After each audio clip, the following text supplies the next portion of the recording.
Alright, welcome back everyone. 皆さん、おかえりなさい。今日は263日目です. It is day 263. Uh, day 3 of our second set, right? So largely, it's pretty much everything plus 1. There's 65 because we also have an addition of futo.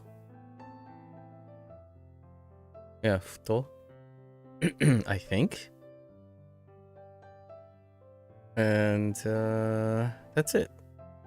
5.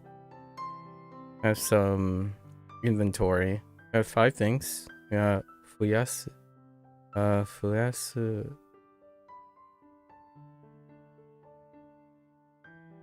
Oh, that squiggle. Holy hand.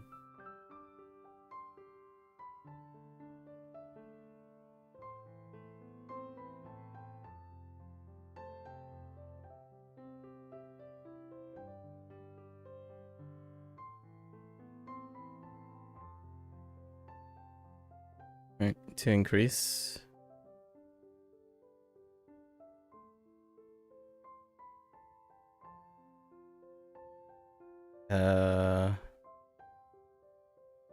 Tenjikai. Tenjikai.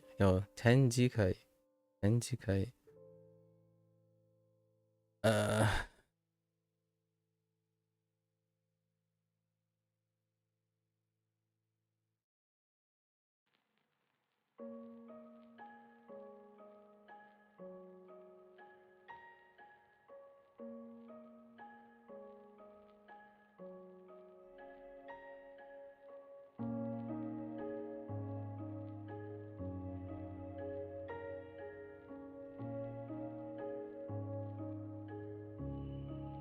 Oh, squiggle, squiggle.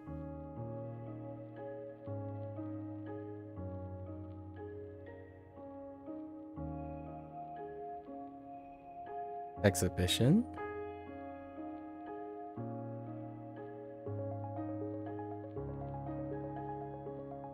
Shinten. Or Shinten. Shinten. Shinten wa.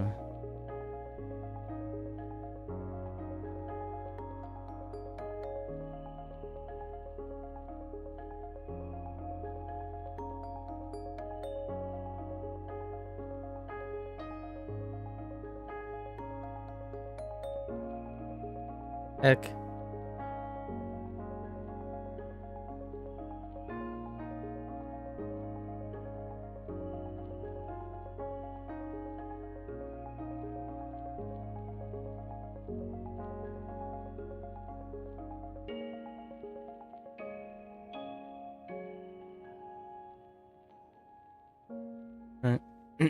This is confidential.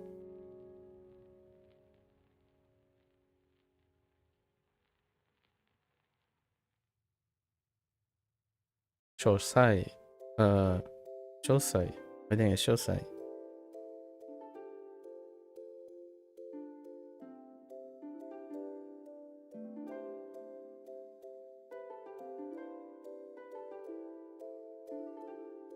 Oh, wait. They use this font.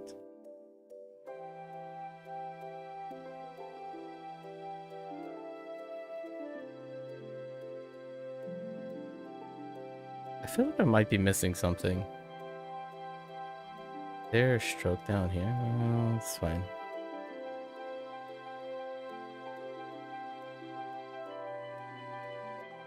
I gotta look at that again. Okay.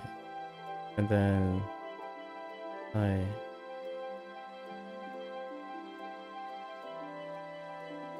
forward. Dang it. Oh.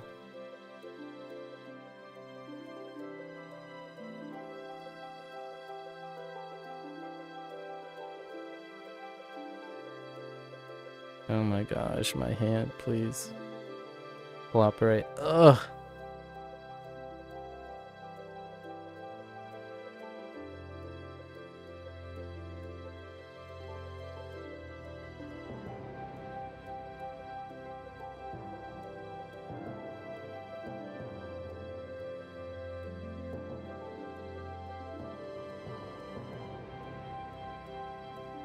This is recorded.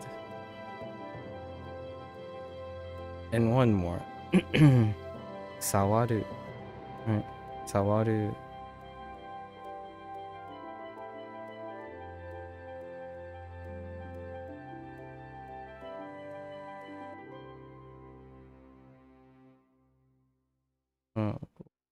Okay. Oh my gosh.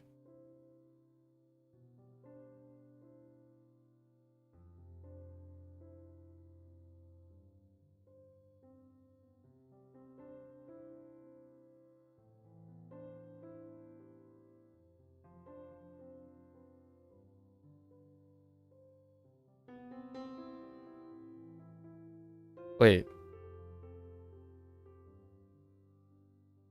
Sawawaru. Sawawaru. To touch.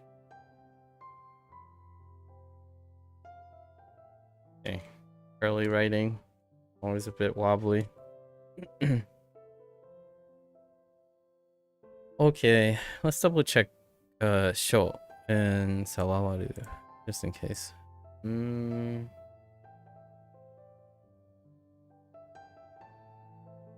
Oh, I missed the stroke at the top. It's a ground stroke. They parted away. I see. Okay. That's fine. And then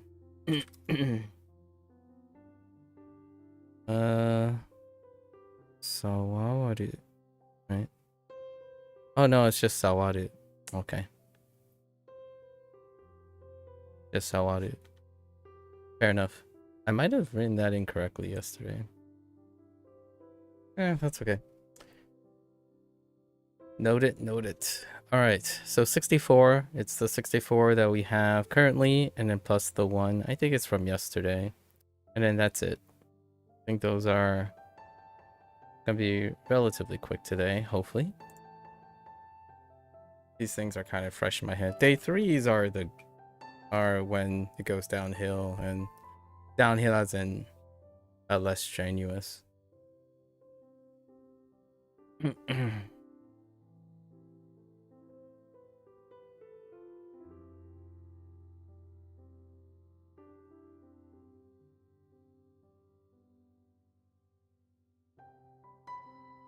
Kaeru.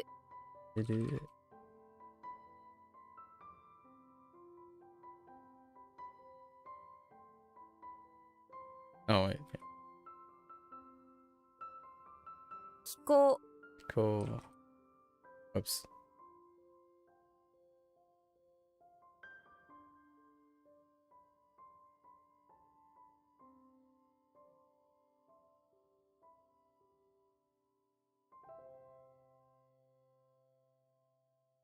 Shoyokin.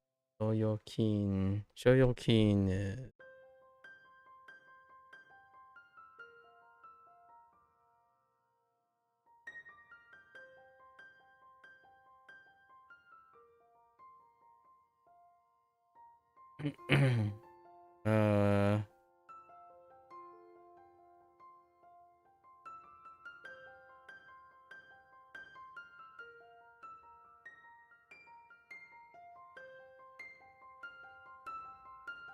Genji limit.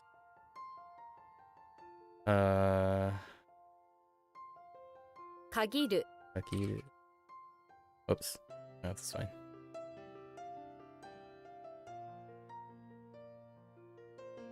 Tenkou. Tenkou.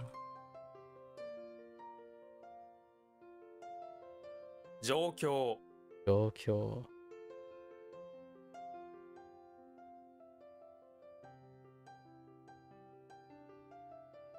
What? Oh. Kokuso. Kokuso. Kokuso.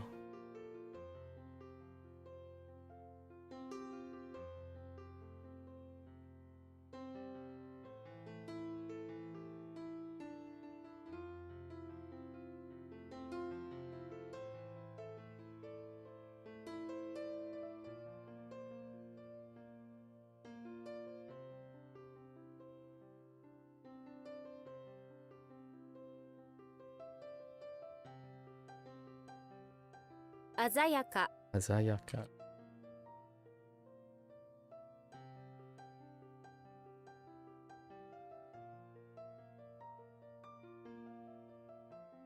見渡す、渡す。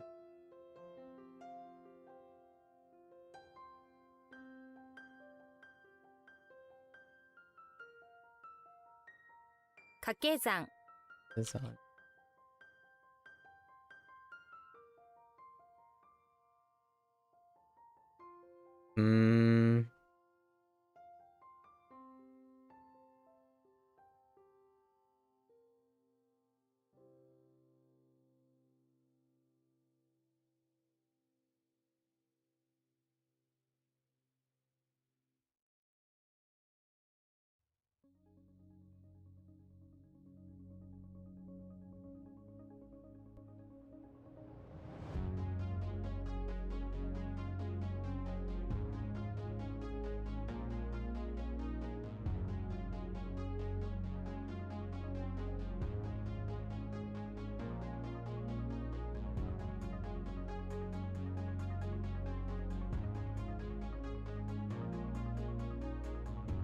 Flew over the stoop.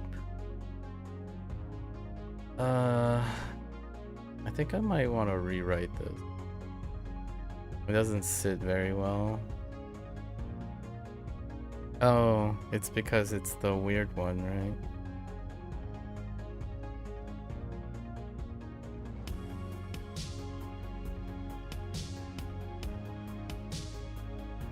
Uttaeru. I got a better one now that I fill it out well.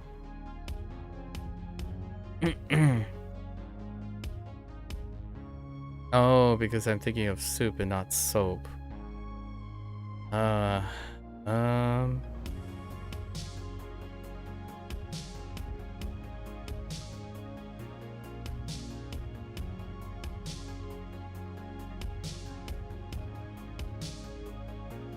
Soap and rotten smell. It's okay.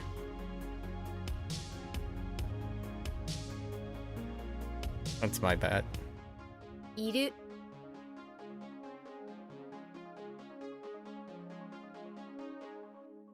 Oh yeah, that's the extra one.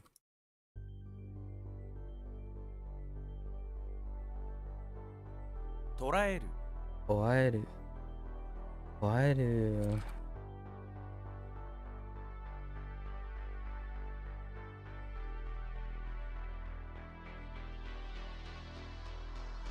Oh wait. .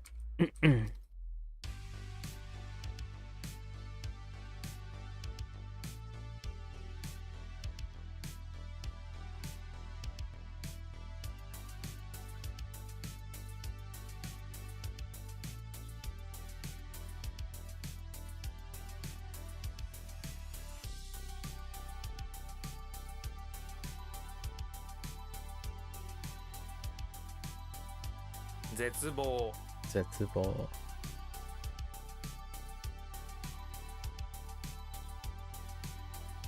上巻、上巻。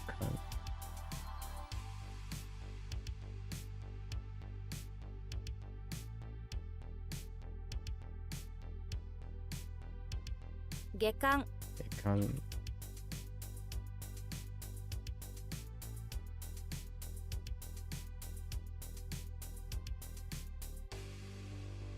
含む、含む。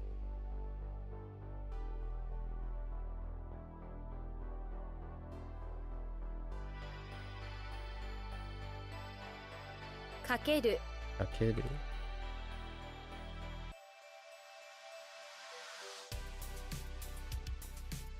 無限、無限。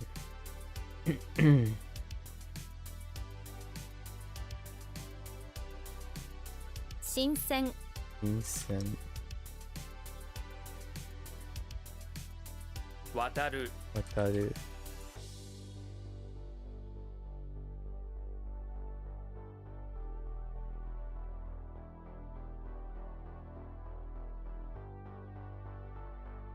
Oh wait. We have an extra one here. うち Uchi. Interesting. I thought we only had one extra one. Was it 63? Plus 2? Huh. 響く Biku. 限界 Inkai.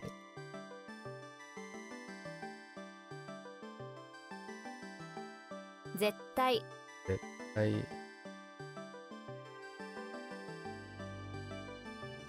期限 Ian.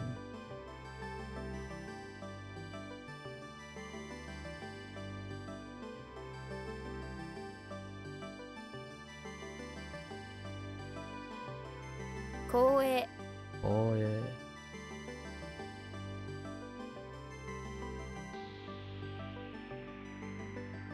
時効 O.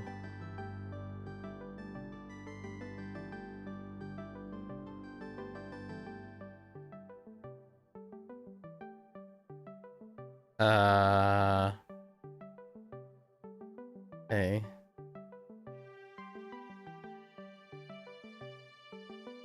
Oops.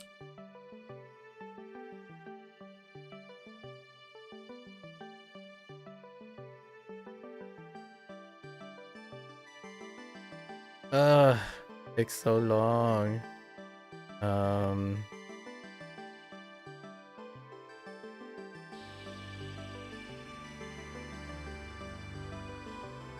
Oh, I know what it looks like now.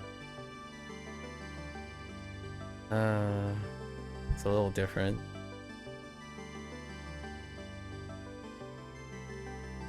幕 Maku.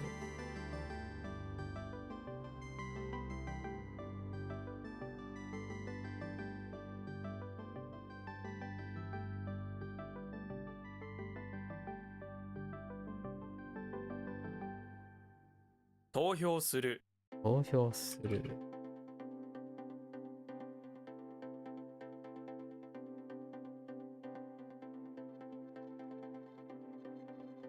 後輩後輩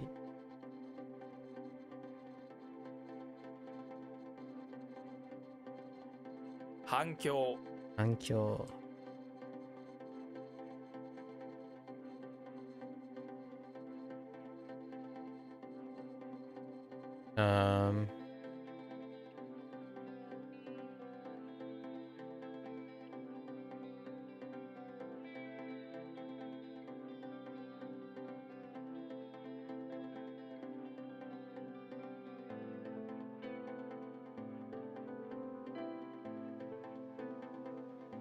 So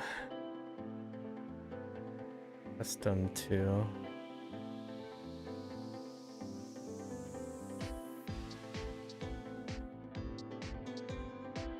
so on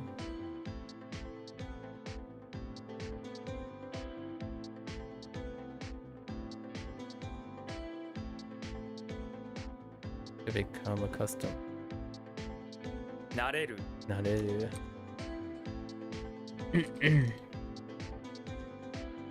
a custom to お訴訟訴訟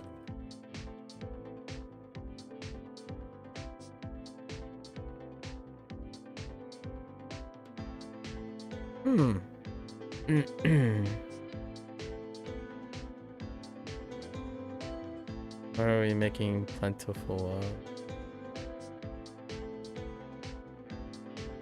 豊か豊か一貫安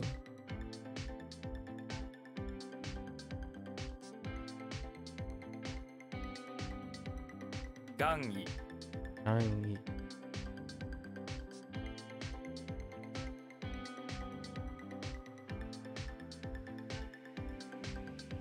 肥料利用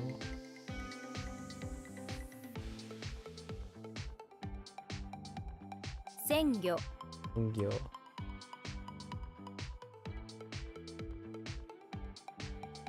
表の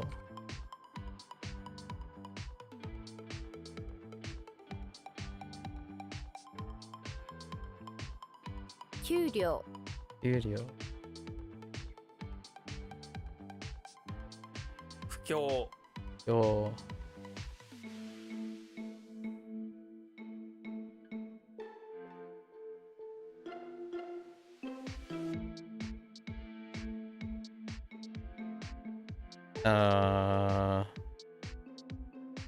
習慣習慣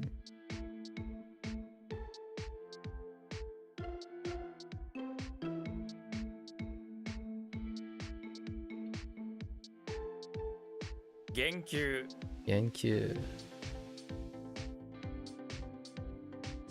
2巻 2巻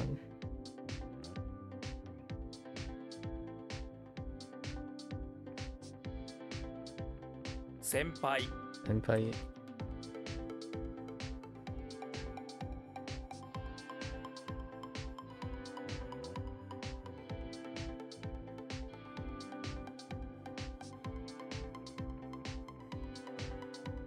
隠す隠す 探す 探す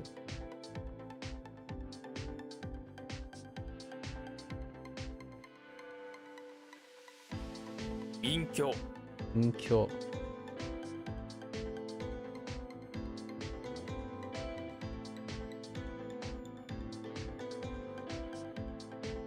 操作 操作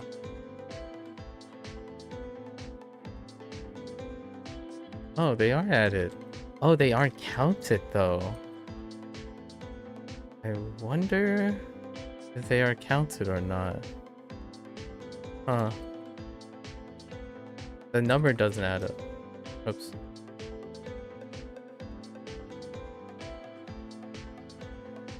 Kitaguni Ugly.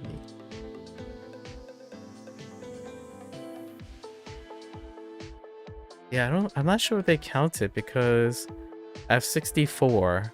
Yeah, I don't think they count the new ones, which is interesting.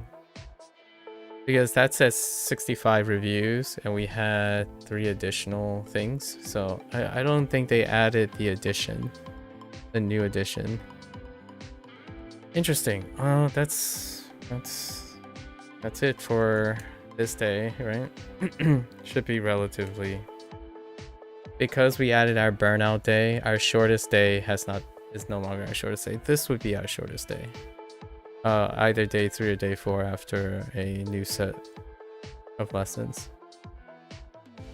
Alright, let's go over harmonics. Capital, which is a opportune moment to do a separate project along the side, which we do have one today. More on that later. Capital. Wait. I've been calling this capital, but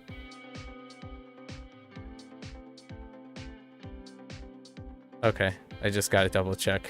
That little box in the middle is kind of big. Alright. Capital, wedding, friends, mix, lifeguard, both, greenhouse, mantis. Okay. Alright. Go over our reads. Kaku, yen, yo, gan, e, yo, mata, yo, tsuzu, yo, e,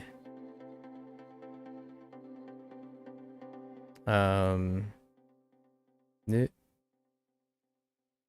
so, sho, e, I. What did we use with tight?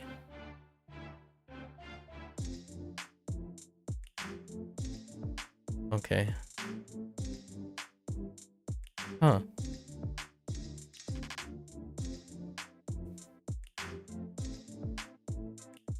Oh. Oh. Oh. Mo. Oh. Oh. Sen. Ko.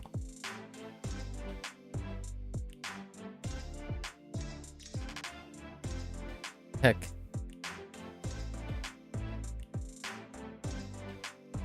Random block.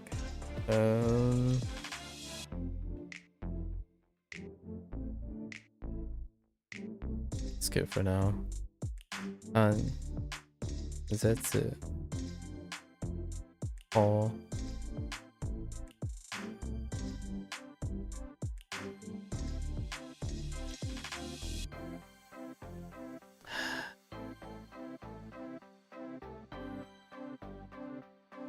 Man. I. An. So. Oh. Hi.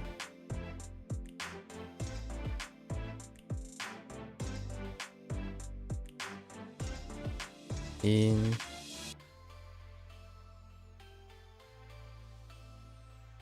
You. Ka. Ka.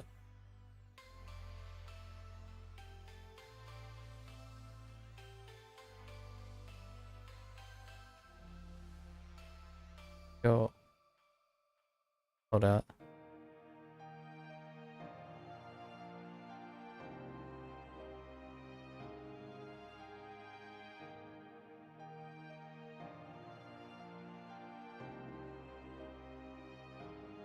I don't know why I'm drawing a blank, even though we got it today. So something's not resonating well with this.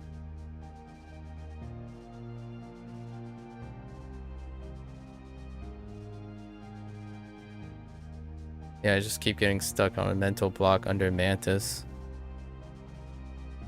Or belong. Zoku.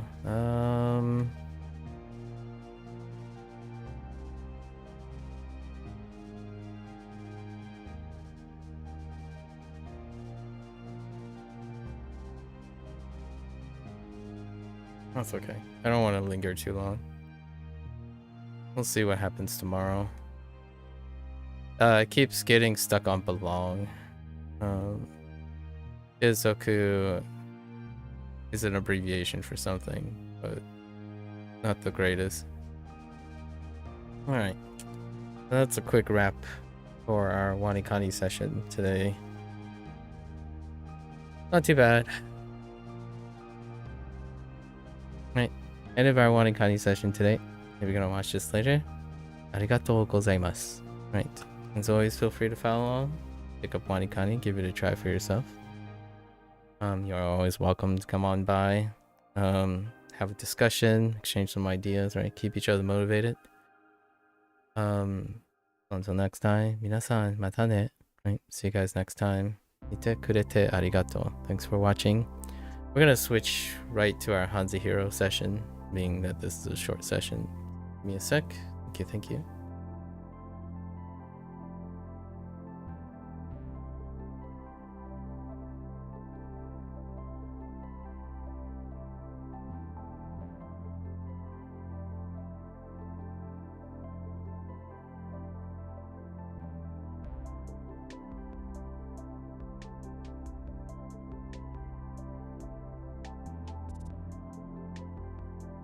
Alright, welcome back everyone.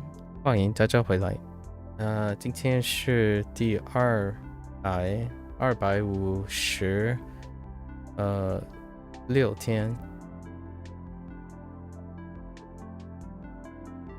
Yes, day 256. Oh, got actually some items to cover today from yesterday as well. 4 items.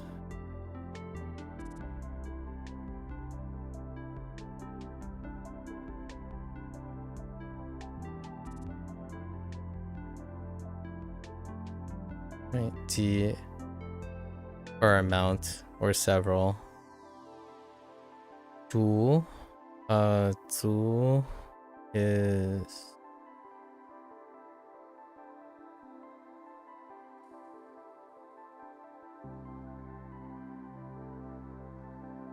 or clan.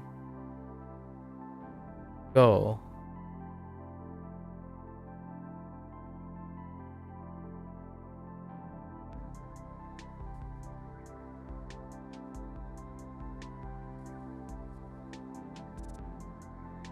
enough.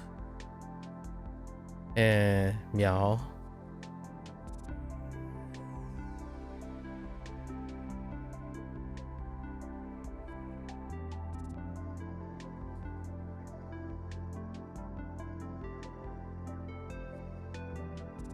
Or describe. Alright. Those are our 4. Get into it. Working along. 抵抗 Kang resists and Hoang resist. Resist like Kang. 我们必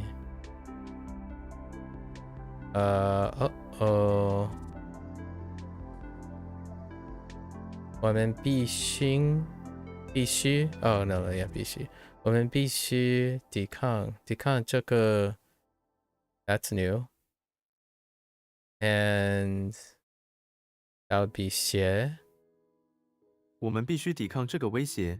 威胁 another way that way looks very different way 抵抗战略 self-explanatory 战略war conflict 略 I think of 略 is not that great outline war outline strategy 我们需要制定一个新的战略。我们需要制定一个新的战略。Establish or create. Okay.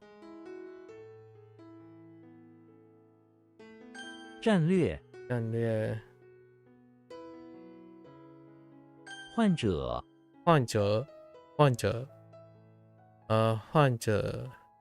troubled person or troubled one who is troubled, a patient, a sufferer. Yeah. 患者这位患者需要休息。这位患者需要休息。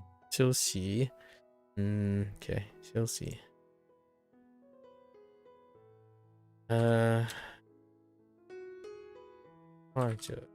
患者股票thigh oh my gosh thigh ticket stocks stocks are tickets that give you a small portion like a figure of thigh of a chicken of that's an interesting way to think about it. I like it. A share. Okay. All right. I got you. 股票我买了一些股票。我买了一些股票。股票渠道a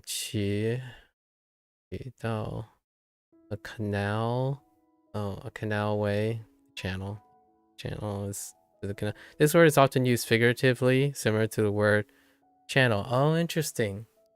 So it's the other way around. Yeah, no, that kind of makes sense. The other one was more literal. I wonder if this is like also channel.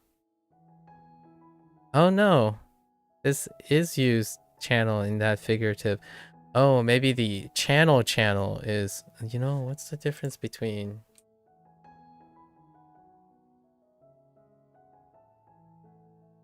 hold up, is channel the same word for both? A length of water, a band of frequency, direct, a verb, direct toward a particular end or object, serves as a medium. Oh yeah, it does. So they're all the same channel. Wow. I haven't even thought about that.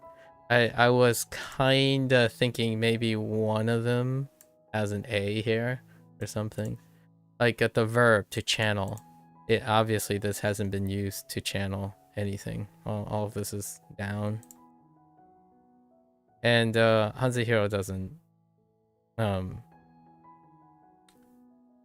doesn't categorize verb or noun or something like that. And I don't think it really is appropriate how you think about these things. So sometimes I kind of even wonder about how WaniKani goes about it. Because in the long run, I'm not entirely sure. I understand that the kana has like the dictionary form, right? And then you have to think about the verb, non-e adjectives. That's perfectly fine, I suppose. Why they would categorize. But in Chinese, if they start doing like verb noun things, like for this categorization, the category would just be like everything most of the time. It'd be like 3 or 4 things all the time. And then it starts getting muddled, right? So you kind of just fill these out. 我们需要更多 was 更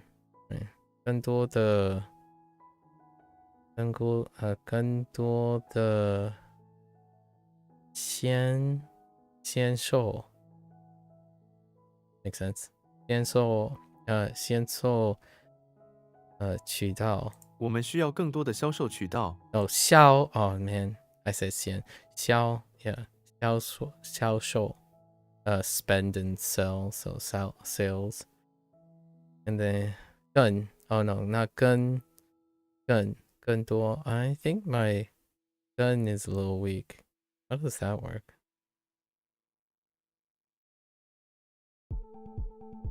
I am gonna get ahead of this and look at 更 oops I mean 更 sun walking broom and ground. Oh, always battling the walking.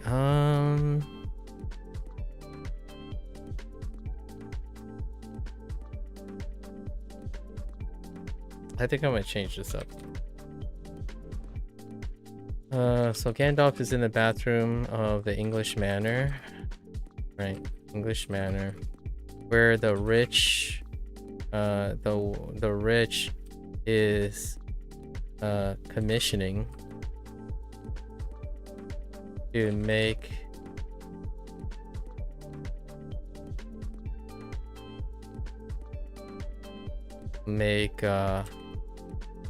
automated walking brooms or like autonomous walking brooms with light sources for cleaning convenience, for cleaning the convenient cleaning, ground cleaning, right? So and more of it. So what Gandalf did was conjure walking brooms with sunlight. Yeah, we're bending sun too. Sun deals with lighting. Okay. Done. Alright. Getting ahead of it. Let's see. 渠道 渠道. Okay.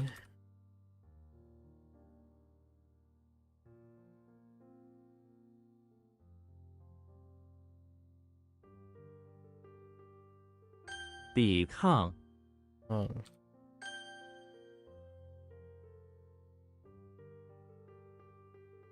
渠道 渠道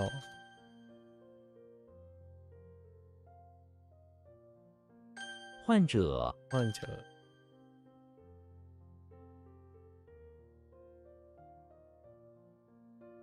股票 股票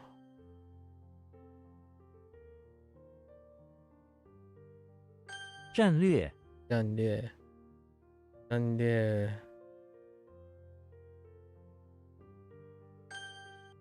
诶 To protest. 抗议. Resist, to discuss the resistance. Okay. To protest. 学生抗议新的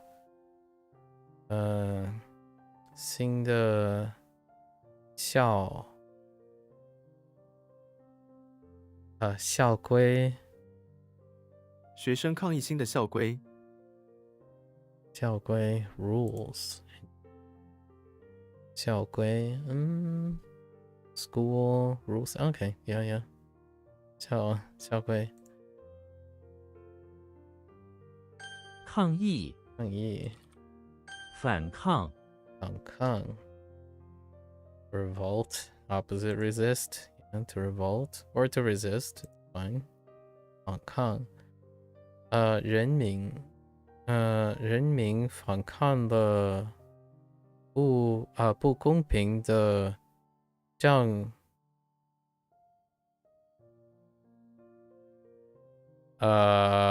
plan.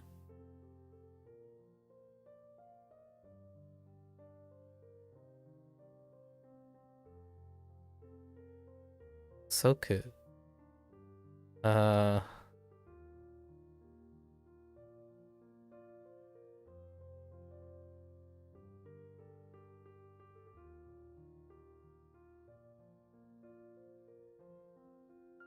don't remember. Oh, this is thorn? Oh, I didn't think this was thorn. Interesting. Yeah, we have a thorn or strategy. Yeah, that's thorn. I couldn't think if this was thorn or not. Strategy. Oh, I don't have strategy yet. Oh, okay. That would explain it. I didn't remember bamboo. I only have thorn. So just oh, I don't even have thorn actually. Huh. The closest it's either booklet or stab. Interesting. I didn't get it yet. Okay.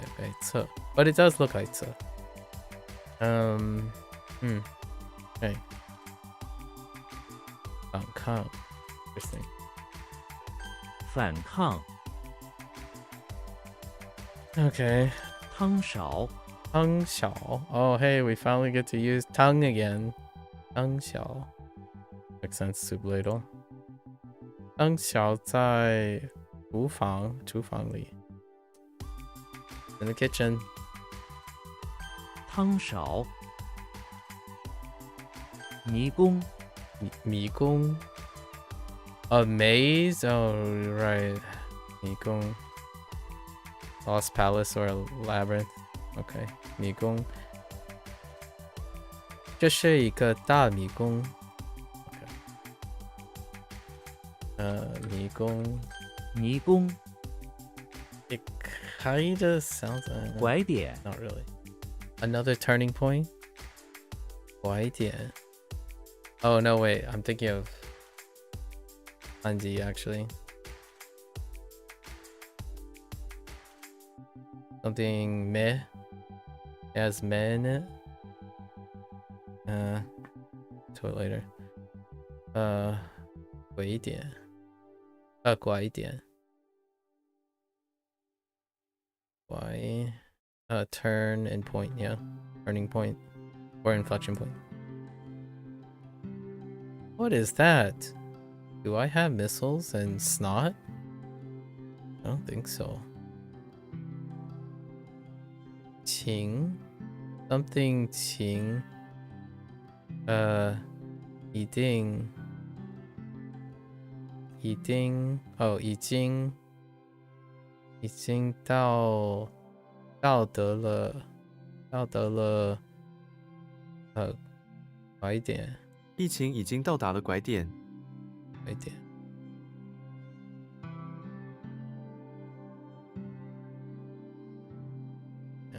已经 E is a little bit weak. And this is E, Yiqing.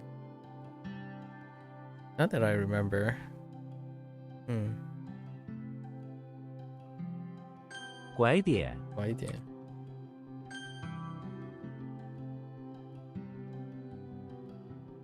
抗议，抗议。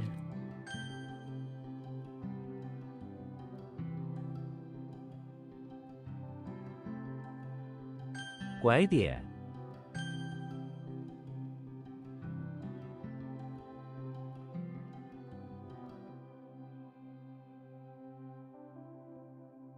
反抗，抗。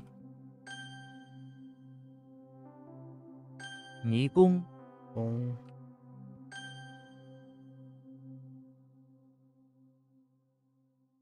汤勺，汤勺。Alright. 洒水壶，洒水洒水壶 watering can, yeah, 洒水壶 makes sense. 他买了一个绿色的洒水壶 green one. 洒水壶，水渠，水渠 makes sense, water canal. 水渠农田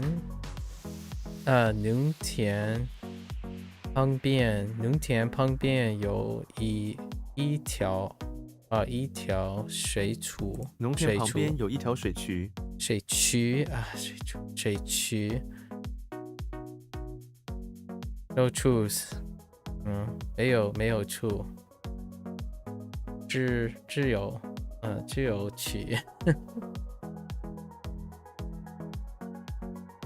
水渠，水渠 It's still a canal. 勺子，勺子 勺子 ladle 这个勺子太大了。That's kind of a problem. 勺子，勺子奏，奏to play music. Oh boy. They're really throwing in the barrister wigs and the headdresses and the heavens. You might as well start throwing in some jets, some grain stalks, some bean stalks and corn stalks and shoots. These are wild. I think having tons of horizontal strokes are, I don't know, maybe it's a reading problem, like an internal inherent reading problem I have, but when there are too many horizontal lines, resolution gets lost. Zelda is in the bathroom of the bakery, sure, taking a break from work. Naturally, she washes her hand of flowers and sits on the ground and begins using a special barrister wig to play music. Oh. That's too much of a pigeonhole. Touching each of the strands of the wig, okay. With her Triforce power hands that produces a sound. Interesting. Huh. The played music is so divine that the heavens open up above her, shining ray of light upon her.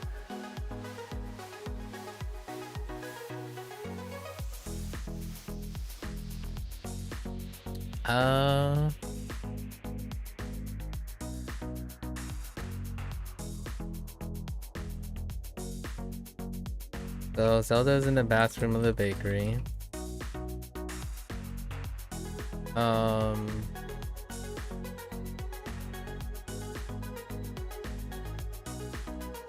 Yeah, break from work. Maybe dusting off her barrister wig. Because she wears it like it's part of her uniform, right, for the bakery.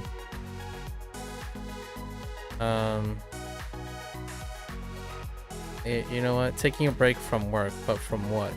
Right.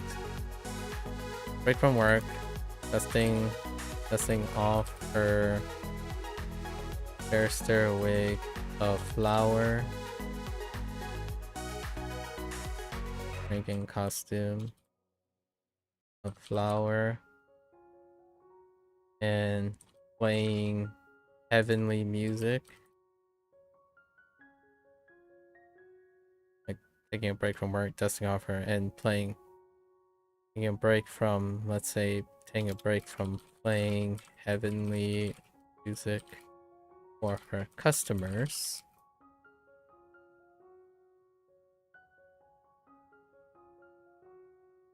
They enjoy their croissants,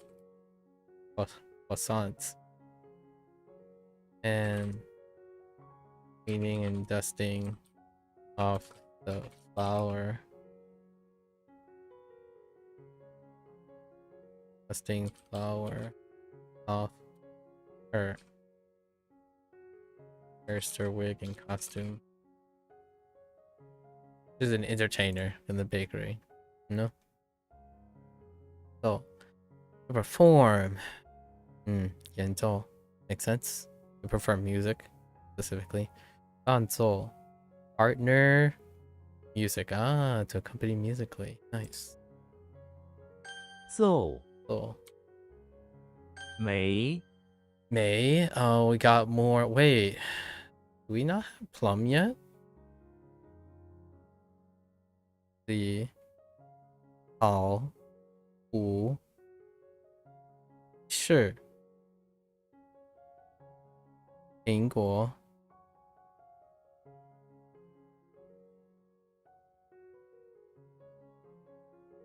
西瓜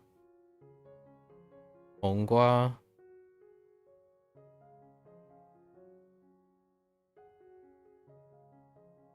I say 桃 different 桃 No, we don't have plum.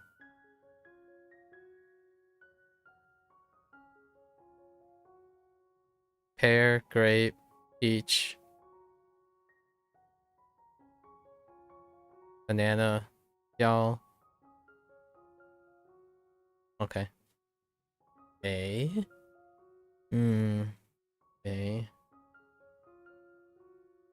Mario. Oh, it's not peach though. Okay, plum. Mario is inside the living room of the beach house, which is full of plum trees. Of course, it's full of plum trees. For some reason. Of course, trees. For some reason, inside the house. We're gonna use wooden here, probably. Hit Woman is trying to take him out by throwing beach toys at him. So he jumps between the trees, which all have beautiful plum blossoms in bloom. With each jump, the plum blossoms flutter everywhere. Okay.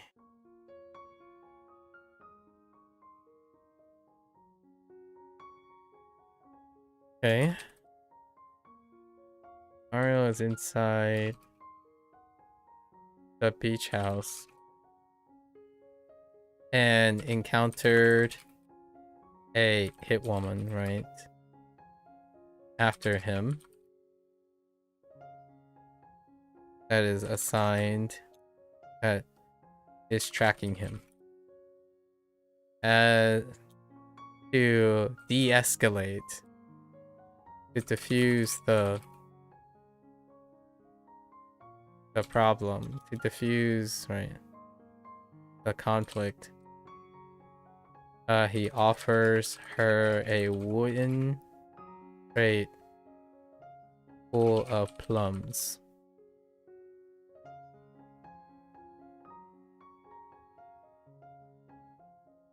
Okay. 梅花 makes sense. Plum blossom. 美酒 plum wine. Okay. 梅 All right.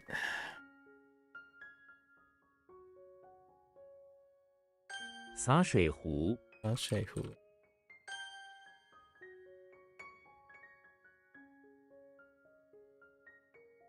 Okay. 奏 Oh.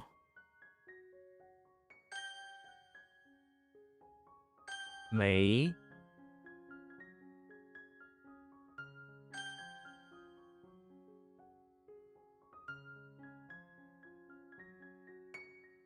水渠，水渠。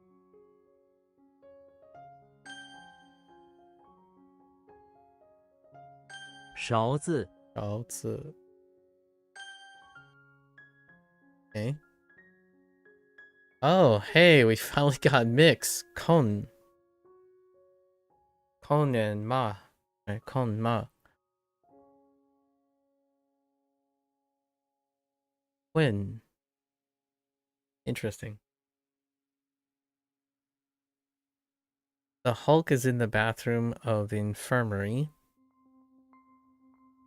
Okay. Dressed in a doctor coat. Trying to mix together a sunburned... Interesting. That's a good use of sun. I haven't thought about it that way. We could think of an affliction by the sun. That's a new use, sunburn. Trying to mix together a sunburn spray to give to the patients. Yes, the Hulk is a part-time doctor. I mean, he is a doctor. He gets a... Maybe not quite this... medicine doctor, but still. He gets a stack of medicine and drop them one by one into the stopped up sink. Alright, yeah, sure. Then takes a big whisk and begin to mix the concoction. A bit of it sprays onto the... Okay, I like it. This one's fantastic. In the bathroom of all places, though. Good enough. Concrete. We had cement. What was it? Shay ni? Or cement? Hun ning tu. Mix ning. I'm gonna say mixed, but it's probably like something dealing with solid or something like that, solidifying, and then soil tool or dirt. Wen he, mix makes sense. Wen he. I like mix together, just like mix together. What was the other? Together. We have another mixed together. It might actually be Wen he or something like that. Turbid. When wall? Turbid. Interesting. Confused? I don't have confused. When yao. That's an interesting fella. Hun, I did see, you know, I was looking at the components the other day. I did see the component tortoise or something, turtle or tortoise. Oh my gosh, it's wild. I think you actually have to spend time practicing that one. When? Yeah, check this out.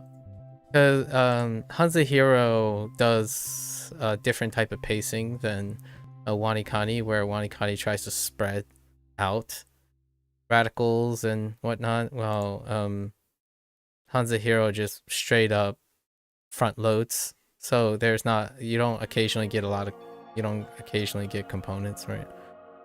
But they try to spread out. Look at this tortoise. What in the world? It's like, and I'm surprised. I'm not surprised they didn't find it. It probably stands alone. But look at this character. Like, all right. I mean, it's picked. It kind of looks like a tortoise, so I kind of understand. But it's, anyways, just break it out one day. It's like, hey, you want to see something cool? Zhong. Tortoise. Zhong. Interesting. Oh, I see the Zhong and then the heart. Okay, that's fair. James Bond is in front of the temple where he is trying to become a monk as part of his undercover mission. I like it. I like it. Go on. He stands in the middle of the rock garden surrounded by monks, and he pledges to be loyal to their Zen cause by eating a heart that is placed in the middle of a rock. Okay, that's, and then and then heart ruins it, which is a body part, you know. It's an organ or a part of the body. I don't like most of them. We're changing most of the body part stuff. All the retroactive stuff, they can stay the way they are. I'm gonna flex a little here. So James Bond is in front of the temple, right?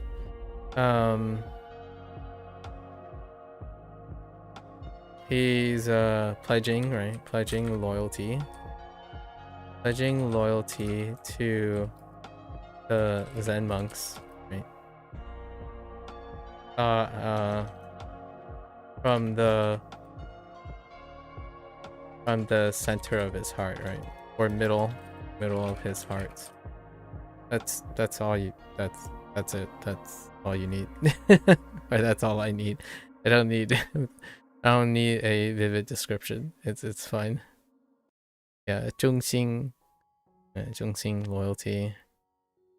忠于 be loyal to. Yeah, okay. And 忠贞 oh, not the same 忠. I thought maybe true. 忠贞, yeah, 忠贞 like loyal, true loyal. So like loyal still, like true loyalty.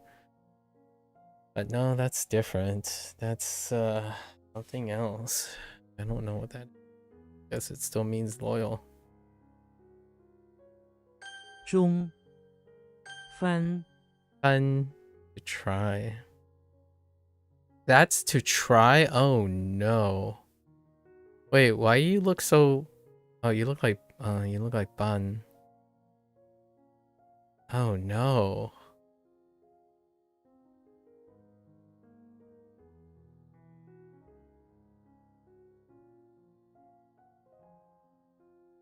That's because you are Bun. Oh boy. Oh, that is definitely different. That's a big difference. Right, Ichiban.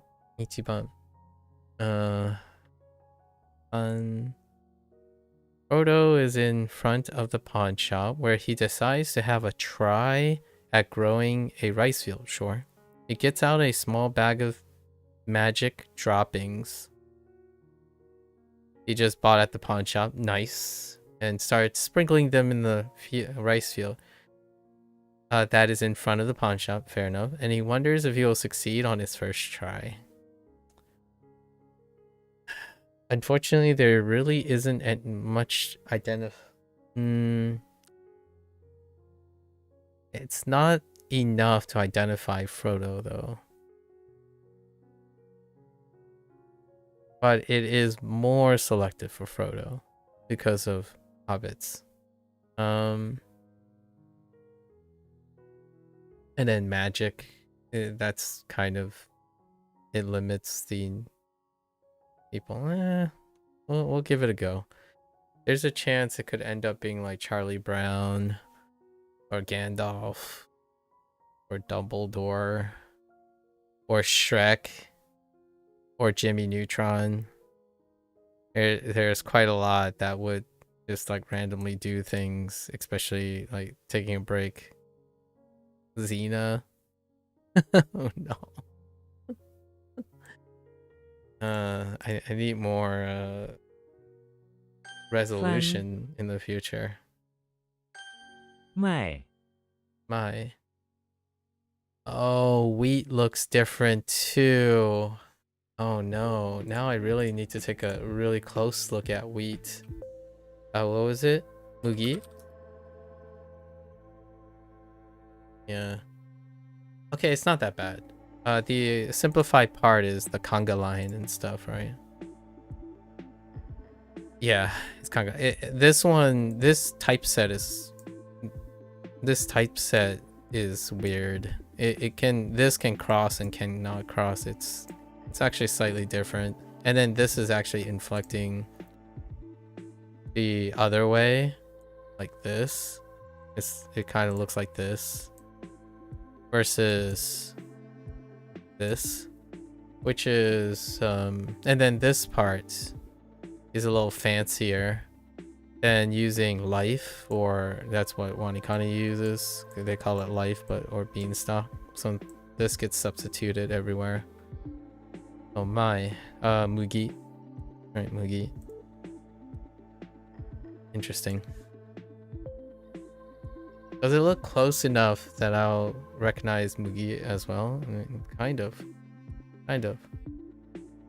That's so weird. It feels like there's a space here. It's like, what happened to you?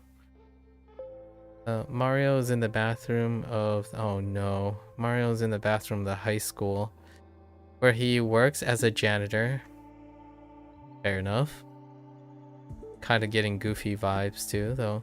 The bathroom has been decimated with the results of a high school prank. It's a pretty good pivot. The floor is covered with wheat. And at the center of the bathroom is a dead, uprooted tree.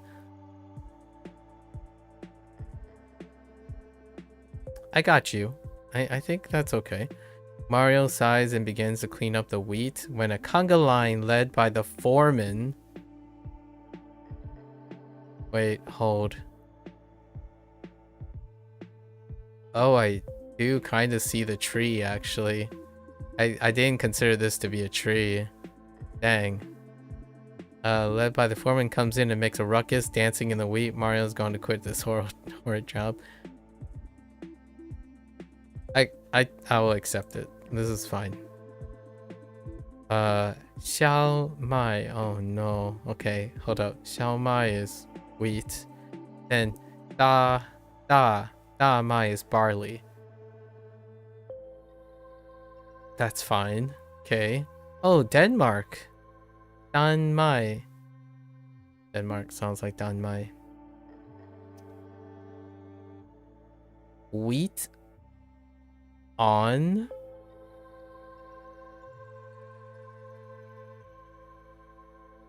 a stiff bristle. Oh, it's that part. Okay. Right. From the ear or flower of barley, right? Oh, that's what they're called. Oh, okay. Interesting. Yeah, it's the little... Okay. Alright. Mang? I don't know what mang is. 卖 Oh, yeah. Alright. 丧 Song. To lose. Oh, man. How many ways? I think we have like 4 characters associated with loss, different forms of loss, and maybe like 16 vocabulary words that deal with loss. The idea of being lost or getting lost, the idea of losing something, or to lose, or the person, the act of losing something, or suffering the loss of something, and then directionally getting lost. And then there's others too, like being lost off the track, so like derailing, lost, and whatnot. There's quite a lot of losses, actually. Dang, that's a lot of oh, this is funeral. Okay, interesting. Funeral, losing, losses, loss. Okay, it kind of overlaps with a lot of them, actually. SpongeBob is in the bathroom of the chapel, where he slips on a holy beret. Alright, go on. That is on the tile floor. Well, I kind of see ground. Why is ground not mentioned? Oh, because the beret has the stroke too. On the floor and loses his footing. Sure, SpongeBob. He falls onto a holy cross that is in the corner near the sink, and it pierces his spongy body, causing him to instantly lose his life. That's not how that works. We're gonna rewrite this. Some priests come and pray over his while blasting hymns from a boombox, wondering why God has willed that SpongeBob should lose his life like this.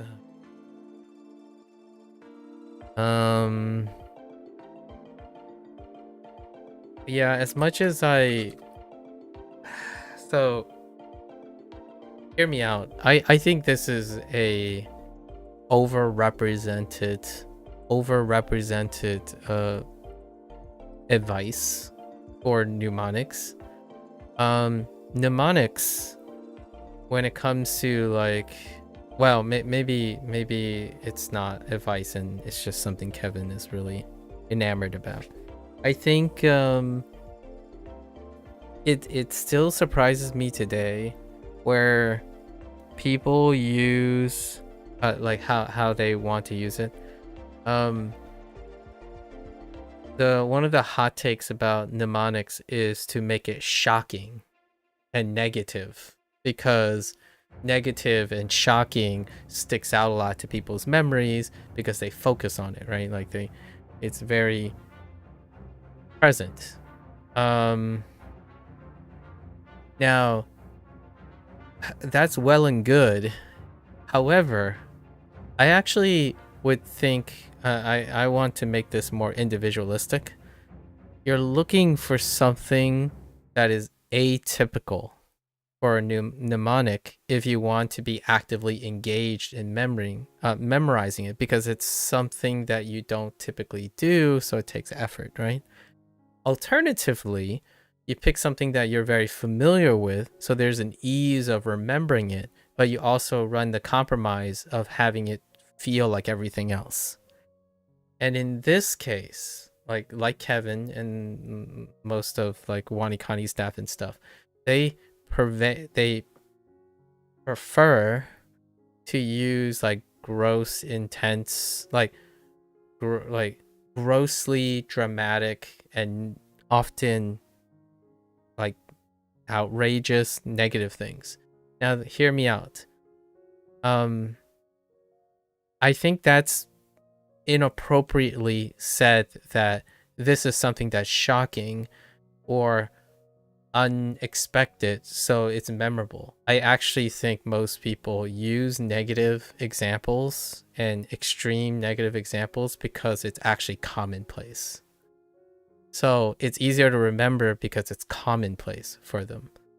And the reason why I think that is because I change most of the negative stuff into positive stuff, because the positive stuff is something I'm more normalized to.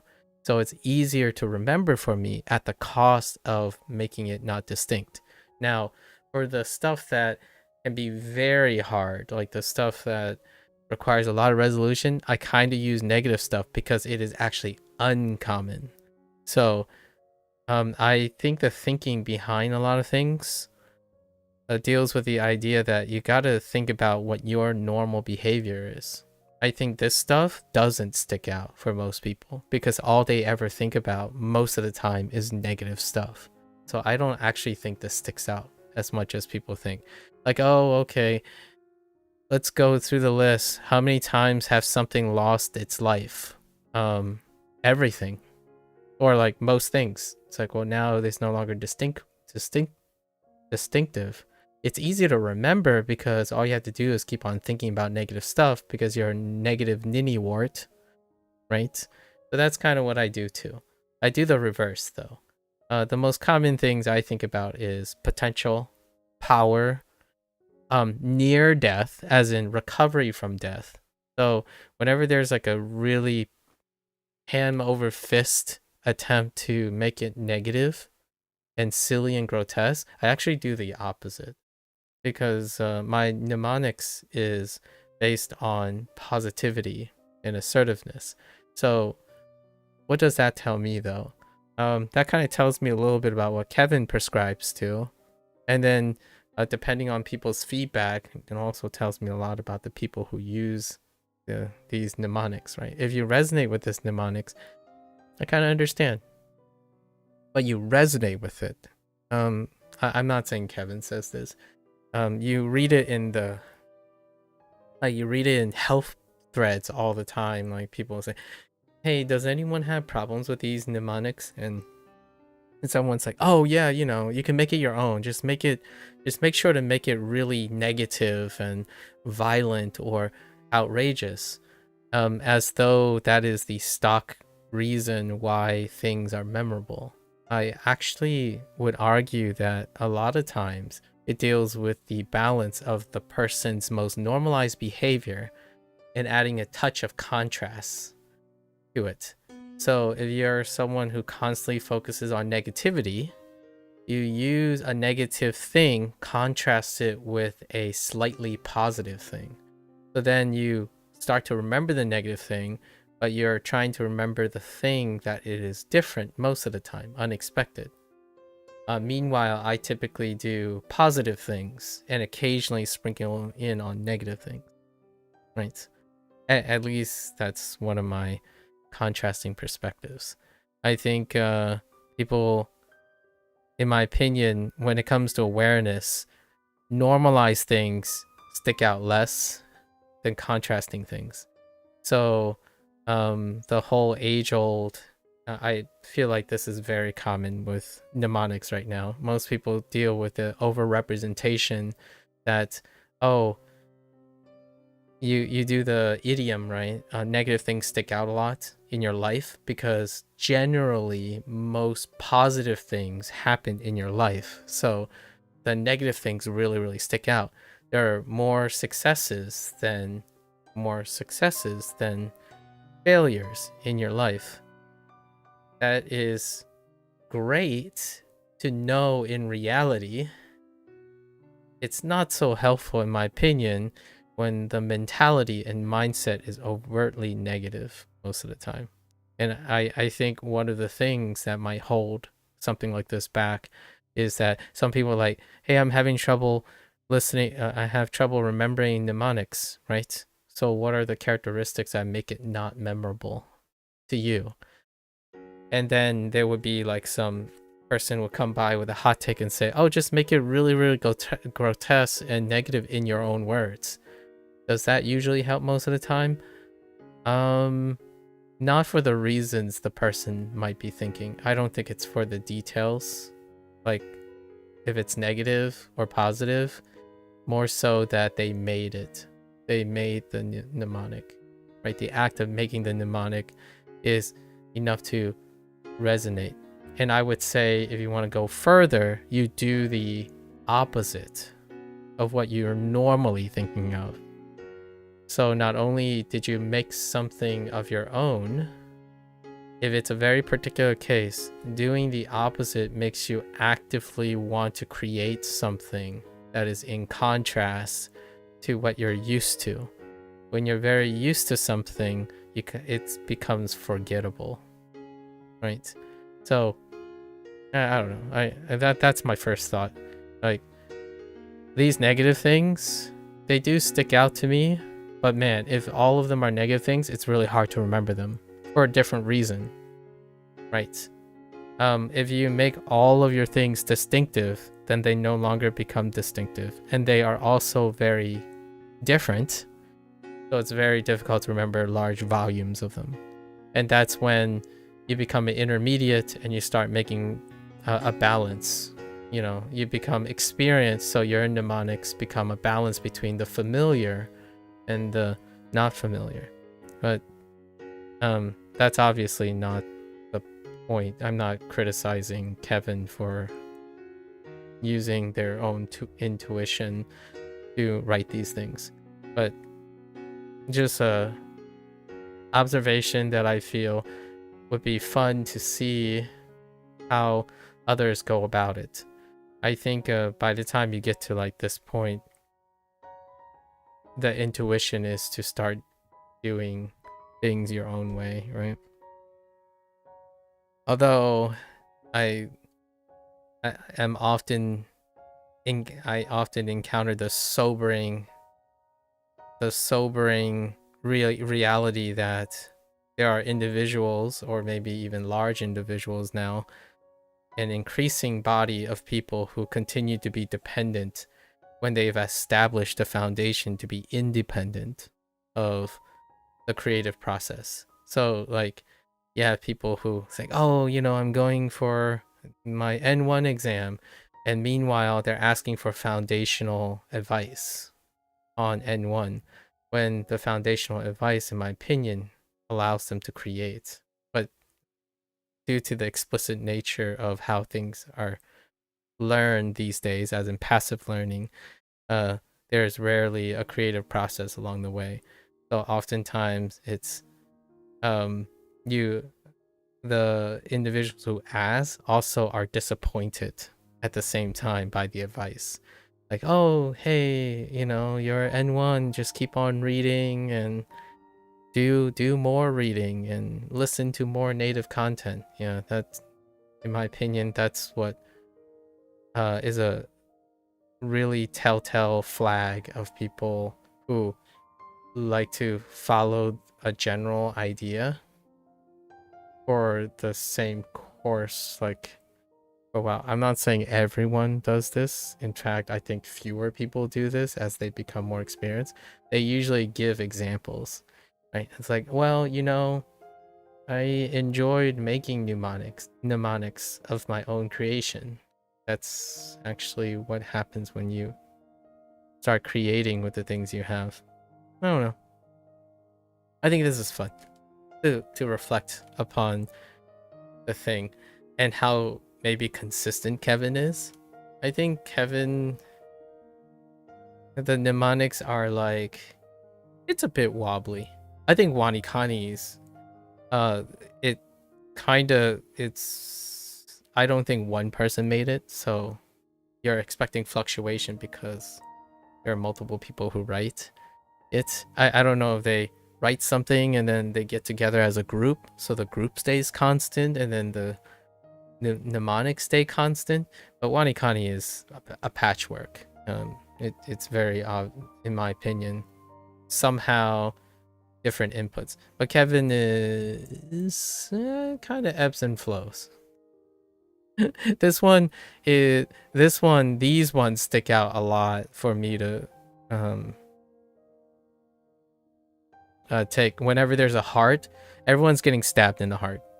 Like, if you have a heart, you're either gonna throw up the heart, or the heart's gonna get stabbed, or someone's dying. But that's usually how Kevin defaults. Kevin defaults to taking people out all the time. It already happened 3 times today, so. And I typically do the opposite. So here I am doing the opposite again. Alright, so SpongeBob is in the bathroom in the chapel, right? Kind of ironically, he slips on a beret. Beret... That doesn't really help.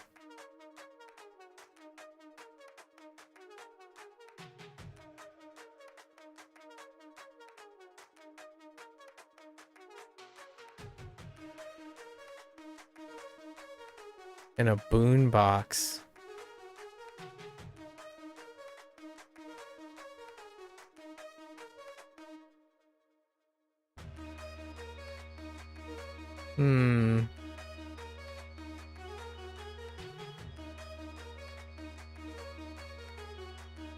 Alright. So, SpongeBob went to the bathroom in the chapel. Alright. Well, let's just say he's taking a break from the service. He notices a beret and a cross on the ground. He noticed on the ground that someone lost. Right. And over the boombox, or let's just say, instead of just boomboxes, we'll use speakers and stuff, right? Over the speakers, the loudspeakers, someone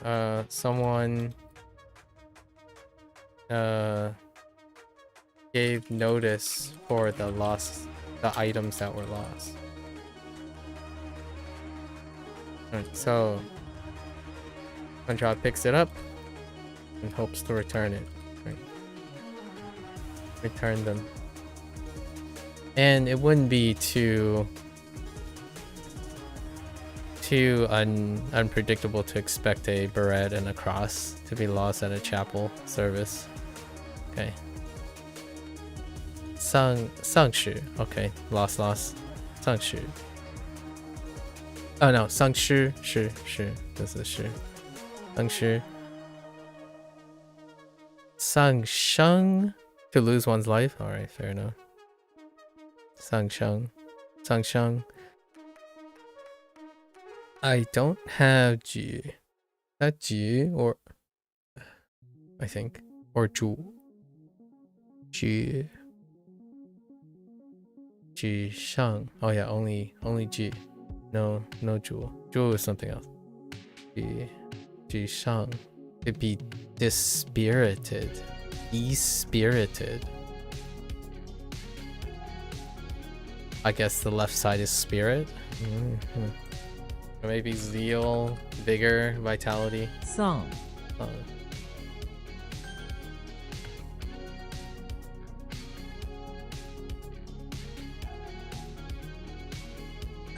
混 丧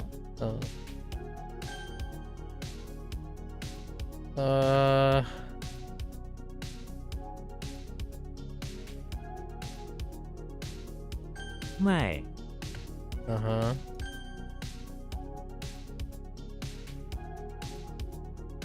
翻 Oh, that's kind of a little iffy. 中 All right. Okie dokie. We don't have many days left before I decide if I'm going to pause here and then work on like a creative project using this or continue on.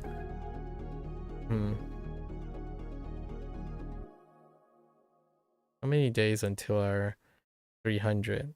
A little over a month. I'm not sure we're gonna get to the end of HSK6 by 300. It's kind of close call. Alright, let's get into it. 失控 车子突然失控了。 That's bad. What the sentence said.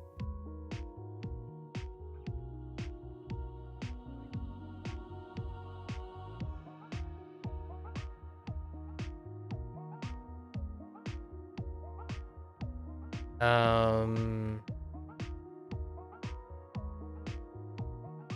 奇怪 这水喝起来有一点奇怪。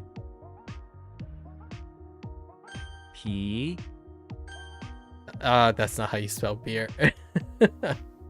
Bear. Okay. 其他 有些语言比其他语言难学。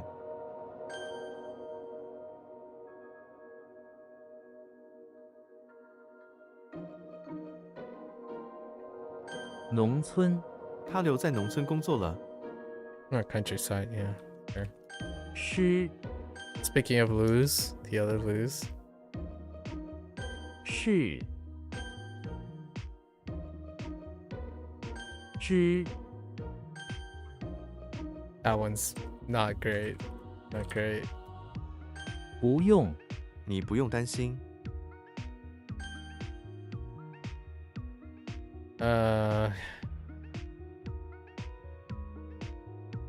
Heck. 欢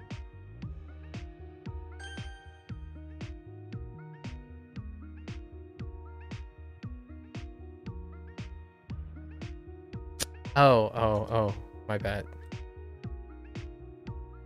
资金 我们缺少资金。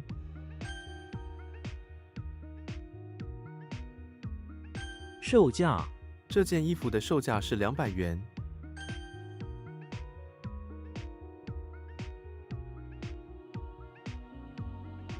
差不多 Oh, 他们俩高矮差不多。Silenced. Wait. Yeah, the middle is silenced. 差不多.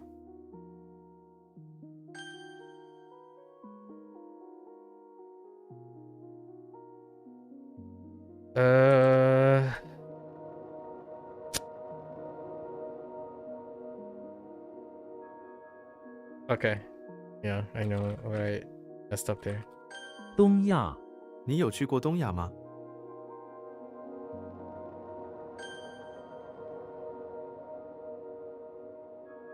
门票门票已售完。 Entrance ticket. Yeah, that's fine. Practice this. Ah! And I fat fingered 1 instead of 2. Okay, it's fine. 导航这台车有导航系统。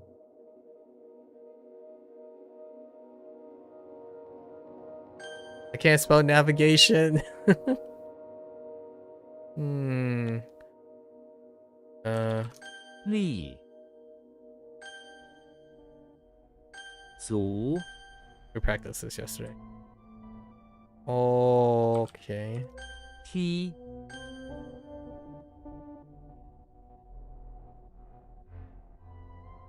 电梯请搭乘电梯。 I spelled that so wrong. It was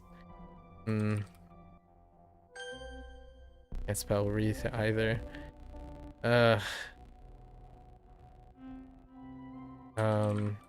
令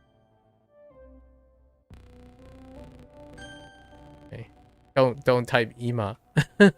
Ima. So resistant to Ima.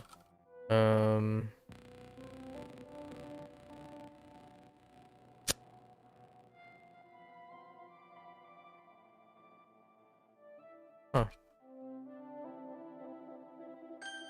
I didn't feel good about that one already, so it was 职工这家工厂有很多职工。 职工. Okay. Yeah, I was like Eva later. Oh man, that was rough.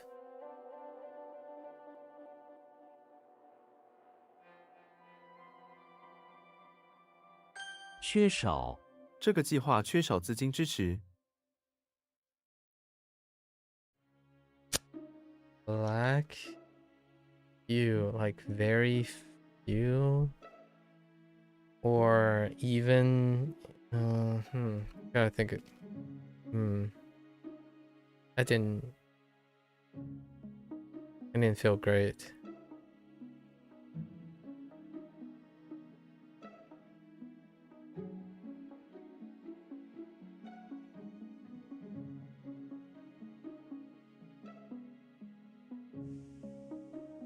This one sucks quite a bit. "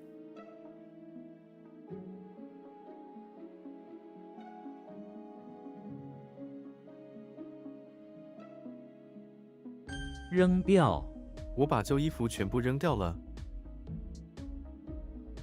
It is throw out or drop or loss. Yeah, to throw out is fine.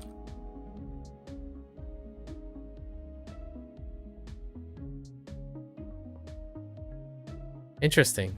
Throw away over throw out. Huh. I would have thought it's throw out because it sounds like something. Whoa! Oh wait. Chong. Whoops. Oh.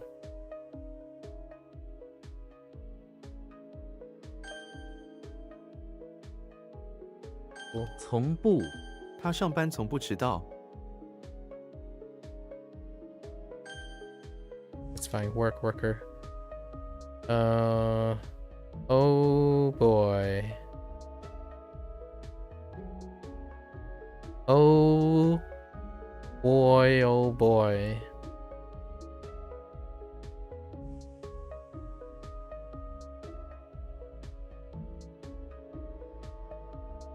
Huh.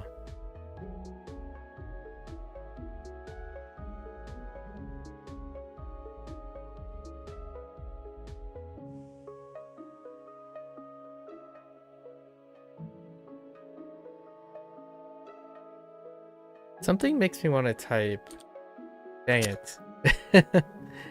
Well, I think that's a stumper.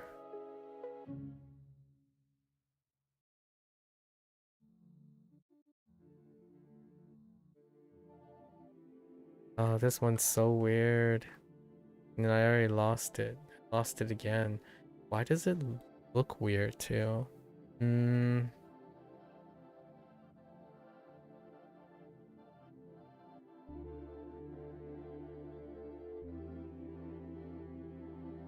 Yeah, that doesn't even stick, and it was recent. This was very recent.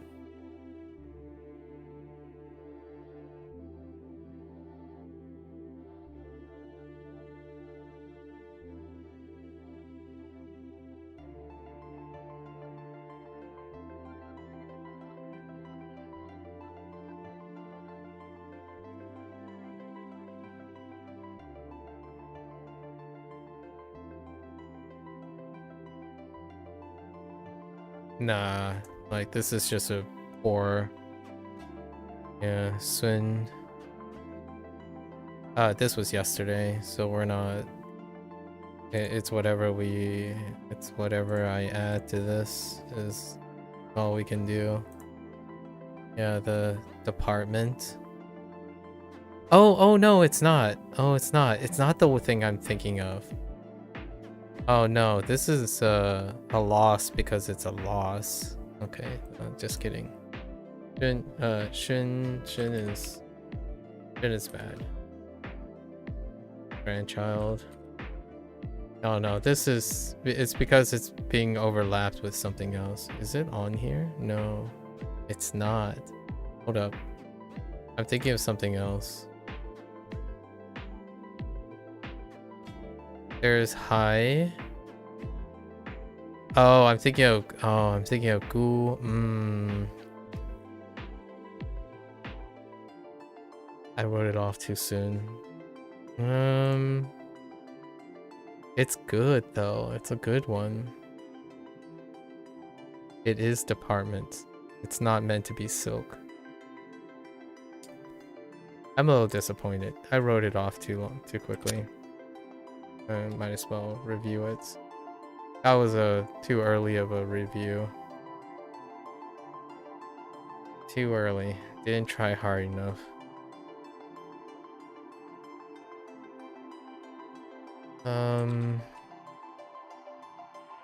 阶梯，他一步步地走下阶梯。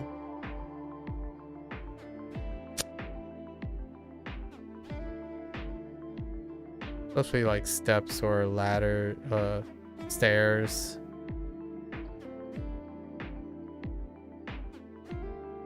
木材，这些木材已经腐朽了。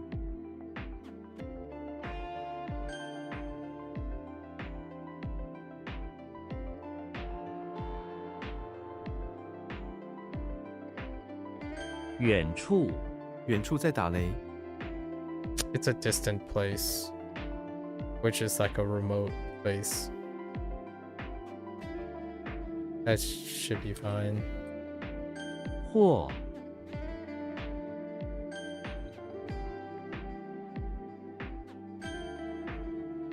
Not a greenhouse, a coffin.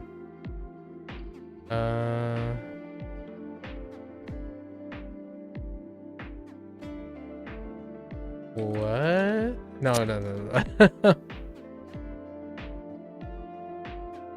Okay, 这个计划缺 just lacking.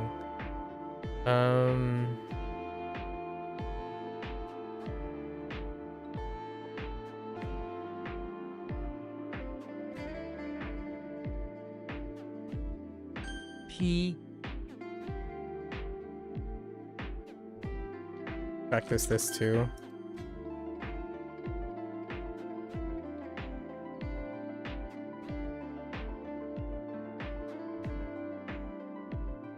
What? Why am I... Man. The net gun, right?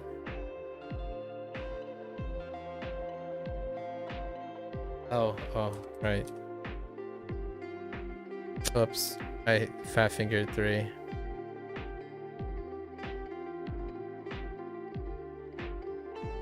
末日，唐朝的末日，唐朝的末日。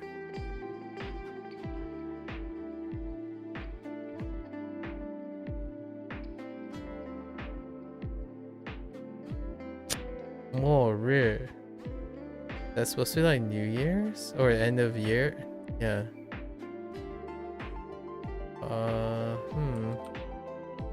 Oops. Mao, not meow. 连，毛，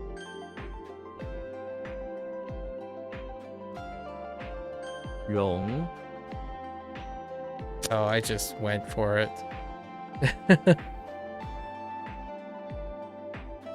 What?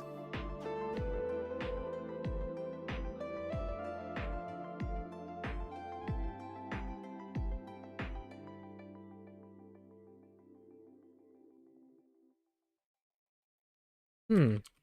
书，托，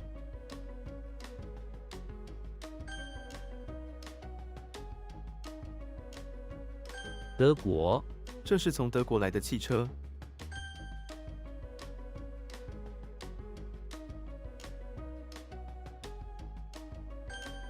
Distant location. It's remote. This remote place or remote is fine too. Okay. I don't have no idea what that means. Yet. 鸭， I went for this, but it's not what I think it is. This is down.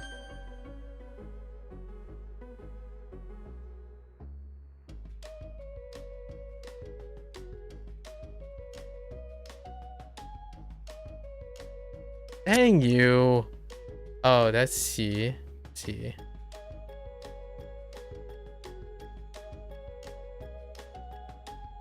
返回，他们已经返回公司了。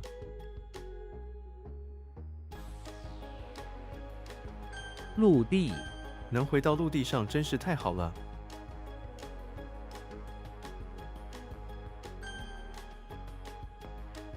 Stairs, steps.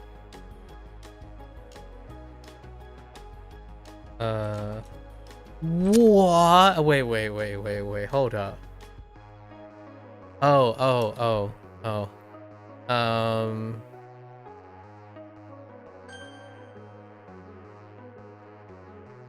珍惜， Dang it. I hesitated. All right.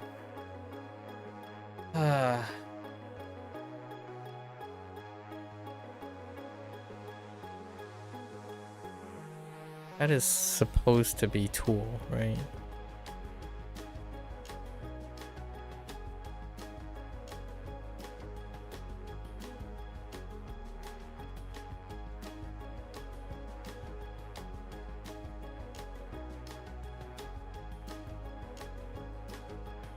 Hold. Maybe it's. Dang it! I don't know. I think that's a chalked moment. Whoops.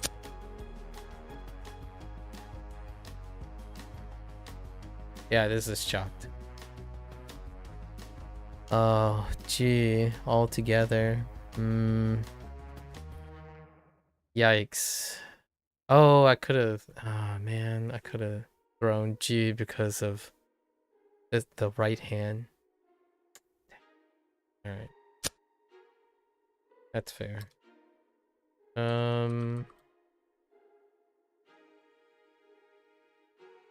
Yeah, this the mnemonics fine. You forget them, you know, you forget some. It happens.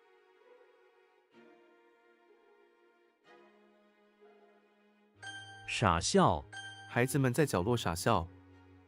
Can't be helped. Will happen. 静悄悄，教室里静悄悄的。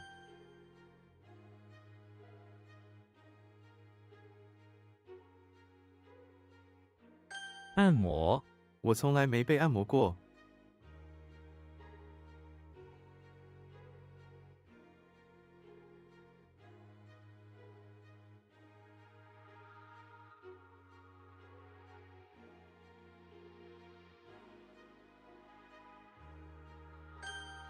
Ooh, that's not great. That's definitely not great.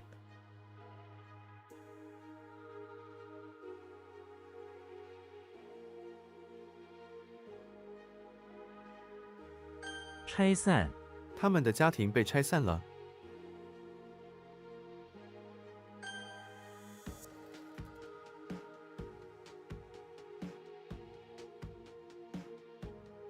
Maybe like sunset? I don't know what that means. What the heck?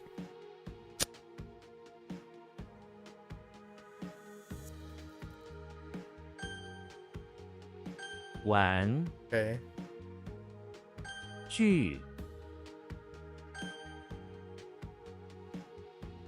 一些，他想吃一些甜点。 Some. There's some.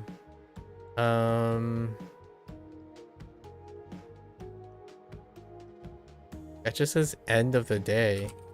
Just the end. Or last day. Oh, okay. That's fair. Sure.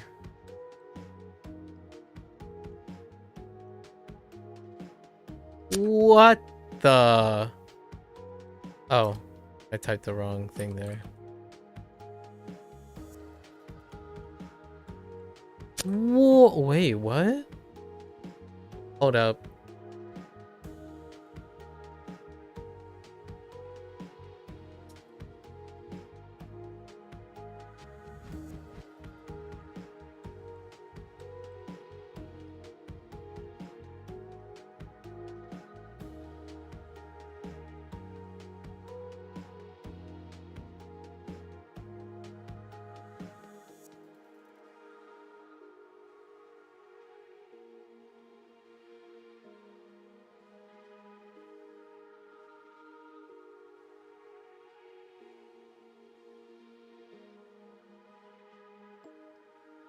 Um.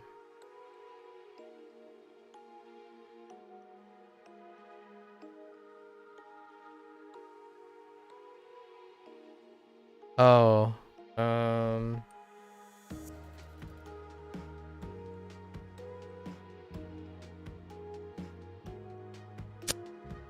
Oh, whoops. That's asking for meaning. Oh, and that's not quite right. 真，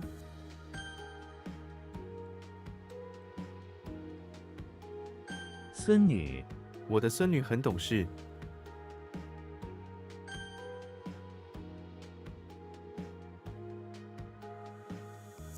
敌人，他是我的敌人。 Or opponent, or rival. Enemy. Uh.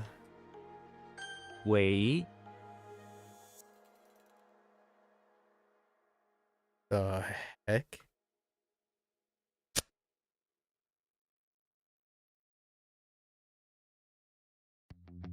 The heck?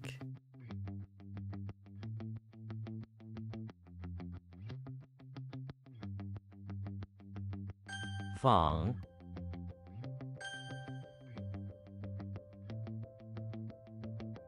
腐，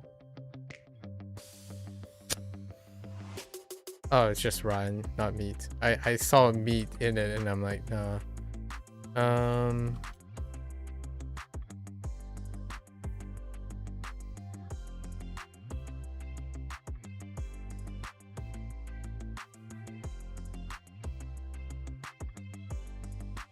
I thought this was like mean.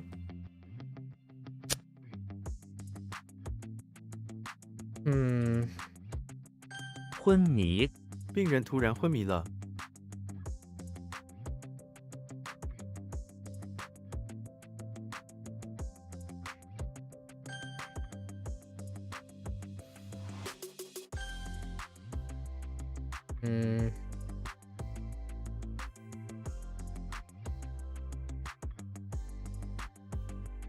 Oh, whoops. What is way? Violate. 宽度，墙的宽度超过1米，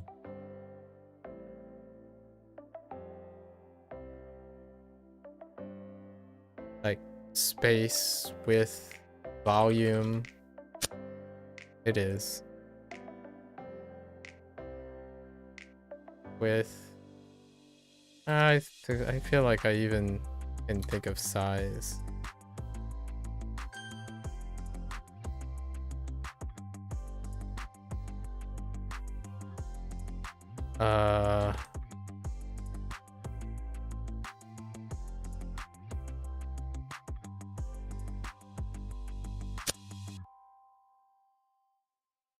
Hmm.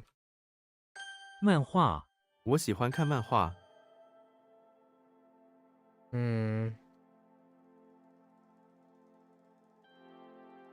Ah! I hit who instead of who. 信仰，我信仰自由。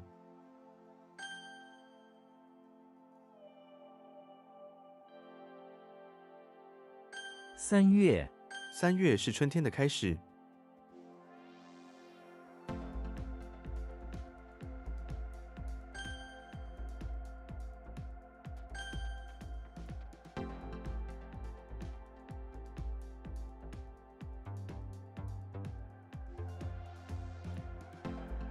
久仰，久仰大名。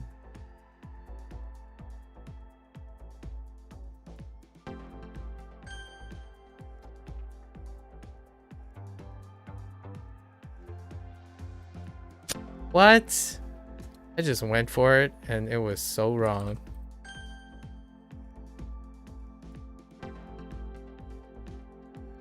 Oh my gosh, I missed the G. uh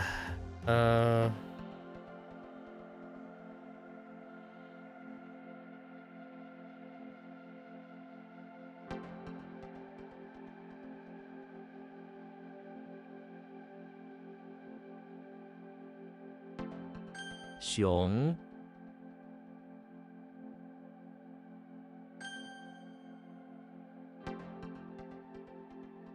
okay.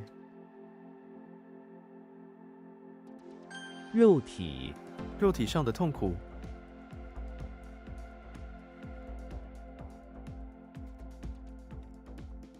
The heck? Cruelty. I'm like, meat bag? Human body, meat bag.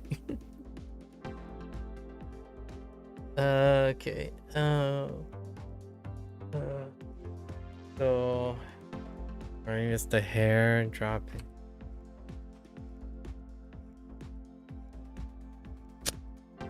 Oh no, that's tool.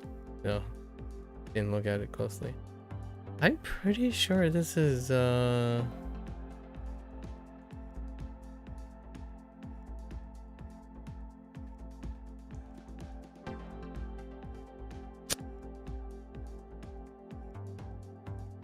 I think Su is correct, but Fan is not.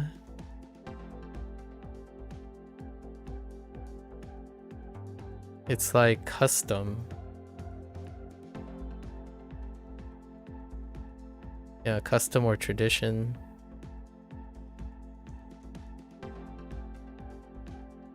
Or is it Sui? No. I'm screwing up this thing. I think. Well, let's just look. Oh no, it is correct. Oh no, I typed the wrong. I typed the wrong character there. Okay, it's fine. It's what I think it is. I thought I typed 2, though the thing was wrong. It's custom, like full custom. Okay, it's fine. Oh, I typed. 民俗， It's fine. 兔子， 兔子是可爱的动物。 Ah, man. What a What a tragic mistake. 焦虑，焦虑对身体不好。 Oh no, wait. Over.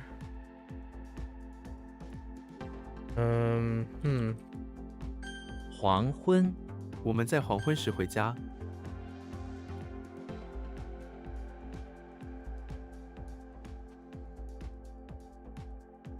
长寿，这种食物据说可以增加长寿。 I wrote long bread instead of beard. I don't want to talk about it. It actually happens more often than I would like. 平凡，这是一件平凡的事情。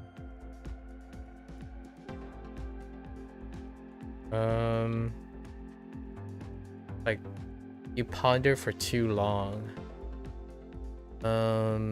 Which is kind of cook too hard. Anxious, I guess. Which is anxious and nervous are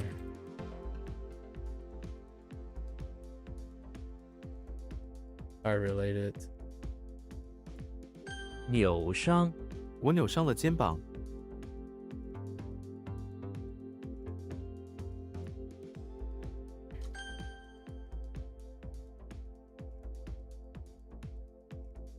漂浮，湖面上漂浮着几只小船。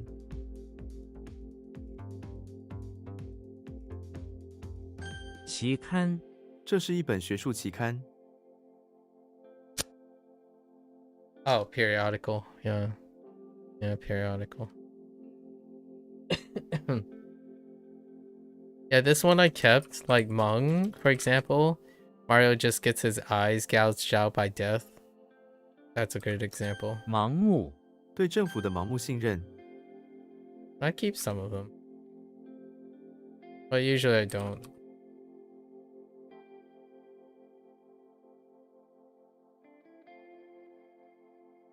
吉祥物，他们设计了一个新的吉祥物。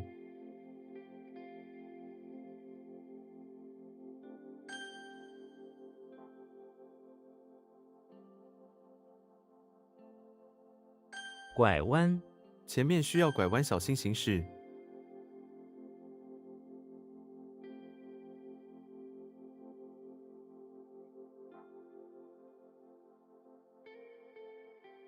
Oh, Zhang is 捐 weak. Jin. Sorry. Jin is weak. Okay.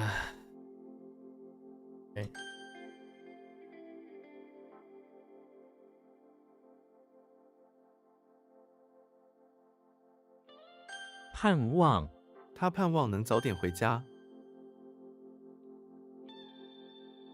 Kind of Cool. weak too. But we practiced. 水壶，我的水壶漏水了。 Don't type bread. What? Wait. Oh no. That's longevity. Not bread. And not beard. Longevity. Although long beard means longevity. I mean, that's what I think of when I think of a long beard. 爽快，他的性格很爽快。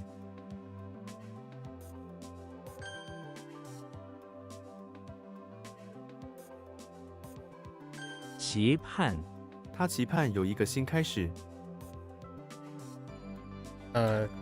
Anoshimi?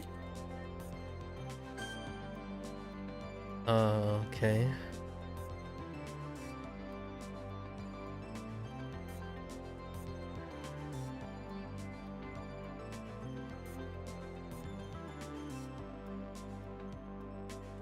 “会”，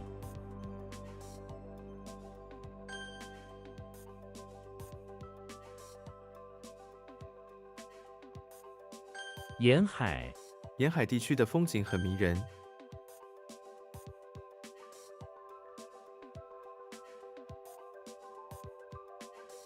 茫然，那位盲人使用导盲犬。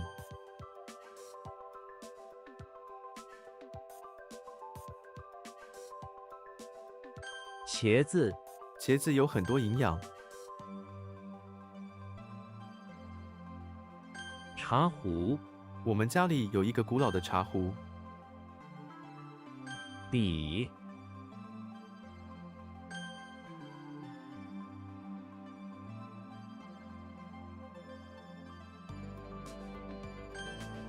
Yeah, longevity and a long beard. I think of dwarves. Dwarves, longevity.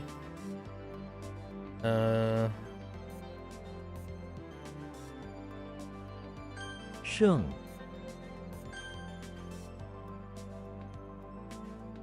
文盲 他是文盲。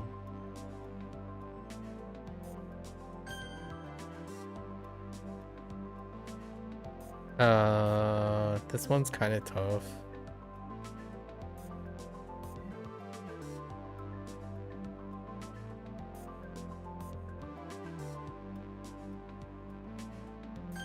Heng 横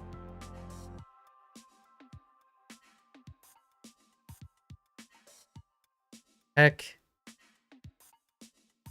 Yeah, that one's tough. Oh, that one's very tough.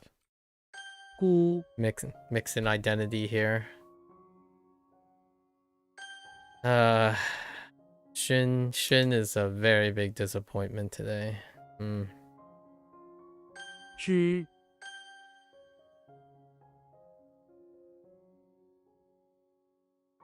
凉爽 今天的天气很凉爽。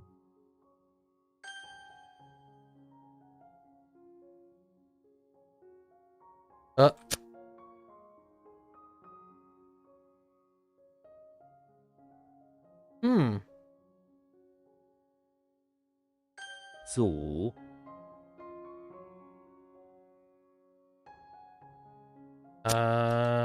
Ancestors, not clan. Ancestors. 狠毒狠毒的反派被打。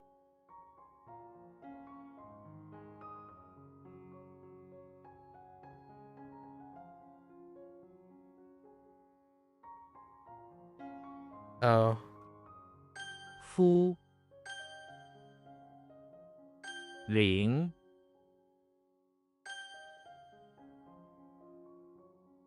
间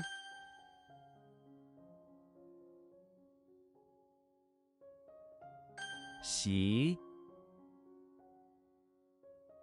Or treasure. Or cherish. Cherish is good.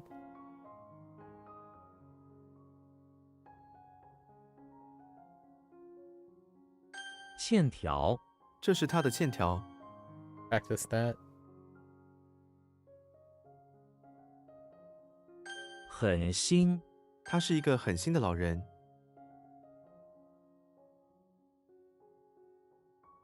What the Pep?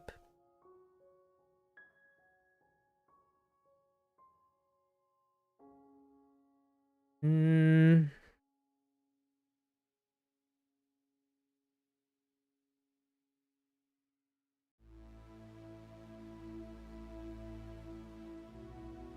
搞好我们必须搞好这个项目。 It's to do a good job. Good job is fine.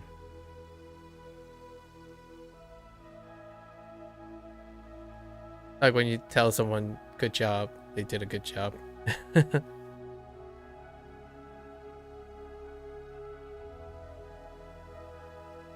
母乳母亲通常喂养婴儿母乳。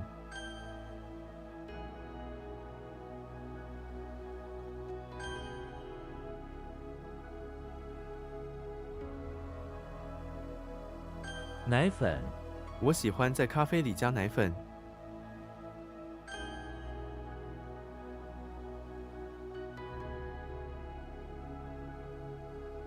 村庄村庄里有很多果树。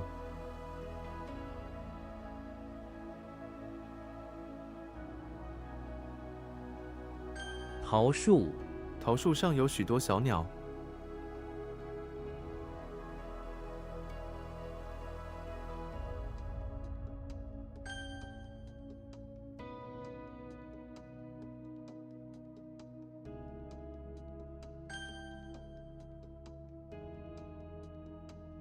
Huh?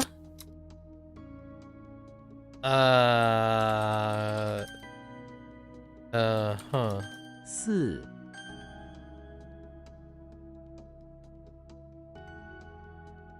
恩人我们一定要报答恩人。 Wait. Enren. Oh, benefactor.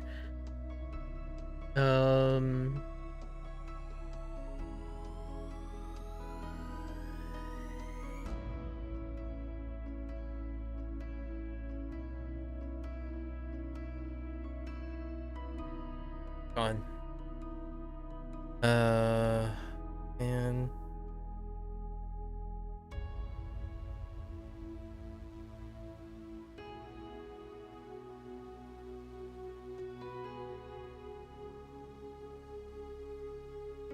oh, 郡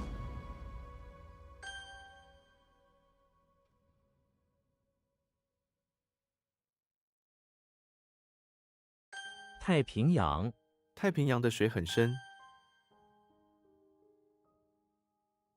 感 that's kind of loose. 粉末粉末应该存放在干燥的地方。拉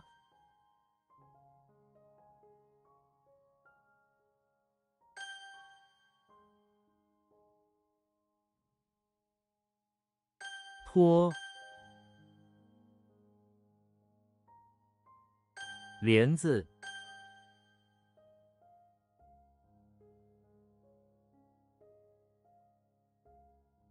Um.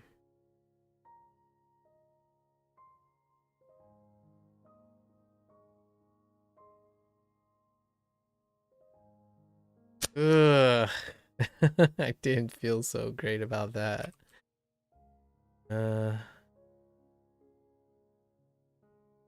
Oh, whoops.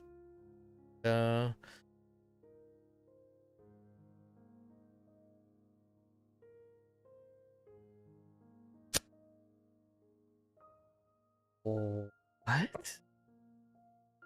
王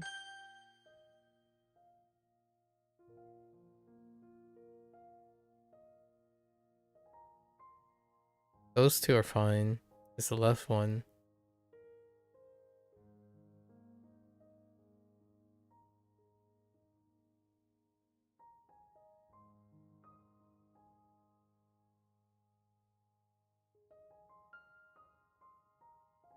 Uh.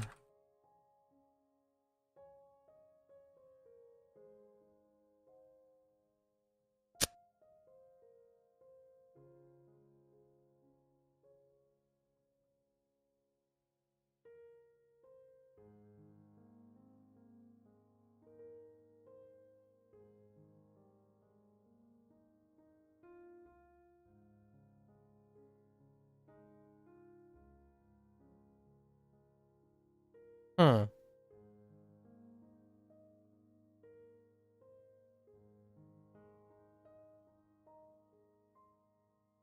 Hmm.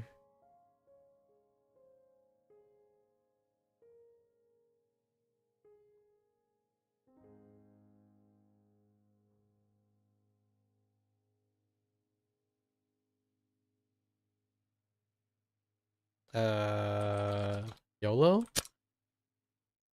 I'm so befuddled by the one that I can't seem to focus on the others. Huh. 乘坐他乘坐飞机去中国，歇工工人因为雨天歇工。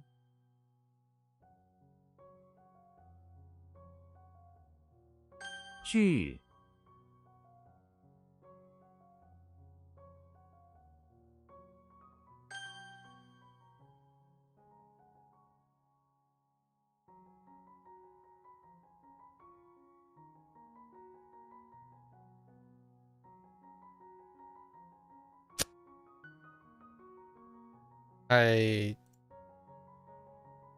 It's fun?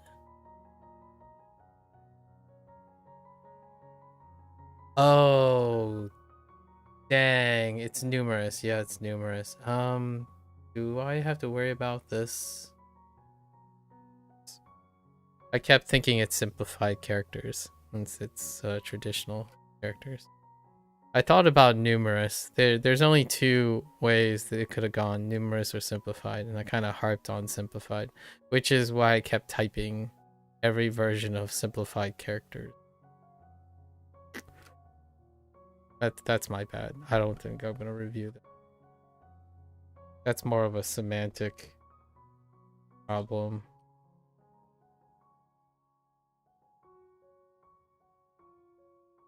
Hmm.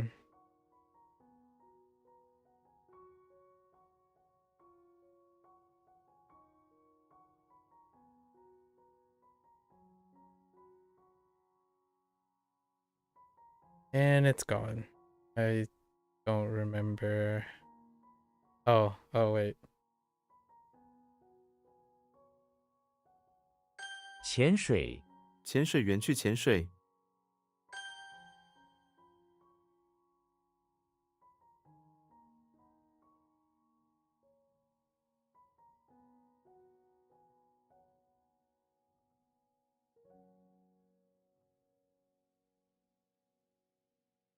What?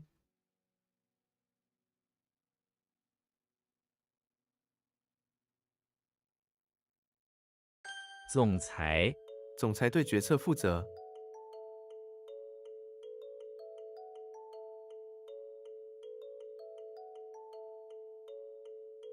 总裁？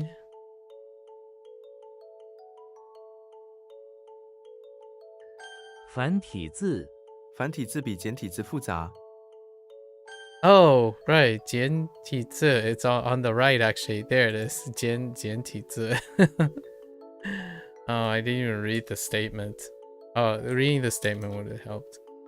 Yeah. I didn't read the line. I wasn't even listening.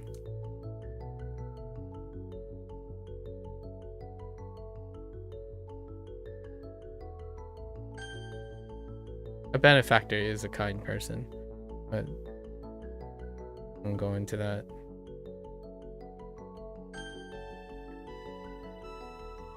静繁 Yeah, numerous.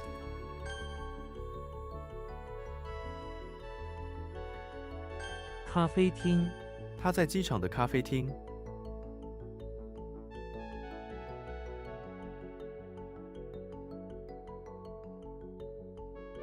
瘦肉这道菜需要瘦肉。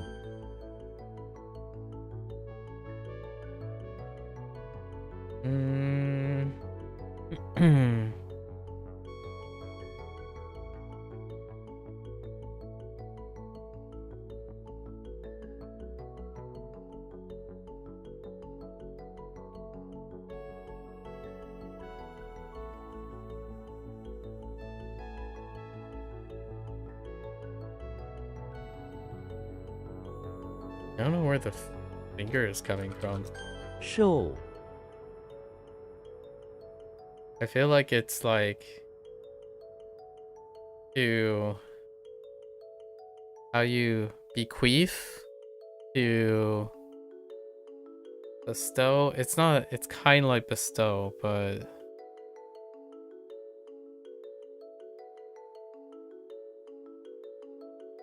to anoint.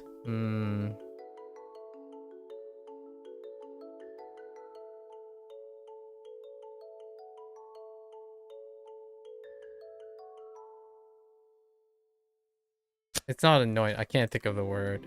To confer. Oh, I wrote bestow or to give. Yeah.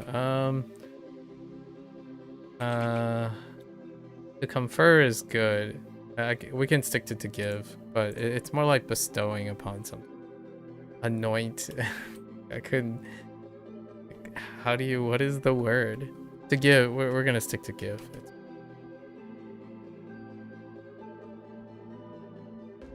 I'm being a little too fancy.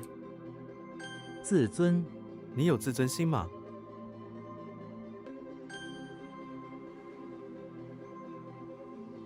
盾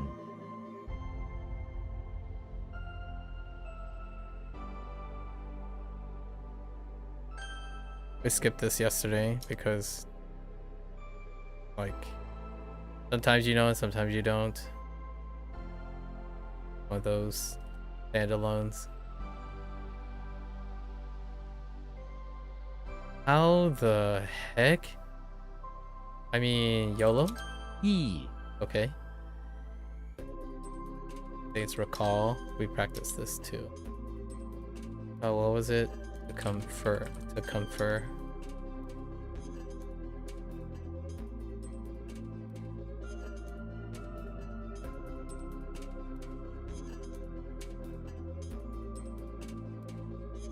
Fan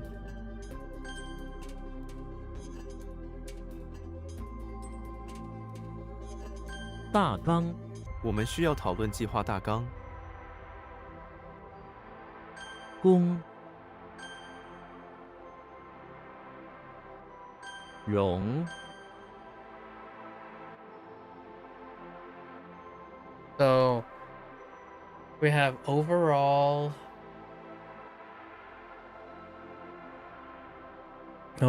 cutouts. So it's kind of like maybe like comprehensive or like a summary of sorts or oh yeah, that's right. We're skipping this. That's that one we're blocking out. It's gonna have to I have to focus on the way it sounds, not the way it reads. The way it reads is not great. We gotta work on the sound. Like the overall person making the decisions. It's a pivot. 2 pivots. It's 总统. 总统. 总统 is what I prefer. I think it's a cultural thing as well. It's very specific. It's specifically not the president, not that president. According to Kevin, anyways.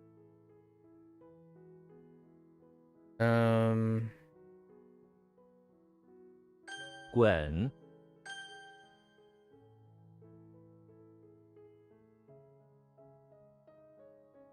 Huh. Oh. 织布我希望我知道如何织布。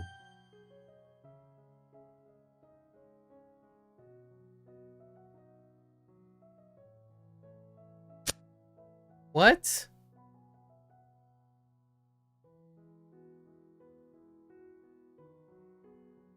Hold.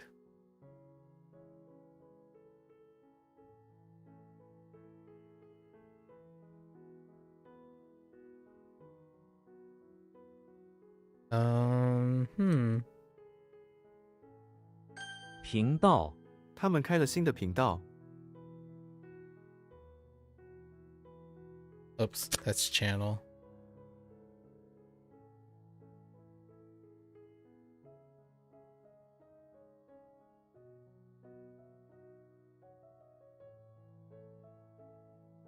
You suck.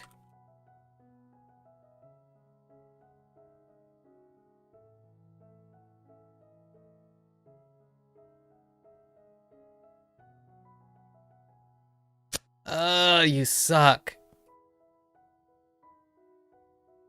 会 I'm not sure what it is yet. 纲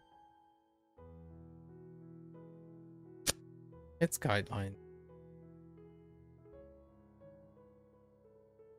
Guidelines this one. Wait. Oh, I spelled it so poorly. I spelled guild dies. Sorry, that's a terrible misspelling. It wasn't even because incorrect. 幻觉幻觉可能是压力的结果。 Oh no, wait, that's unreal. That's hallucination. What am I doing? 蒙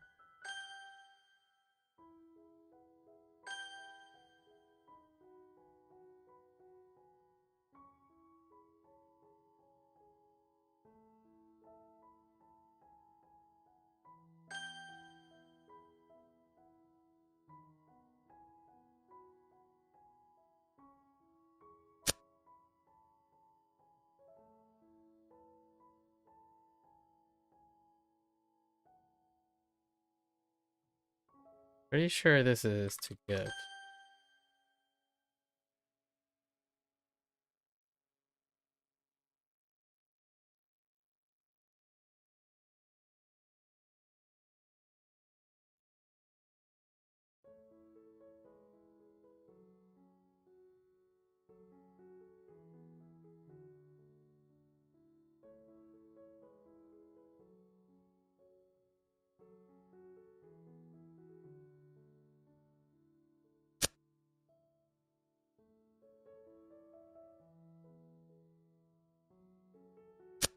I don't know how I could.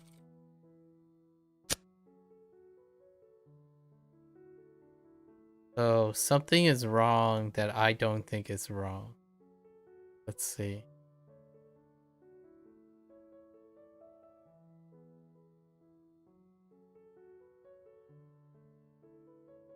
Could be the dung part. Oh. Uh.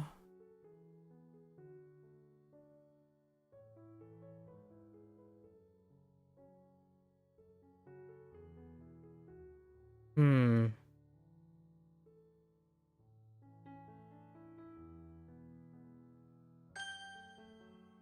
Hmm.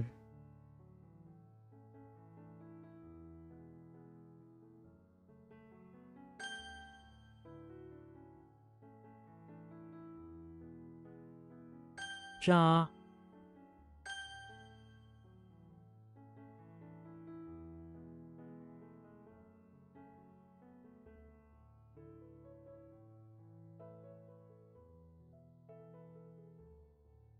It's the left.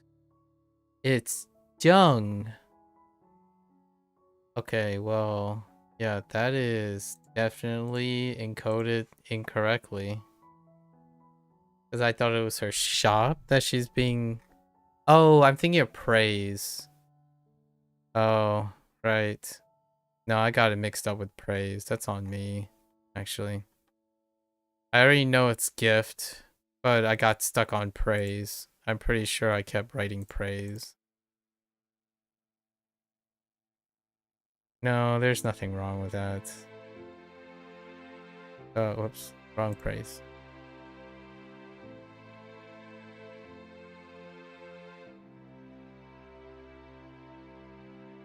Was it this? Yeah, I kept writing praise over and over again. That's my bad. I don't have to read this. It's fine. It's that's gift, not praise. 赠送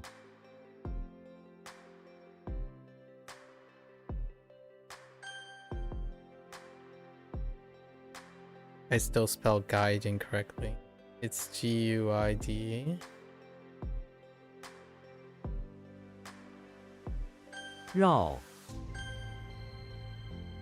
Well, that was a little embarrassing, despite knowing it's gift.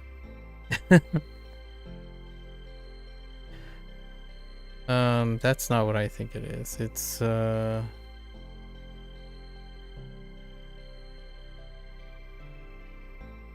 it is what I...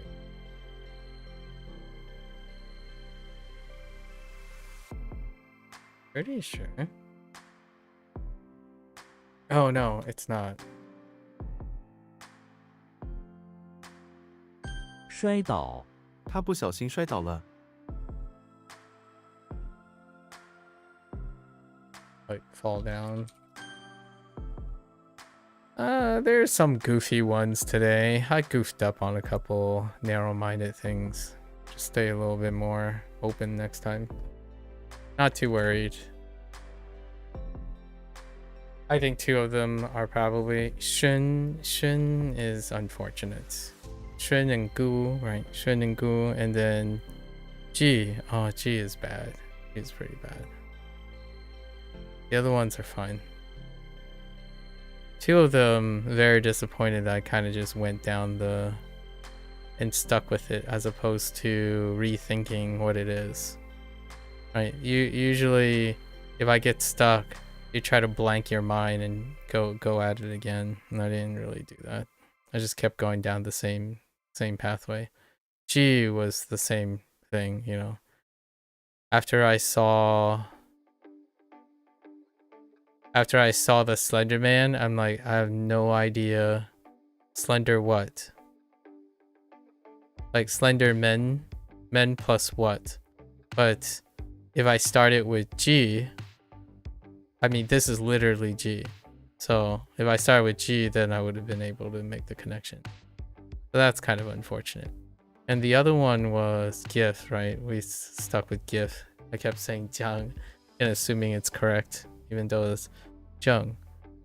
And then the child thing, I think most of them deal with assuming but not resetting. Yeah, most of them. Very disappointing. I don't think we got stopped more than 7 times though. Pretty business as usual. Disappointing. Let's see. How did this work out?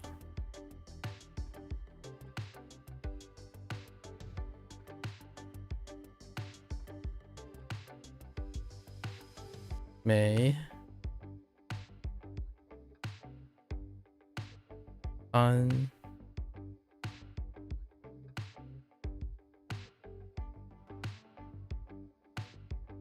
my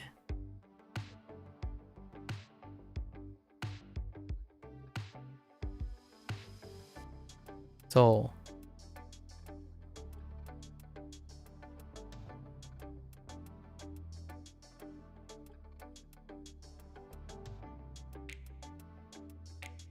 When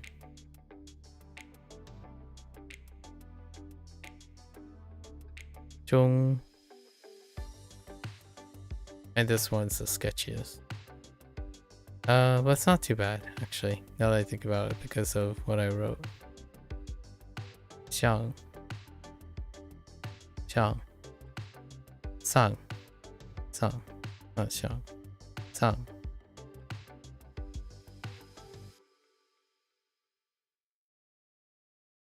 All right, so what do we have?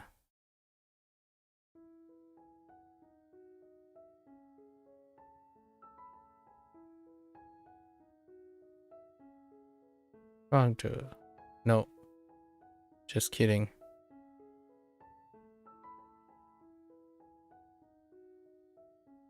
Guangzhou. Guangzhou. Guangzhou. Guangzhou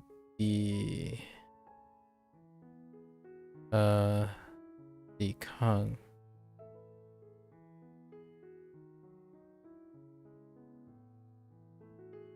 Qidao.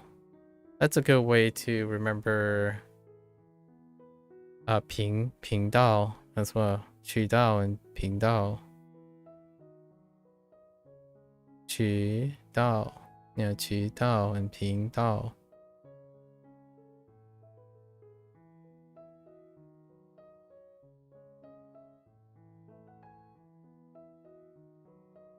Again, weapon and moon.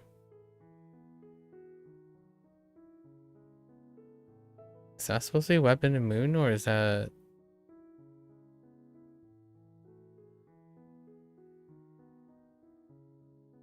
weapon and moon? Oh, right.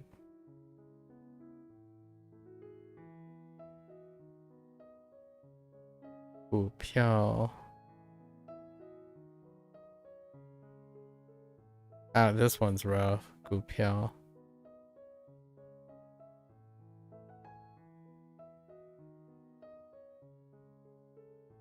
Box, right? Yeah.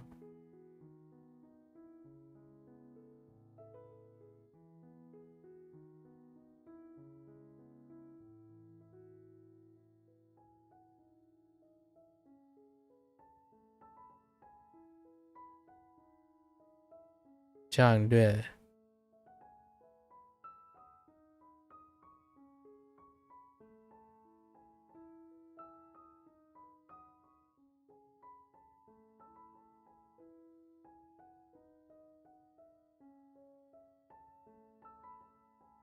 抗议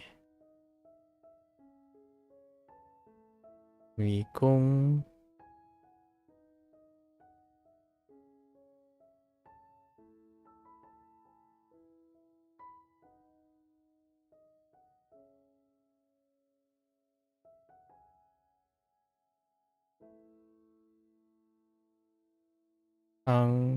康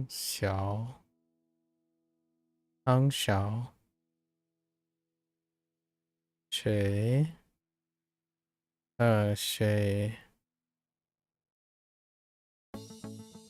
水旗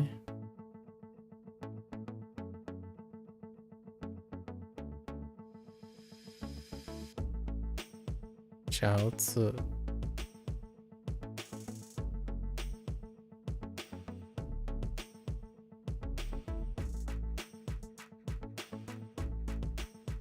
快点快点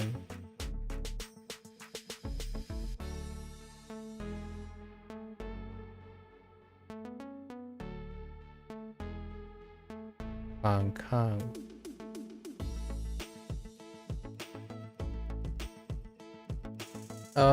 you're too blurred together.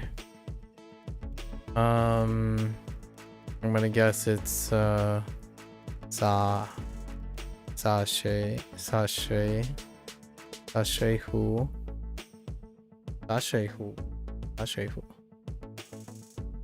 Okay. Let's see. We have Mario.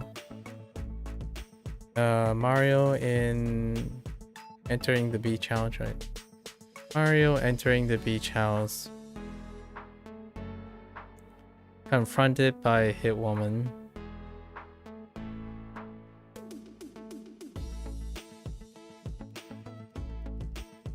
And as an offer of peace, he offered a wooden box, a wooden crate of plums.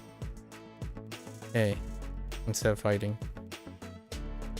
We have Frodo, who's exiting out of the pawn shop, having purchased a bag of magical droppings, right?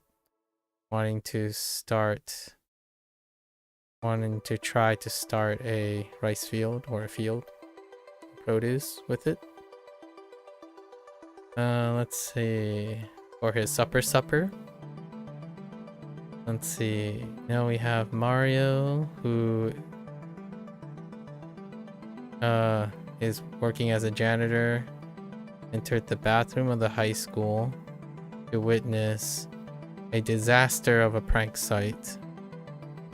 We have trees and limbs, wooden limbs everywhere, along with a bunch of scattered wheat. And to top it all off, a conga line, a bunch of foremans are dilly-daddling everywhere. Or a job indeed. So then we have Zelda, who's taking a break from entertaining the bakery's customers. She's dusting off of her costume. Dusting her costume off of the flour. While she's taking a break from playing music. Heavenly music.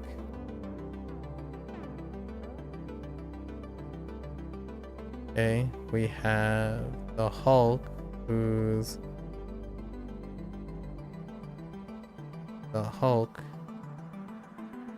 is helping out in the infirmary, where he is in the bathroom. He's commandeered the bathroom of the infirmary to prepare a concoction, some illness.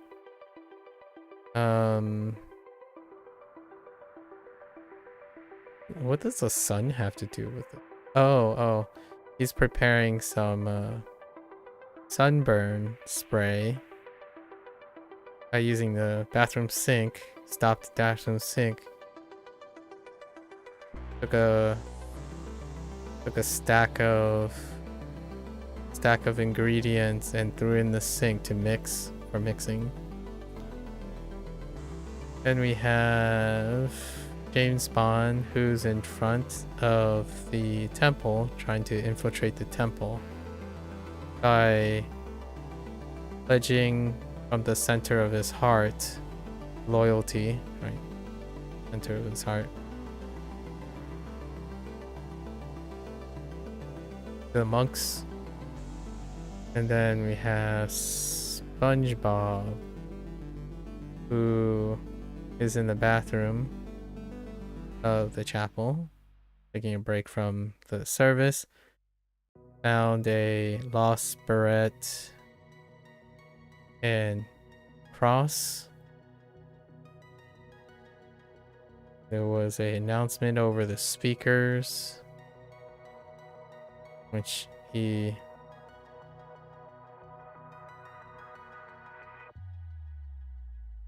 oh, is this slip? Oh no, it's lost. Yeah, lost beret and stuff. It's good enough. And then Shin is what?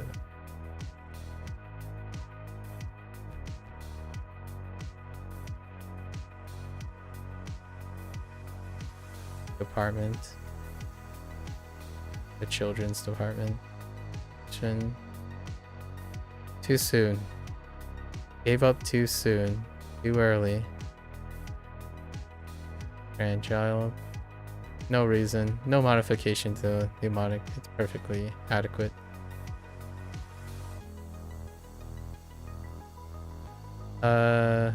G is fine. This is all together. A bit related to the other G, which is to assemble. Assemble all together. They're both G's. And they both involve lots of people. Okay. Alright. Not bad, not bad. It's the usual 2 hours, right? Alright, folks. That's a wrap for our HanziHero session today. If you're gonna watch this later, as always, feel free to follow along, pick up HanziHero for yourself. Always welcome to exchange hot takes. I shared a hot take today about how mnemonics work. Like, it's very individualized as one matures. Like, if I get very I get a little disappointed when people say they're not creative.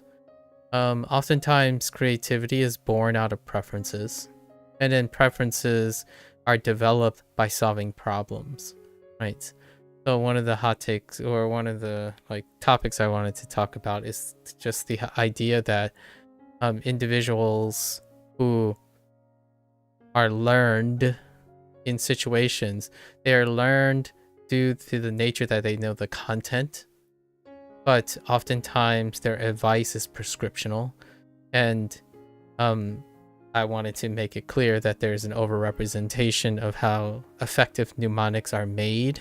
And generally speaking, mnemonics, the idea of mnemonics is that you start with a foundation, like a form of inspiration, and once you matured out of it, right, from the problem you're trying to solve, that maturity leads to preferences, and those preferences create creativity. And in this case, when someone goes up and say, oh, you just do this and this, when it comes to mnemonics, usually it's an excellent starting place, but becoming complacent and accepting people's words like, oh, always make a negative mnemonic because he sits, I would beg to differ.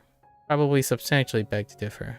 Alternatively, it's more, in my opinion, conducive to phrase it in a way like, what do you find very memorable first? And then take those memories, use those preferences, and create intentionally either similar or contrasting things to the things you're preferring.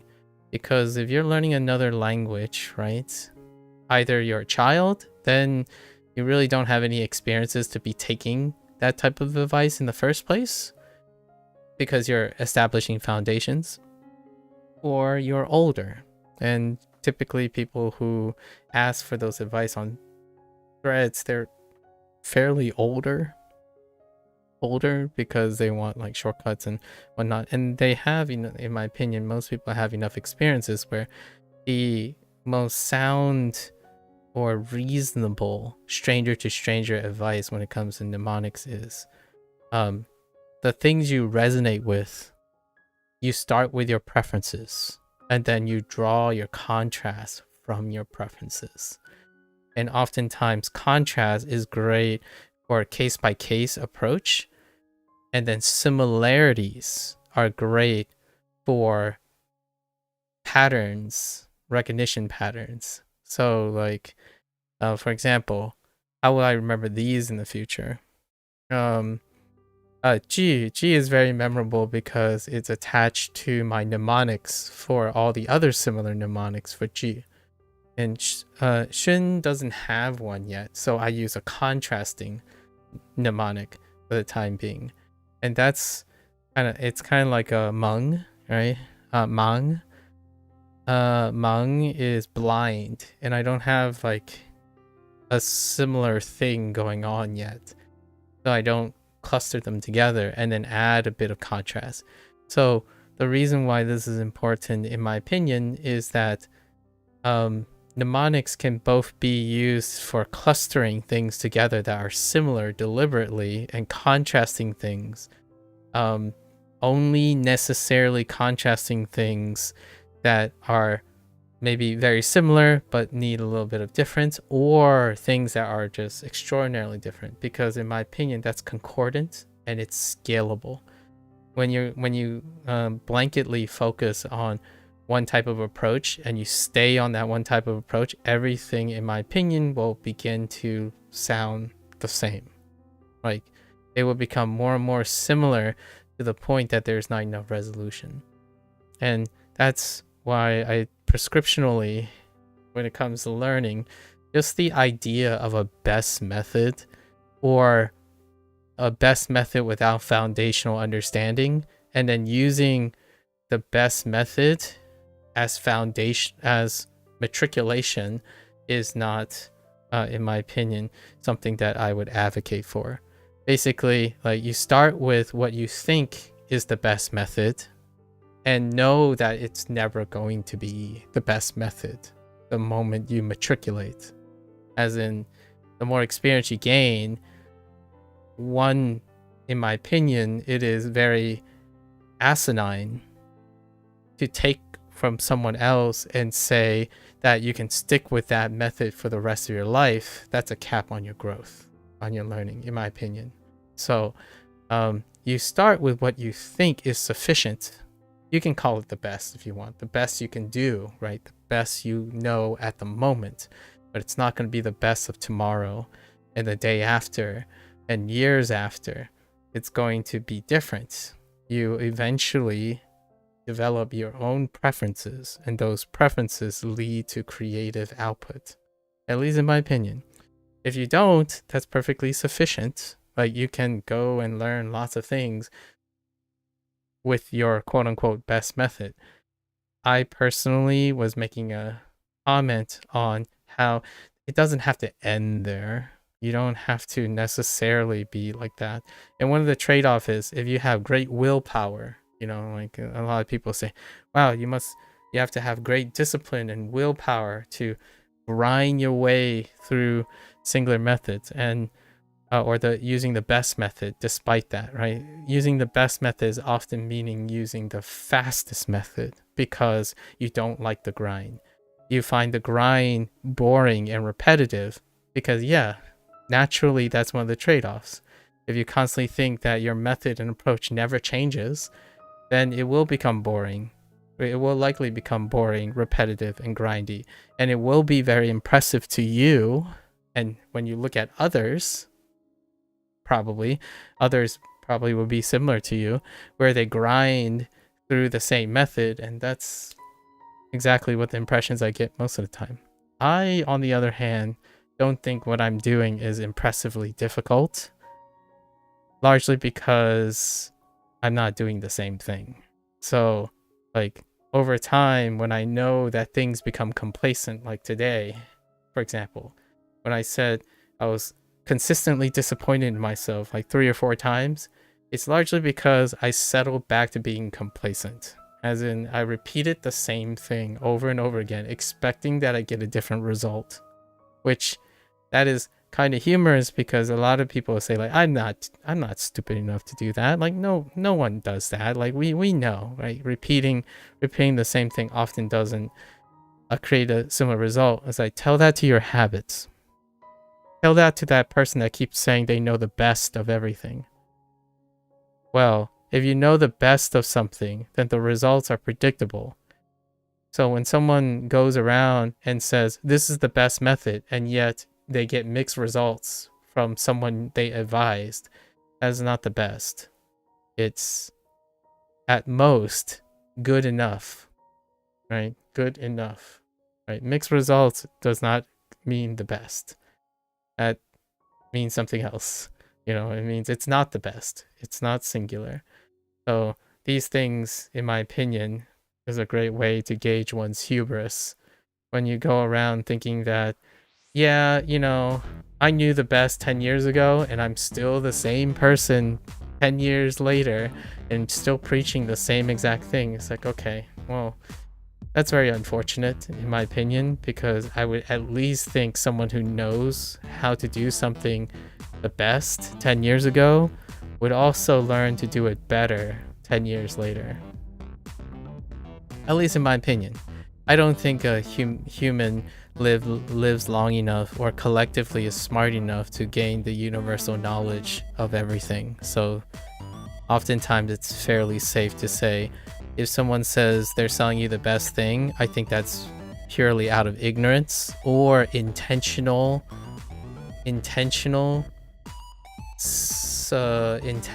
pragmatic selling of something, right? Sincere, significant, sincere, modest, conservative selling would involve the idea like, oh, this is the best we can do now. I'm selling you the best thing I know now. But come back in a year, we'll iterate on this and sell you another product. AKA every form of technology that exists currently, right? This is a summary of things. So yeah, more than welcome. Come on by, share some thoughts, and brainstorm some new ones, right? Keep each other motivated. But until then, until next time, 大家下次见, right? See you guys next time. 感谢观看. Thank you for watching. I'm gonna get up, take a quick bathroom break, stretch a little bit, and I'll be back to start a mini project, a little mini project. Kotoba dash. So we're going back to Japanese. We're gonna do a little opening sequence and then maybe spend the next day or two looking at someone else's approach. So whether they're not here or not, it's nice to participate in how other people think about learning, right? So we'll explore that in a bit. I'll be right back. Thank you.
Alright, welcome back everyone.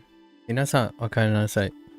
So today I am working on, hold up, see a little gap there. There we go. Today we're taking a little, doing a little mini project, right? I was solicited out of the blue, so we'll go over this stuff. And like the beginning of every project, we are going to do our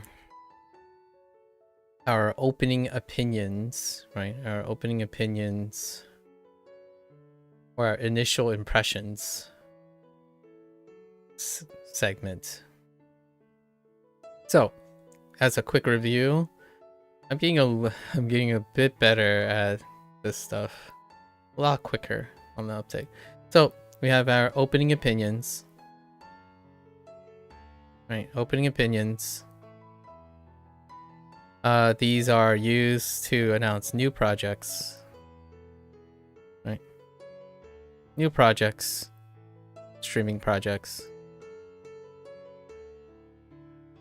They act as, and I've kind of, over the couple projects, I've kind of honed in on the words that I want to focus on. Opening opinions is acting as optics. So we're talking about optics and expectations. These are the things that I focus on in opening opinions. They're going to be centralized around this. And then what's going to happen is I break it up into 3 chunks. So in terms of optics and expectations, we go with our facts. Right, we start with facts. This is facts available to me, whether it's something that I can share, privileged knowledge that I can share, and things in the public, right? Things that are publicly available. Then we go into, we expose and add a bit of a spin, which is we use archetypes. The second part is archetypes. Again, these are hypothetical. So I'm not thinking of any singular person, but more like a subjective interpretation that's based on archetypes. And this time around, we're talking about the gamer and the language learner.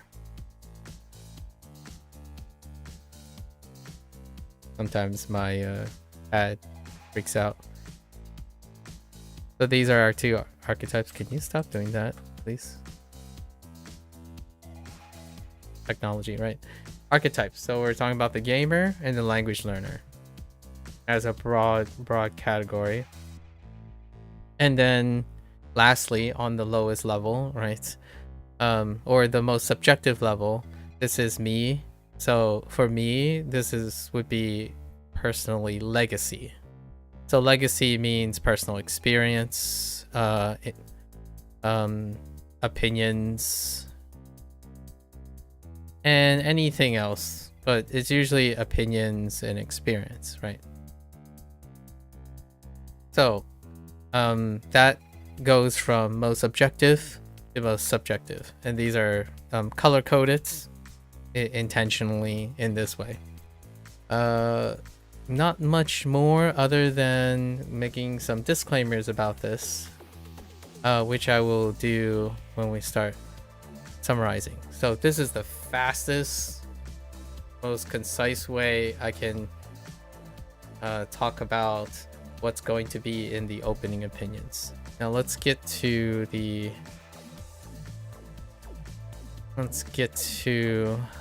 our main event here.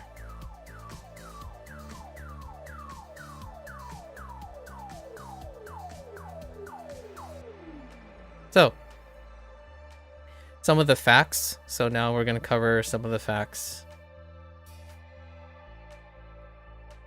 Facts we have is that the name of the game, the name of the project / game is an indie game,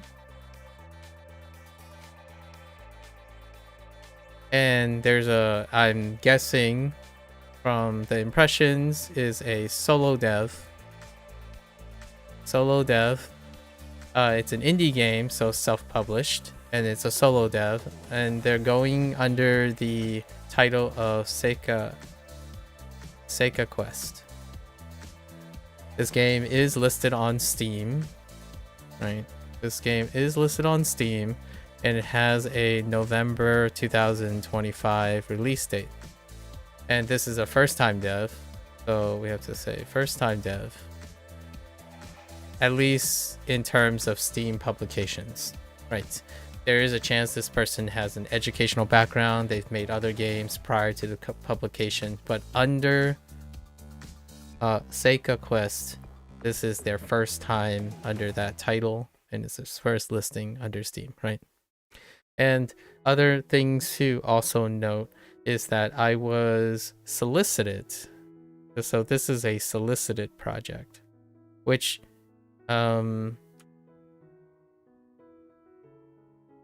prior to this, my last solicited project was I had two previously solicited projects, like in the area of games. They would be, so this would be personal, right? So personal self. The last time it was solicited was Wakotabi, to be related to this. That's related to the same, I'm gonna say, genre of things. So Wakotabi is currently an ongoing project, right? It's being updated as a makeshift live service.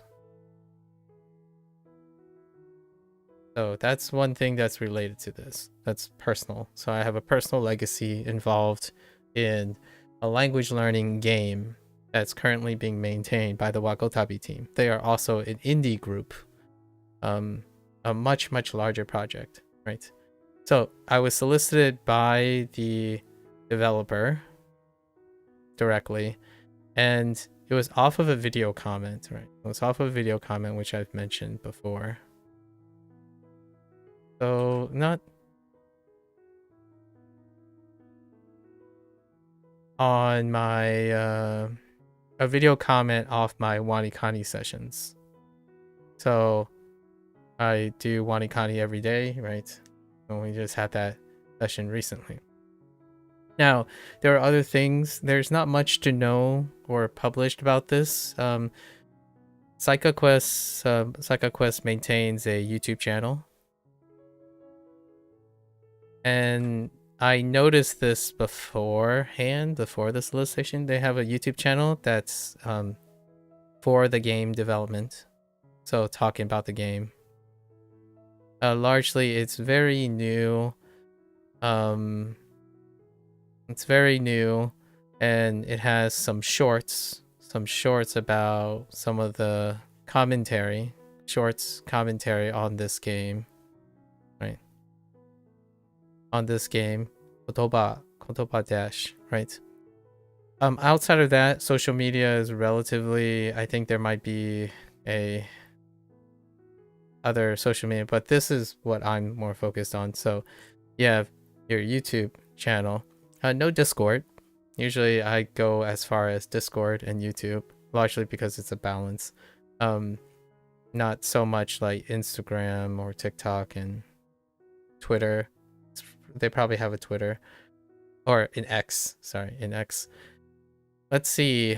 So minimum direct contact with the developer, although I did have the pleasure of communicating. So I did have direct communication on here, actually, on live, on stream. So there was 2 instances that we had direct communication. And largely, we talked about, or I shared about language learning, because both of us are interested in language learning, right? Outside of this, this person strikes as mid-20s-ish. These aren't facts, these are summations. suppositions, so to speak. What else can I say that's factual? Now, there is a store page for Steam, so we're gonna go to the store page because they provide a commentary, right? So we got more facts in the way of Steam page. So when we look at the Steam page, which I should really bring up because I don't have an eidetic memory. So when we talk about optics, I often think about the store page, the Steam store page, how it's being promoted, right? Because optics lead to expectations and it leads to your target audience. So let's, I'm gonna pull up the Steam page here.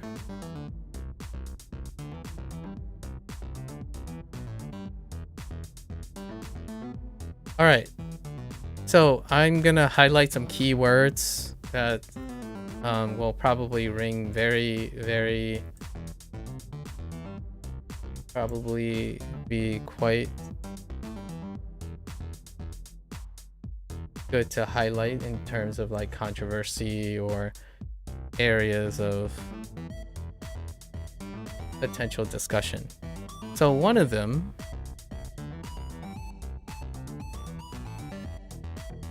so first and foremost, this is catered towards so one thing that has been expressed by the developer is that they are looking to be a we're gonna say a memory tool.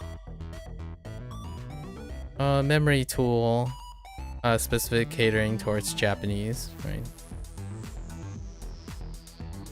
And from our conversations, like email transactions, they're the keyword of supplementary tool. Supplementary, like study, came up, which supplementary, that would mean that it is implied that it is not meant to be a one-stop shop. So it's not a one-stop shop.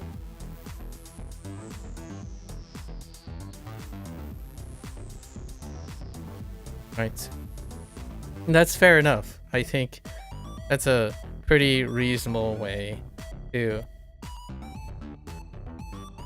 go about it. And now there are some buzzwords on the Steam page that requires qualifying, right? It is mentioned that it is an arcade style of approach, right? I'll throw in all the, there's an arcade style action, right? Arcade style action. So these are some keywords. And then we have advertise multiple difficulty levels. So we have difficulty tiers. Right, these are the features. And then there's replayability design. So replayability. Right. And there's progression system. So that's going to be interesting because progression creates a talking point with our archetypes. Right. And then we have review. There's also review.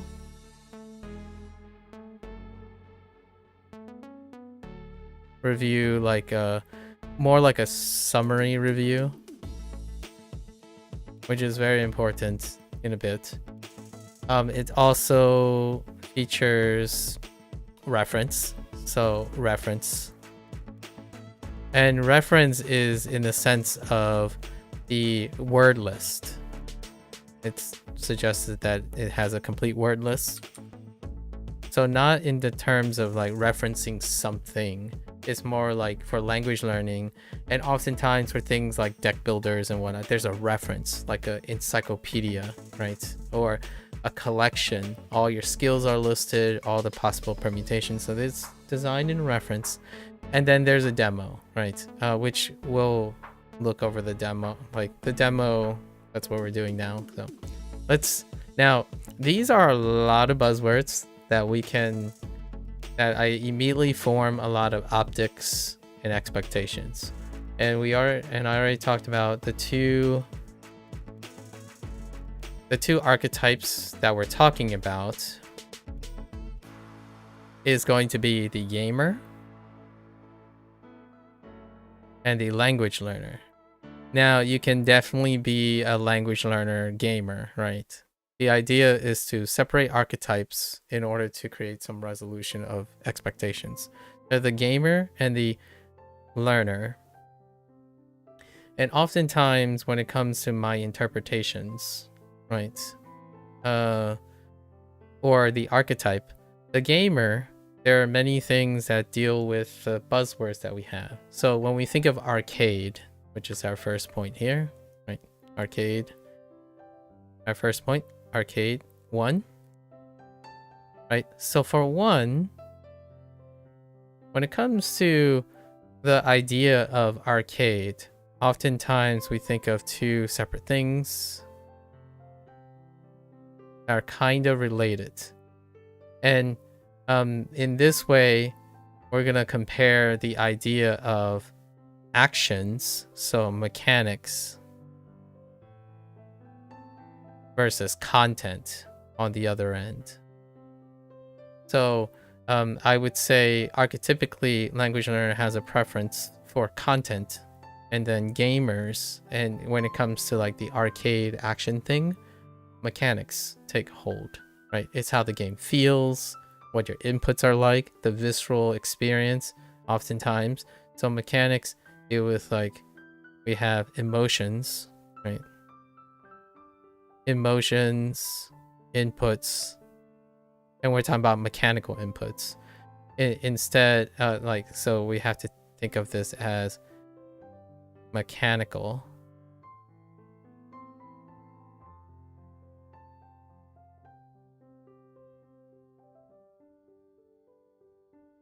And then on the right hand, it would be like semantics.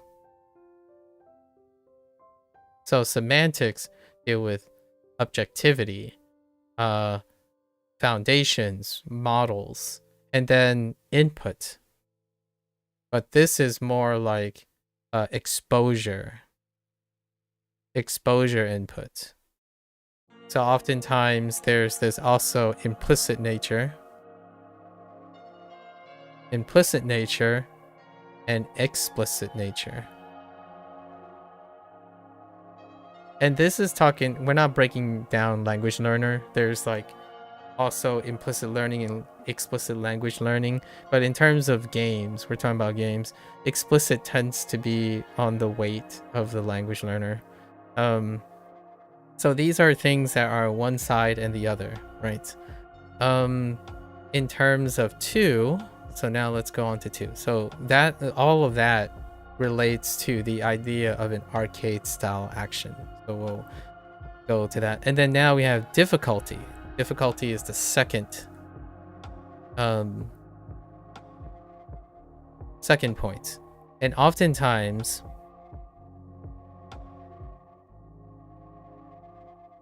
difficulty is perceived in many different ways, but oftentimes the gamer deals with, it's not necessarily, it's more about precision,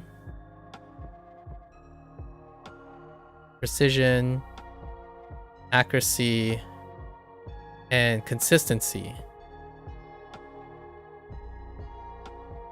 Possibly even throw in speed. So these are mechanical properties, right? But in my opinion, when it comes to language learning, it's often about complexity, comprehensiveness, and I think that's pretty fine. It can be that it has precision and accuracy, but oftentimes the buzzwords that I think about is complexity and comprehensiveness, is how difficulty is weighed. So when this game sets a precedence for difficulty levels, so the question is, in what way is the difficulty tiered? is it tiered towards the gamification? So the reason why I'm choosing gamer and language learning is because often gamers are receptive to gamification. And these are the properties that create gamification. They're typically associated with gamification. So when someone is selling a game, you can see these buzzwords. You can think about arcade as a gamification. It's eliciting emotion. It's imparting visceral feedback to something that language learners a lot of times gravitate towards learning, which deals with exposure, just constant inputs, right? So that doesn't necessarily have to include gamification. In fact, a lot of times when we talk about the serious language learner, most of the stuff about gamification cheapens or distracts from these things. So you might hear this a lot where like, oh, it doesn't matter how precise, accurate, or consistent or how quick you are because you're not learning anything new, right? You're practicing things you know, and you're practicing behavior and habits that are not comprehensive or have the complexity of like native stuff, right? Oh, and that's also under difficulty. Native versus abstraction. Because when it comes to speed, accuracy, consistency, when in games, they often deal with the abstraction of skills. Those skills may not be inherently natural or native, right? That doesn't mean they're not useful. I'm not saying what is not valuable or not. Most of the time when people hear native, they hear valuable. And then when they hear abstraction, they hear optional or creative, which is optional. So this is why I have these linked on the side. Okay, and then we get to 3, which is replayability. Now, replayability is interesting because we have like a third archetype kind of weaving in, but we'll overlook the third archetype. So when it comes to replayability, there's mechanical design. Replayability tends to mean then there's random generation. When it comes to mechanics, random generation, non-repetitious variables. Right. So from a mechanical standpoint, I was going to mention roguelike games, right? Roguelike games have a very structured run-based randomization. The idea for repetition is not the same as a language learner. Language learner is for repetition. So this is having static elements being repeated to accuracy, to accuracy. So oftentimes there's a preference for things to be repetitiously static, as in you want to know the right answer and just the right answer. There's a secondary priority for random and non-repetitious nature and variability, but these are at odds with each other a lot of times. So when a game is randomizing, it can become unnatural. And then we've already added natural, so natural would still be here, right? Natural and native, right? Games, when language learning games end up being gamified, they can produce combinations, non-random, like random combinations that can come off as the sacrifice of accuracy and nativeness, because those are non-random. They are pre-selected, right? Or standardized. And often that creates a point of critique. Like, oh, this game, like for example, Duolingo. Oh, this game, Duolingo is just mix and matching all the words. And then sometimes it comes up with sentences that are unnatural, right? Or all the time it becomes unnatural because you're randomizing a limited number of components instead of learning them repetitiously in their static, accurate native form, right? So language learning inherently, when you're building a game about language learning, it inherently has to juggle these, because if you're constantly looking to simulate native environments, that creates non-variable repetitious gaming content that is not scalable, in my opinion. So like the holy grail of language learning as a model for a game is like a quadruple A title that simulates the real world. That is unscalable, unachievable, or like maybe achievable by like the very few up there, but it's unrealistic. It's incredibly unrealistic. And then when you introduce gamification, that replayability goes out the window. Hence the very common stereotype of a serious language learner, communicating that when you gamify something, it's to make it fun, but it's at the cost of being a serious language learner. Because serious language learners are fixated on a property that is contrasting with the gamification, that these things are achieved because they are repetitious and static and constantly the same, because that is the nature of learning a language. You must say these phrases without hesitation, without any mix of other things or needing excess ways to remember something's specific order, because it is what it is. It is the model. It's all standardized.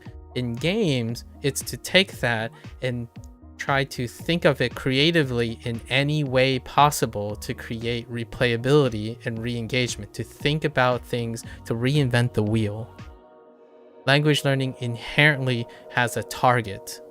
Gamification does not have a target based on its semantics or it, like a model. It's aiming to be different. It's aiming to be creative. So oftentimes that can myth people. So if you're into language learning and you're looking at a game that is gamified, you're expecting to sacrifice some of these things: the content, the semantics, the hyper focus on exposure input, the explicit nature of targets, the complexity, the comprehensive. All these are sacrificed for the gain of some of the gamification qualities. I think I'm pretty good at the things I'm saying here, because it's nearly every single, like, so far there hasn't been anything that went outside of these complaints or dualities at the moment. And it's, you know, I'm gonna add more to it as I gain more experience on looking at commentary and criticisms. These are not right or wrong. Neither of these comments and people or archetypes, right, groups of archetypes, are incorrect.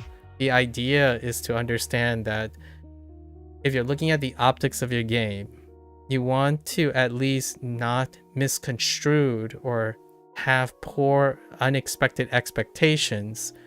And your experience might go a long way to understanding things when you like map out how things can contrast with each other, right? If you want something to be native, natural all the time, it is usually going to be repetitious, probably grindy, and always seeing the same things.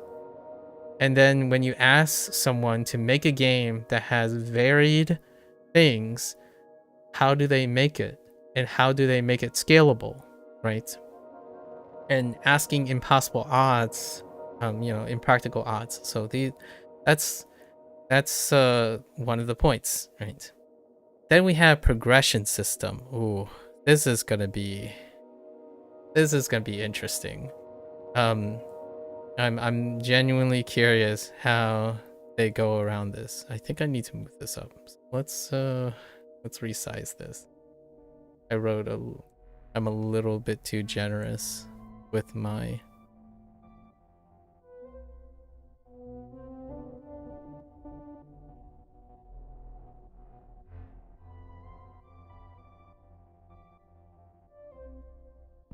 I spaced too much empty space. Okay. I'm trying not to be too cluttered. We got 2 more points. I want to cover 2 more points for this.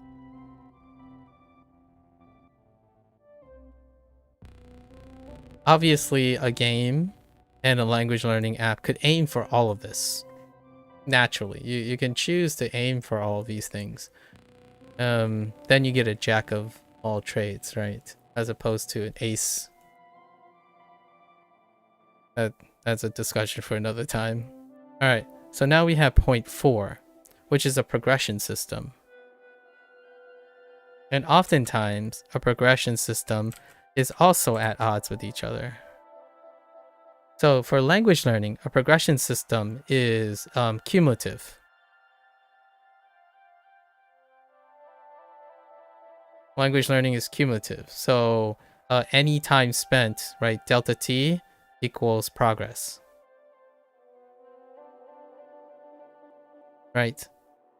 And when it comes to game mechanics, oftentimes game mechanics involve metrics, very strong metrics.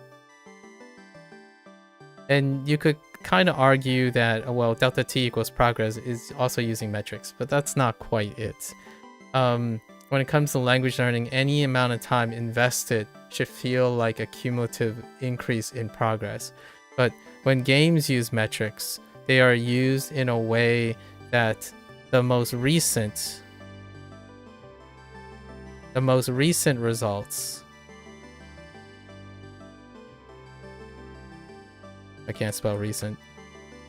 Recent results are emphasized, and recent results, you can go backwards.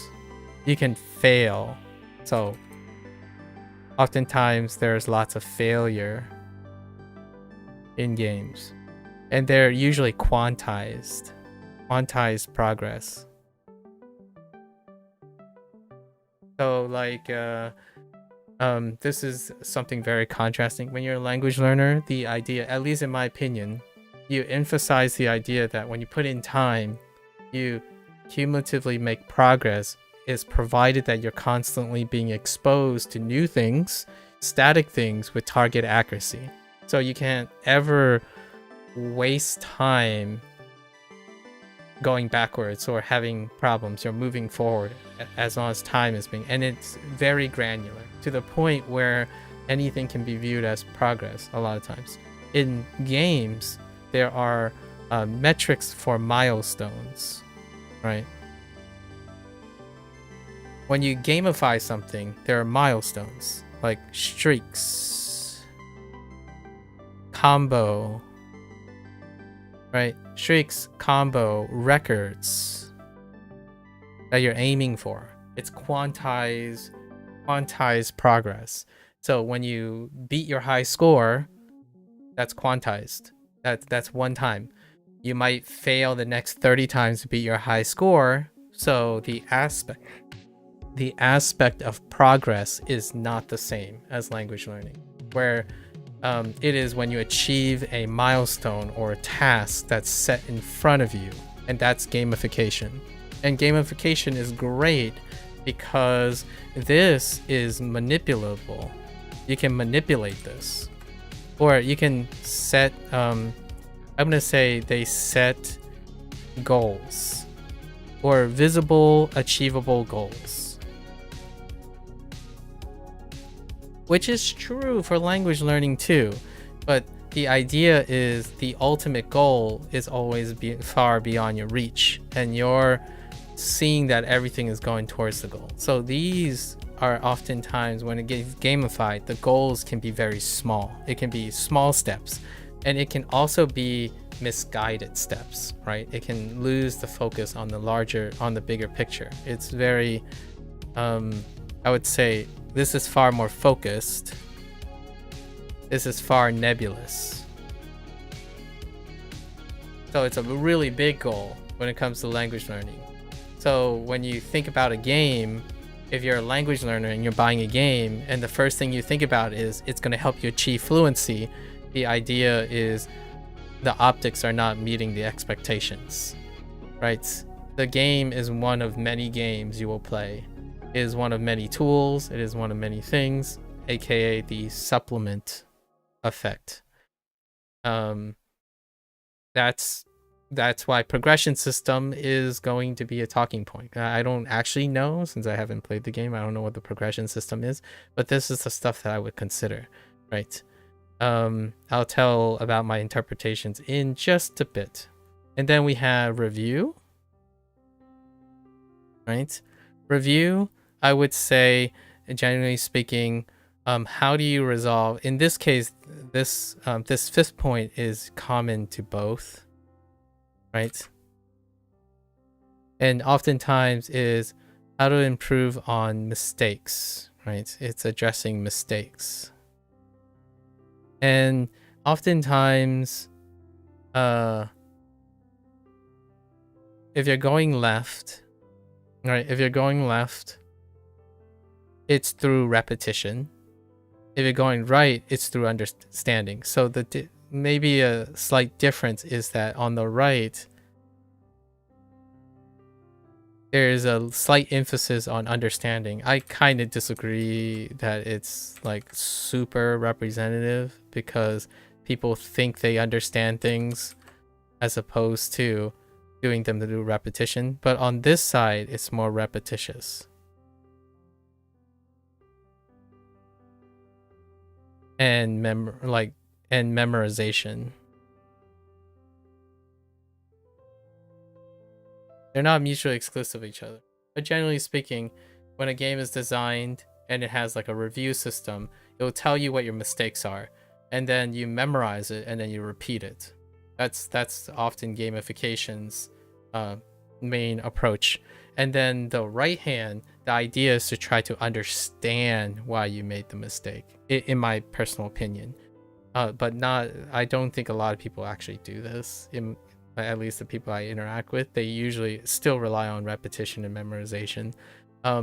Like, if you can understand the nature of why you made and how you made the mistake, that is what the review system in a learning device tool should be encouraging, in my opinion.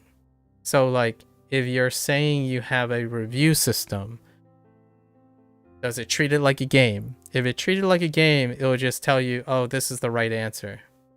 That's it. Duolingo is gamified, right? WaniKani is unintentionally, like the whole flashcard system, SRS, is tend to be gamified in the sense of it takes the predominant repetition and memorization. It doesn't have a matriculation to develop a dynamic understanding. Usually that's up to the user. So oftentimes apps are restricted in that way because you don't have actual feedback, right? You're not talking to someone. But AI machine learning has tried to circumvent this. And so Duolingo, it's not entirely true about Duolingo, and it's not entirely true about all apps, because now they're integrating at least an LLM, which creates dynamic responses. It will adapt, or you hope that if you give your information away, right, it'll track and it'll begin to understand and tell you why and how you are making these mistakes, and that can improve understanding over time. But that's usually one and the same. Largely this is due to the nature of technological restriction and or the lack of human feedback, right? So mistakes typically lean, in both cases, repetition and memorization. Ideally, in my opinion, for language learning, understanding how, why, and having someone observe those patterns that you're making and understanding that becomes the way, or the ideal way for language learning, or like one of the better cases, I would say. And then lastly, we have number 6, which is reference, right? Reference. And reference can be really tough. Reference is usually a gamer is good enough, right? Good enough. And for the language learner, comprehensive. So gamers are sufficient and go. Like, tell me just enough and I'll just learn the rest along the way. Doesn't matter. I don't want to see all the probabilities. I don't want to see all the things in it. Language learning, I want to see everything that's in it. How many kanji does this have? How many words does this have? Does this cover grammar? Does it everything has to be paved as much as possible, right?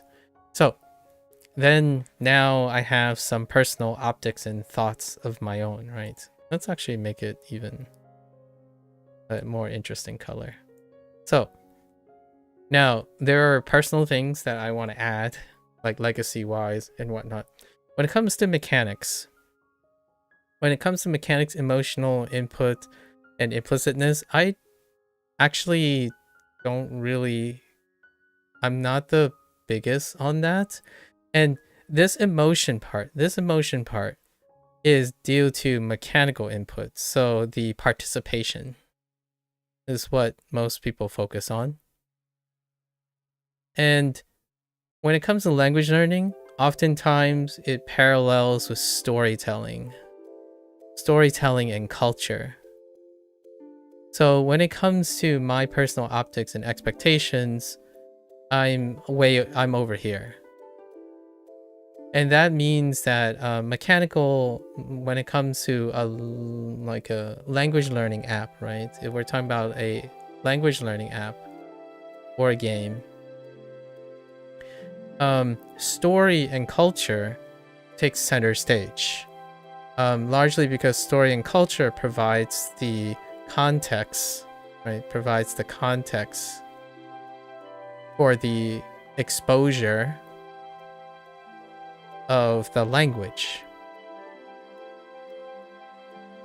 Now, the downside that I often talk about this, the compromise, is this costs a lot and is one-time use. Like most things of language learning, when something is static, natural, native, is one-time use. So what happens is it costs a lot, and we're talking about costs a lot in a figurative and literal sense. Money and time.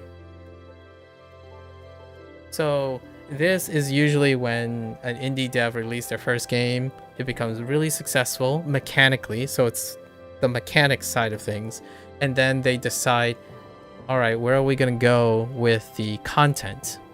So are we going to start writing a story? Are we going to start building a world? In this case, if you're into language learning, are we going to start introducing native content, right? And what is that native content? It's the story and culture of that language, as well as speech recording, right? So native speech, that costs a lot of money and time, right? Speech, literature. So all of this stuff is later. So whenever I think about an indie group, I think all the rules apply to other genre.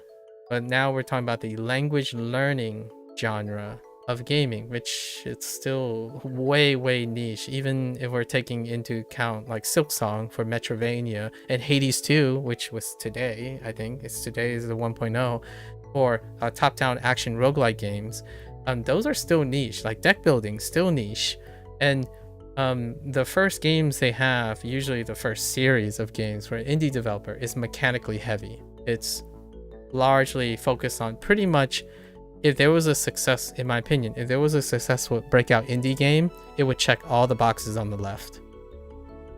So mechanical, emotionally participant, mechanical inputs, it's implicit learning, it has some precise accuracy, speed, and abstraction of like some sort of game mechanic. It's non-random, it's random, it's non-repetitious, it's variable, and oftentimes it's unnatural. Unnatural leads to challenges. It's very challenging because it is an unnatural way of learning something. You're learning to do something that is challenging because it is unnatural, right? Like trying to climb a mountain with the worst Controls, Baby Step just came out, right? Or like walk in the worst way possible, right? Those are the challenges. It's mechanical challenges most of the time, and it's very cost effective. Now, occasionally you have things like Clear Obscure, of course, the game in my game of this year for sure, that pandered to me, where what they did was they swung for the fences and did all the costly things, the money and time things, the one-time use things, story, culture, context, right? French, art, right? Emotional storytelling, an incredible soundtrack. Like, these things are secondary, in my opinion, to Indie's first title, with the exceptions. So we're not using the exceptions as representation of the average. So in this case, this game will probably be over here, right? This is probably where it's going to be. It's not going to be over here, right? It's not going to be where I prefer. So I have to, like, those who buy this game or are interested in this game, and for myself who is like looking at this game, I have to temper my expectations with the optics of the game. And sure enough, this game is labeled, in my opinion, appropriately to some extent as an arcade game. So the moment you make the word arcade, it means it's gamification. And arcade means that there will be sacrifices made for everything on the right or things on the left, right? It's about, and in fact, complexity, oftentimes when it comes to mechanical arcade games, it's about simplicity.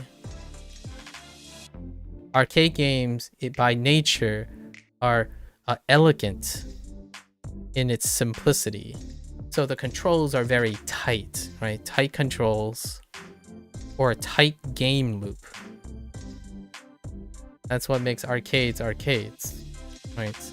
And it's not about inherent complexity. Complexity tends to give you need time and money for complexity, for comprehensiveness, for research and whatnot.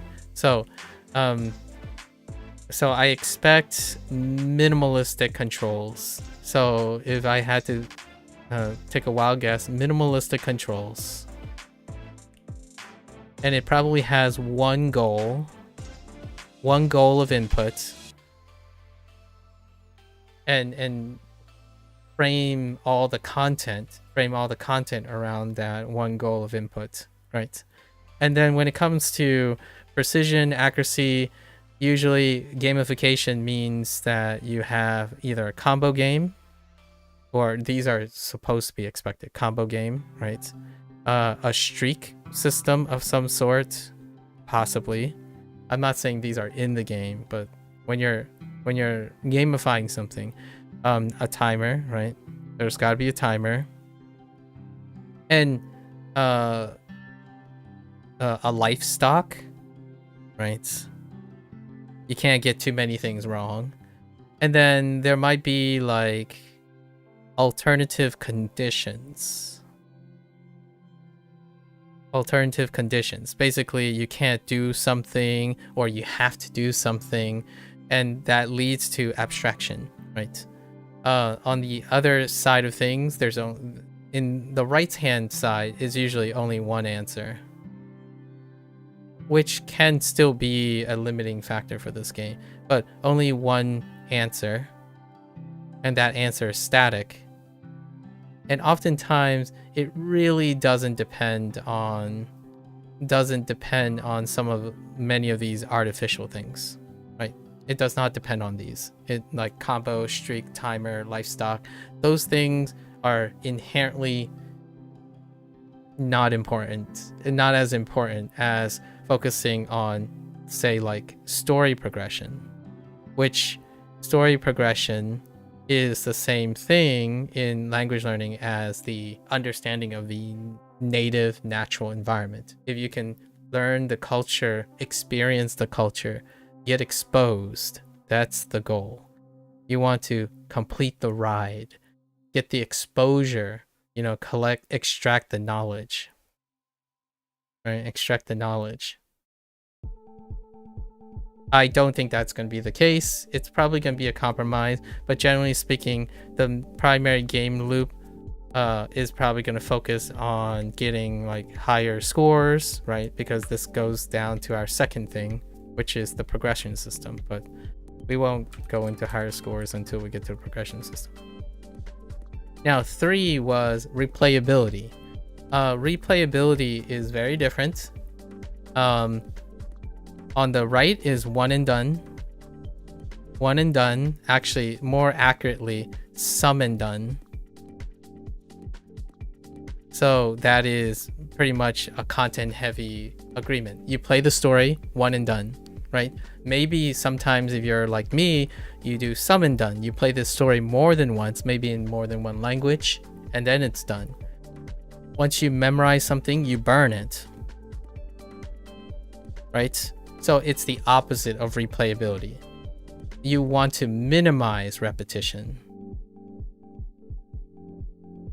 So basically when you learn something and you know you learned it, it shouldn't come up again. So the game is done. It's over. Like you don't do anything. You don't rework your foundations. You've got the accuracy. You've learned the static. You learned the standardization. You move on, right?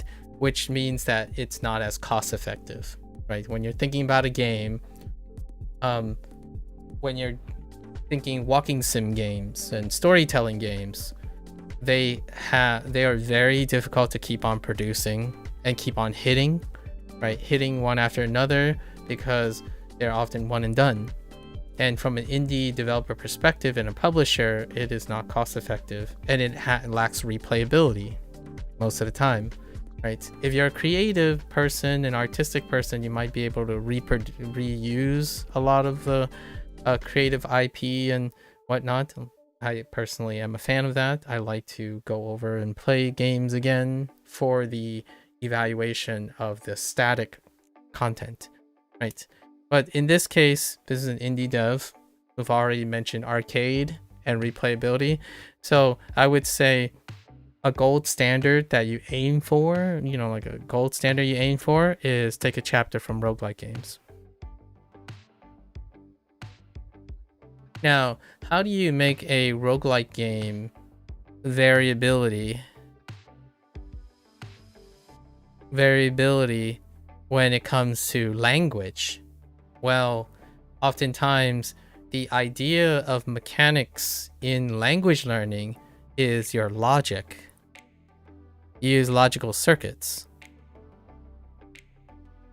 And the great page from logical circuits, not necessarily roguelike games, like in addition to roguelike games, are puzzle games.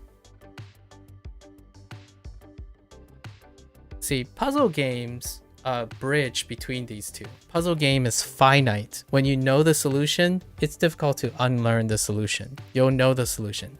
But what puzzle games do to create reproducibility is they use metrics like speed, accuracy, and stuff, but they bend it in a way that produces the abstraction challenge. So the idea is to think of it as like a puzzle game. If you produce logical circuits, so if someone gets to be thought as A to B, change it up and make them think B to A, right? If you have a C, you have even more combinations of logical thinking. So the idea is to make more of your limited content, which I imagine is very limited because of being an indie dev. You're not going to have like the dictionary's worth of Japanese language. It's a starting place, right? The idea is to cycle the logic. So if you're gonna go from English to Japanese, then go from Japanese to English. That would be a second mode. It's a second logical thinking. If you're thinking forwards, think backwards. If you're looking for a kana, then go look for kanji, right? If you're matching kanji with English, match kanji with kana, right? Or kana with kanji, or romaji with... So this is where gamification bucks at language learning, because gamification can create unnatural coupling But the idea is all of that requires skill. It requires repetition, and it's non-repetitious because you're doing a lot of different tasks. It might not be ideal for people whose language learning is linear. For a lot of people, their goal is in one direction, is towards fluency. Gaming is about difficulty and how you can challenge yourself to do many things that are either optional and or can help the brain stay active. So when you're thinking, all right, if I say ka, are you thinking about the kana or the romaji? Because if you're thinking about both, then that's twice as much resources. It's twice as hard or twice as challenging, mechanically speaking. If you make your game with 10 steps versus 1 step, it might be unnatural to have 10 steps to think of a kanji and then know what it means. You might be doing it in 3 steps. That's more of a language approach. And then you hope to make it even less and more efficient. In a game, you can artificially inflate and challenge the player to do it in 10 steps, do it in 15 steps. So yes, and it becomes unnatural, but it creates non-repetitious environments. It challenges the person to think of things in different ways. Now, for myself, I forgot to write some stuff. So for me, I'm still way over on. I'm far more of a language learner in terms of preferences than I am a gamification. So that's a great way to tell myself I need to expect certain things or ground my expectations with my optics of my preferences. Now, when it comes to this, though, you might be thinking, oh, well, then he's got to be on the other side. I actually lean towards the gamification on this side. I like gamification for this property. It's actually on the left side of things because practicing logical circuits and systems, in my opinion, is one of the foundations of why I like to learn. One of the foundations of learning is to not become static and repetitious. So while it might be very open to language learners, people who think they like to learn a language, I like learning. So when it comes to video games, that's what makes learning really dynamic in video games. No, it's not about learning the best way, the only way, the most appropriate way. It's challenging yourself to think about things differently. There's no like archetype or anything like that. Like a puzzle game makes the rules. You make the rules. It doesn't really mean that you live and learn the rules. In language learning, you live and learn the rules. You're looking for models. You're memorizing and imitating models. You're rarely ever creating. And for those who are at the peak of all of this stuff, they might exercise creativity. For me, I'm creative along the way, the entire time. Like the whole goal is to be creative. That's my mantra. I like to be creative along the way at the expense of things. So yes, Duolingo is very valuable, but not in the way that serious language learners will like it. I learned that their Duolingo actually used 4 or 5 different ways gamification maximizes the use of limited knowledge, but that's not appreciated. That's usually belittled and also trivialized by serious language learners because they are specifically prioritizing, and that makes appropriate sense. They should not like Duolingo based on what they're saying. They want exposure, novel input, and they want to learn the standardization. Like that's great. Video games, legitimately gamification, in my opinion, one of the foundations, don't do that. Like, who said pressing A to jump is intuitive? Why do you even need to remember that A is jump? You jump. So if you learn how to jump in real life, you don't need to remember that A is jump in a game, right? It's a subsystem. It's optional. If you're if you're a language learner and you're saying, well, native and natural is the best way, stop watching television, stop watching media, right? Stop playing music that no one else likes, right? Only do the popular thing, only do the thing that is most natural. But you're not saying that. At least I don't think most people are saying that. So, but language learning is treated like that because they're operating it towards a model. You have to understand the model before you become creative, right? So it's a linear process. So if you're at the act of language learning, you're trying to learn what is natural, what is standard.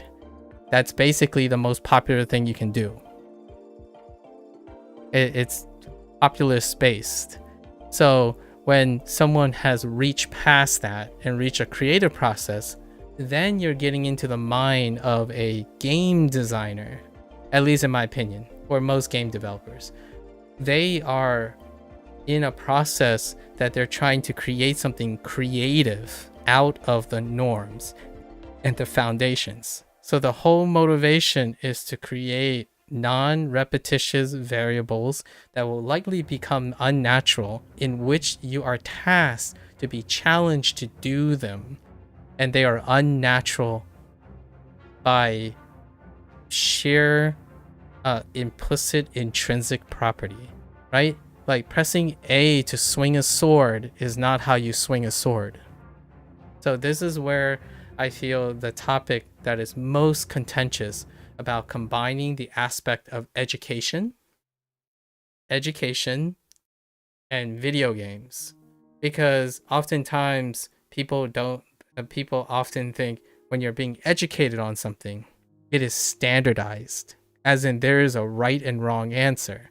When it comes to video games, there are no right or wrong answers initially. The developer decides what the right answer is, or the wrong answer is, or what the acceptable answers are. So if you think like a language learner, it's the closest thing I can think about when it comes to gamers who think like language learners is that when a game decides that X is going to be attack, and 90% of other games are A, the button A is attack, then you are thinking more like a language learner, because you are upset that the standard you learn is being violated by the creative liberties of a video game or someone's IP. So that's kind of to get the nice parallelism between why I feel there is not necessarily a malicious intent, but a miscommunication with optics and expectations. When language learners think of games, they expect games to be something that games are fundamentally, intrinsically, very rarely are. And scalability be darned, money and cost is unrealistic. So the natural thing is to be reductive about it and say, well, instead of playing a game, instead of spending your money on the video game, move to Japan. Right? Go play the game of life. Like, that's what you do. So inherently, instead of trying to sound reductive and angry at someone else for doing something that they preferentially don't do, try to understand it and maybe entertain that idea. Otherwise, you can avoid it, right? So when it comes to gamification, the idea is a lot of language learners, in my opinion, especially the vocal minority, they look for something that is intrinsically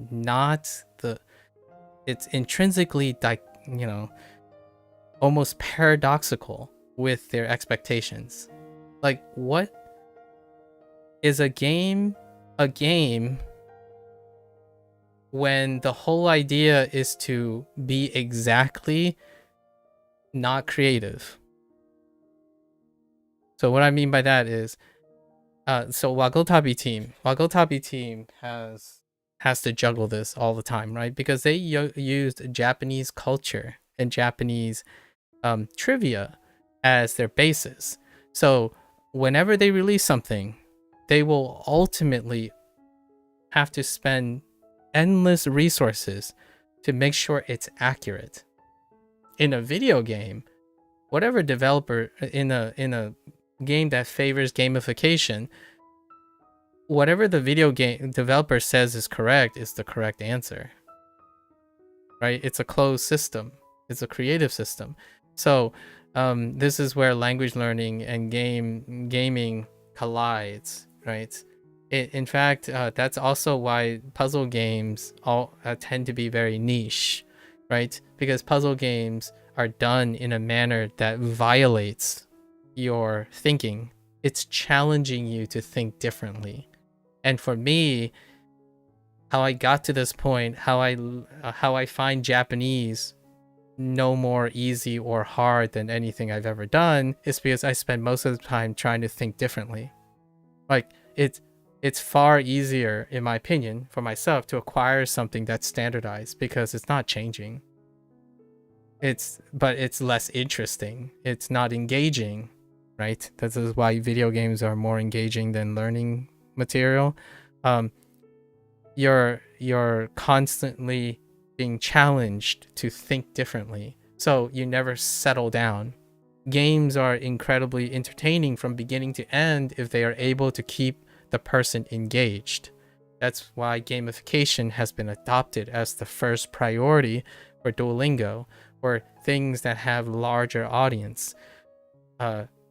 Engagement comes before accuracy, redundancies, and standardization, because that legitimately makes things dull. And you might be thinking, no, people aren't dull. When they move to Japan, they are always entertained. It's like because they haven't found something that is the same yet. When you first move to Japan, maybe even after 10 years, you still have more things to look forward to in Japan.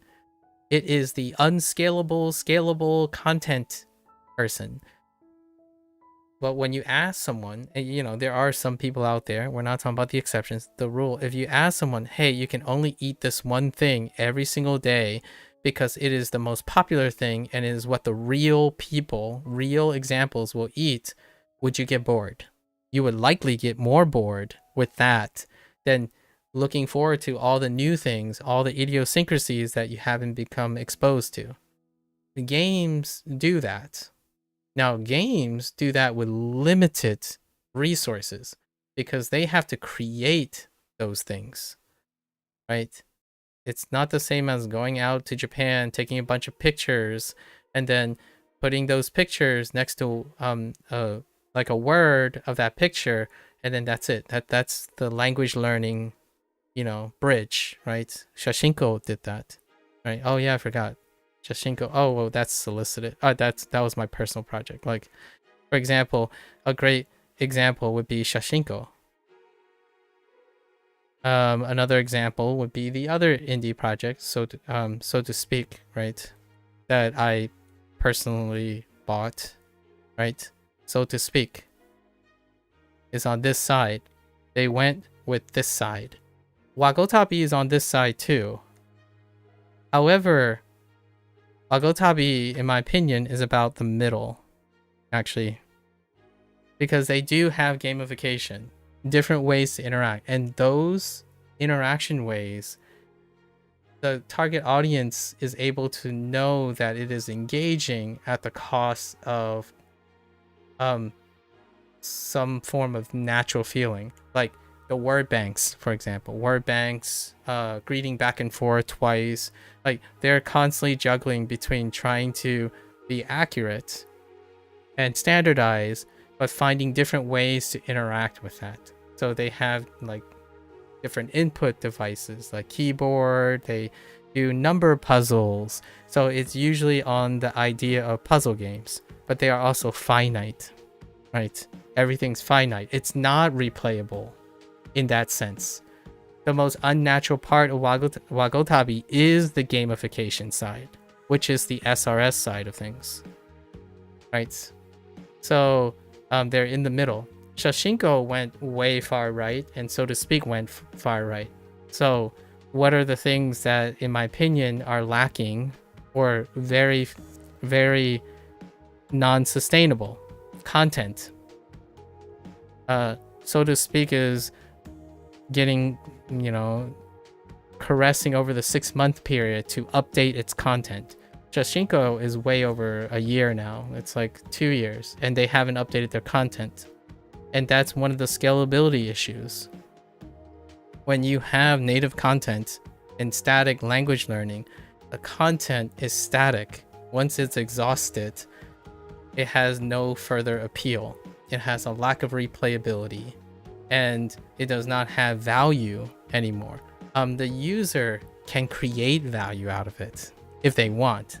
So like I try to write the words, the kanji in Shashinko. I try to talk about life experiences in so to speak, right? That's to add value to it. So whenever someone says like, no, you can play the game again to practice the same stuff, like the vast majority of language learners, if they were asked, would they prefer to learn new vocabulary or go over vocabulary they already learned? Even to those people, they would probably pick the latter, not the former. And if there's anyone that can understand, in my opinion, the importance of practicing foundations and finding creative ways to go over old stuff, it's me. Because in my opinion, I take the gamer approach to language learning. So yes, I'm going to, this is why I picked up, this is why I'm going to do Kotoba Dash. When, you know, I've had this comment about a lot of times when someone comes out, it's like, oh yeah, well this game's too easy for you. It's like, based on what? And they're like, oh, because you already know all the words. It's like, but that's not what I'm playing it. I'm playing it because I want to know if they're doing anything different with the content, right? Like, if you're talking like, why do you want to watch Dungeons and Dragons when you've already watched Lord of the Rings? Well, some people say, well, it's the same thing, right? Like, well, do you think it's the same thing? If you think it's the same thing, then that's more of a language learning approach. Like for me, I want to see, what do they do with the same content? What do they do with the content? Their presentation, the way they go about it, the journey is different, not the destination. And I'm being a little general here. There are language learners, and I think there are far less language learners that view language as a journey than they do as their destination, online at least, than offline people. Like offline people, that might be a different distribution, but online people, whenever someone goes up to me and say, oh yeah, you know, it's about the journey, not the destination. Meanwhile, my first thought is, I don't think you believe that. Because a little before that, that hypothetical person would have said, it's like, oh yeah, you know, I only know N4 stuff and I'm nowhere close to fluent. It's like, I don't believe you like the journey. I think you're just saying that because you think it sounds profound, in my opinion, like, with all due respect. The thing, what I'm doing here is, I think it's a lot healthier when someone says things they believe in, instead of echoing things that they think other people like find agreeable, right? If someone tells me, yeah, it's all about becoming fluent in Japanese, it's like, awesome. How are you doing that? Like, how are you going about that? Because I'm going to ask how, because I like the journey. When someone tells me they passed the N1 exam, it's less interesting than how they explain how they got to the N1 exam, right? So if you're going around saying like, oh yeah, I'm now N1 and I visited Japan like 2 years for twice and stuff, and then you suddenly say, oh, you know, but it's about the journey, not the destination. And I'm like, I don't believe you. I genuinely don't believe you. Now, it's not that that person's wrong. They can believe that, but they can behave differently too. You can spend your entire life wanting something, but not working towards it. That's up to them. So if they're perfectly happy, then I'm not there to gaslight them, right? At least that's not my prerogative, or not my priority to gaslight them.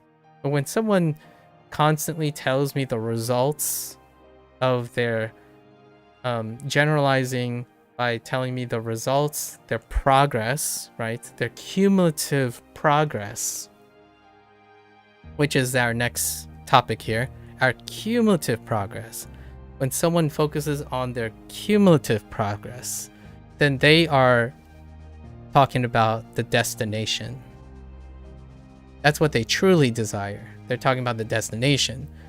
How close am I getting to fluency? How many more kanji do I have to learn?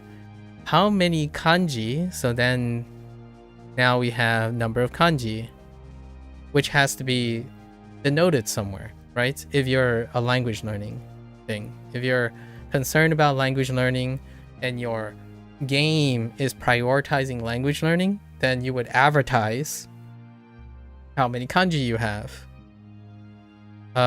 What is its N1 to N5 coverage, right? These are all metrics, right? How native, how much native situations there are, right? This is destination. Meanwhile, gamification would be things like beat your high score, right? Beat your high score, because your high score is the only thing that matters, not how far the score is compared to others. Now, there are ways to bridge this. One way to bridge this when it comes to gamification and like doing cumulative is leaderboards, which I'm not the biggest fan of leaderboards. When it comes to like games and stuff, I'm still on this left side because I think of daily progress. I think about what I've done recently. Now, it's still quantized, but it's far less quantized than the destination. There is only one goal over here. Games provide multiple goals. And adherently, this also means that some of those goals are not important. So what is the greatest criticisms about video games? When someone tells someone, they go up to like a Duolingo user and they say, well, your streak doesn't matter. It's about how you become more fluent in the language. And my take on that is, why not both? It does matter that you are consistent in something, but it also does matter that that person should be focusing on gaining exposure as well to increase their fluency, right? They should be reading some more things. But the thing is that this is not a one-stop shop, right? Games are not a one-stop shop. They offer multiple goals. The whole inherent nature is that it is not emphasizing a singular goal. Language learners, in my opinion, like the archetypical language learner that's most loud, emphasizes a singular goal. Everything is towards a singular goal. And if you're not getting closer to that goal, nothing matters. So when you do something, like when you play a game and you didn't learn any new words, it's not getting you closer to fluency. So that game is a waste of time. So when you go and play a video game and you said, oh, this covers all the words that I learned, F, do not recommend, it's a waste of time. That is a language learner. Like, that's a crude, very upfront, frank language learner. I'm totally like sympathetic to that. I totally understand when a game doesn't teach you new things based on your one goal, right? It doesn't teach you things that you want to know. It teaches you things that might be different from what you know, but you don't care about those things because they're not the native, accurate, standardized representation of things. Anything outside is a violation or does not contribute to your one goal. Now, I'm talking extremes here, right? Like, for example, does it matter to get faster at the words you already know? You can think of it as, okay, well, fluency has a component of how fast you can do something. So you could make an idea, like a game could inspire you to think like, oh man, there are things that I don't work on, right? Like logical systems and logical circuits is great when it comes to puzzle games because it can demonstrate to you, it's like, hey, you don't think of it this way too often. I can tell you that WaniKani, right, the thing that we're comparing, a lot of one of the facts, here's another fact. My communication with Seika, the developer, right, Seika Quest, is that they were talking about when I shared my experience with WaniKani and Duolingo, right? And that those are one of the SRS in general, SRS and loose forms of SRS. This is more like static, but this type of model is very conducive to gaming, right? Gamification, because these are the models that are the starting point, and then everyone else is trying to iterate on it and create trying to capture the gamification while getting closer and closer to the right side. So they're trying to incorporate more and more native stuff, making it try to make it scalable. So AI comes a long way to try to do that off the scalability. That's why Duolingo is moving to that AI route. And then, but keeping the gamification intact, right? Because one of the underlying things, which was also expressed, by the way, this is more my interpretation, but it is already expressed to me that when I look at the developer and the way that his language, the way he describes why he's motivated in making Seika, like Kotoba dash, is a lack of motivation. In my opinion, lack of motivation and consistency. And this is rooted in engagement. So when people ask, right, in my opinion, language learners come up and say, man, why do people keep doing this? Why do they keep making Duolingo clones? And oh man, it's still another stupid gamification thing. Like, oh my gosh, this is a stupid gamification thing too. It's adulterating all of it's so unnatural. And oh man, there's another one that's using AI voice, text to speech and whatnot. Like, it's largely, in my opinion, instead of saying why because you believe it shouldn't be, in my opinion, null hypothesis test. Ask why that is the case. Can you put forth observational skills to entertain the idea that maybe your reality is only true in your current environment and not true outside of your environment? And one of them, like, I don't have a stake. Currently, I don't have a stake of becoming fluent in Japanese. I'm also not gonna go out and become a professional reviewer or like a game publisher or a game dev. So I don't. I'm indifferent to which side wins here.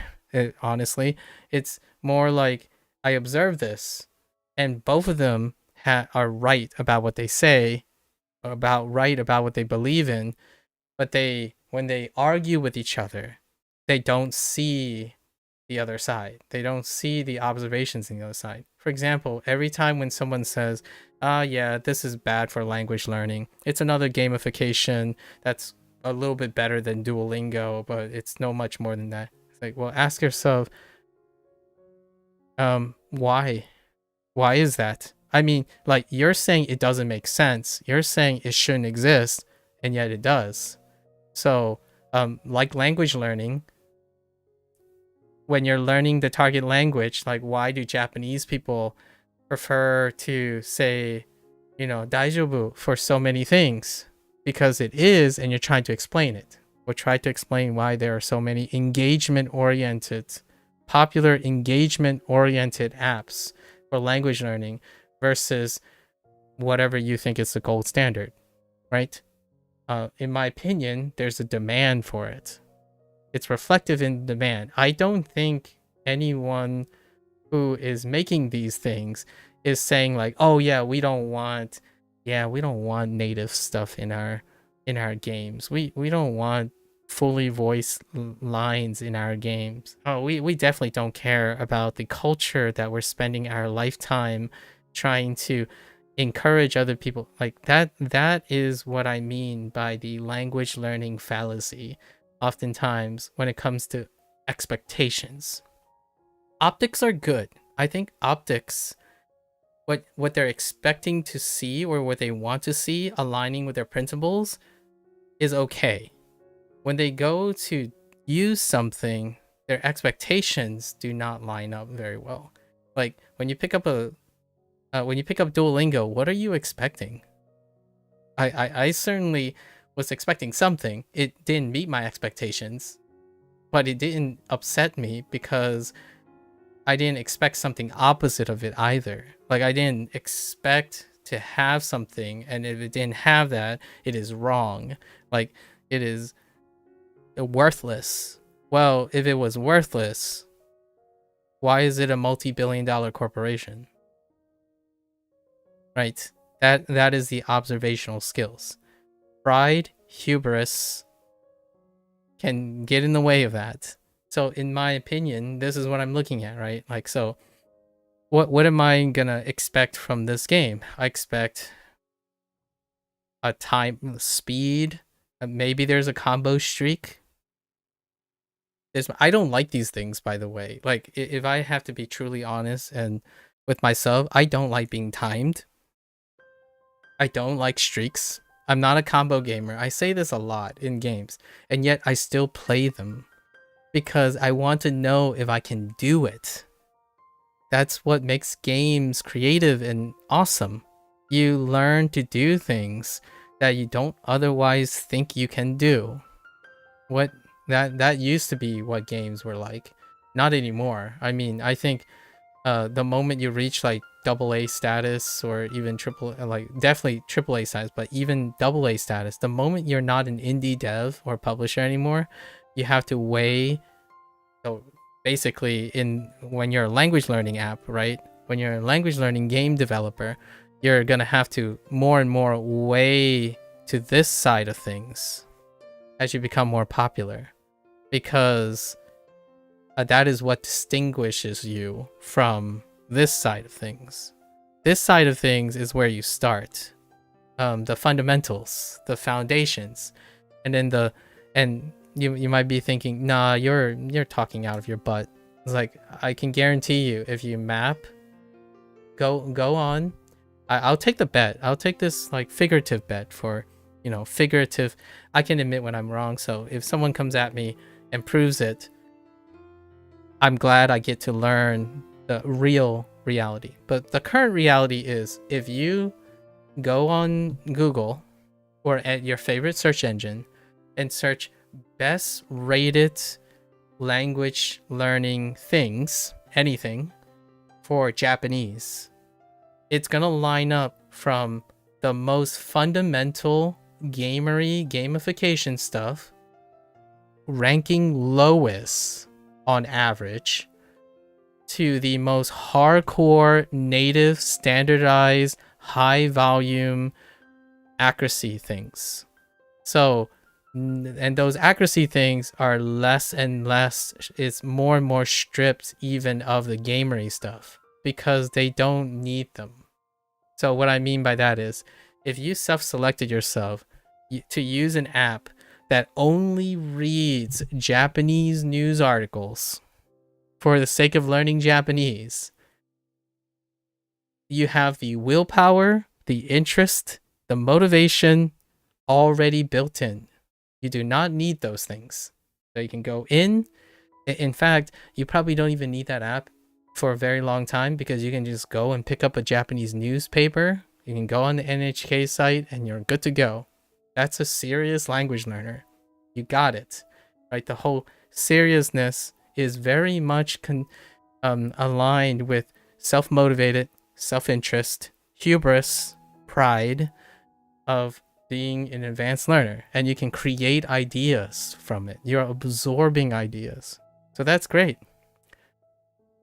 We don't start there, right? Humans don't start there. They have to learn first. and they have to be engaged in their learning before they get there. And earlier today I was talking about I had a digression about taking your preferences, like creating foundations, standardizing, taking your preferences, and then entering the creative process, right? That's the difference between a beginner, intermediate, and an expert, right? A beginner requires foundation, engagement, reinforcement, consistency, and then intermediates then start to develop their preferences, their understanding, their idiosyncrasies, vlogs, blogs, etc., and then eventually enters a field of expertise, which is when they start to create their own things with the foundations, knowing all the foundations are intact, right? And games don't occupy that space. I don't remember the last time when a game comes out and say like, hey guys, this is fully matured game. Basically, you know exactly everything is in it, and your only thing you have to do is make the game yourself. And hear me out. There are a few really wonderful exceptions to that rule, right? The thing I just described, there are a few of them. Minecraft, Roblox, Steam Workshop, any type of modding community. But now hear me out. But those aren't just games anymore. They're platforms. So then you're asking yourself, then what are other examples of expert level maturity and maturation? YouTube, Twitch, TikTok, and they're all platforms, because a platform goes from casual friendly all the way to expertise. A video game rarely ever does that. In fact, a video game ceases to be just a video game the moment they become that, right? They become a platform. So Minecraft went from a video game that was already at the edge. You know, you're basically making up your own game outside of the single player campaign, and you're transforming it into a platform. I would throw my hat off to a Sony creation. Little Big Planet would be a great example. Little Big Planet. And that's kind of where we are right now. And I think the dialogue between a language learner and a gamer is just that. So hear me out. I'm gonna give a TLDR to what I'm looking for. Good enough and comprehensive is self-explanatory for the reference, right? The reference, just to cover the very last topic, the reference is basically, it's probably gonna cover some words. Maybe like they're gonna do good enough where you have like some N1, like less N1 and more N5, but it's gonna cover all of it, but not be comprehensive, right? That's what good enough is. And I did read somewhere that there was, I think they advertised there is a weighted scale for things that are more common, right? More commonly. So there is an attempt to cater to the language learning side of things, which is include words that are, and weight the words that are more higher in frequency and whatnot.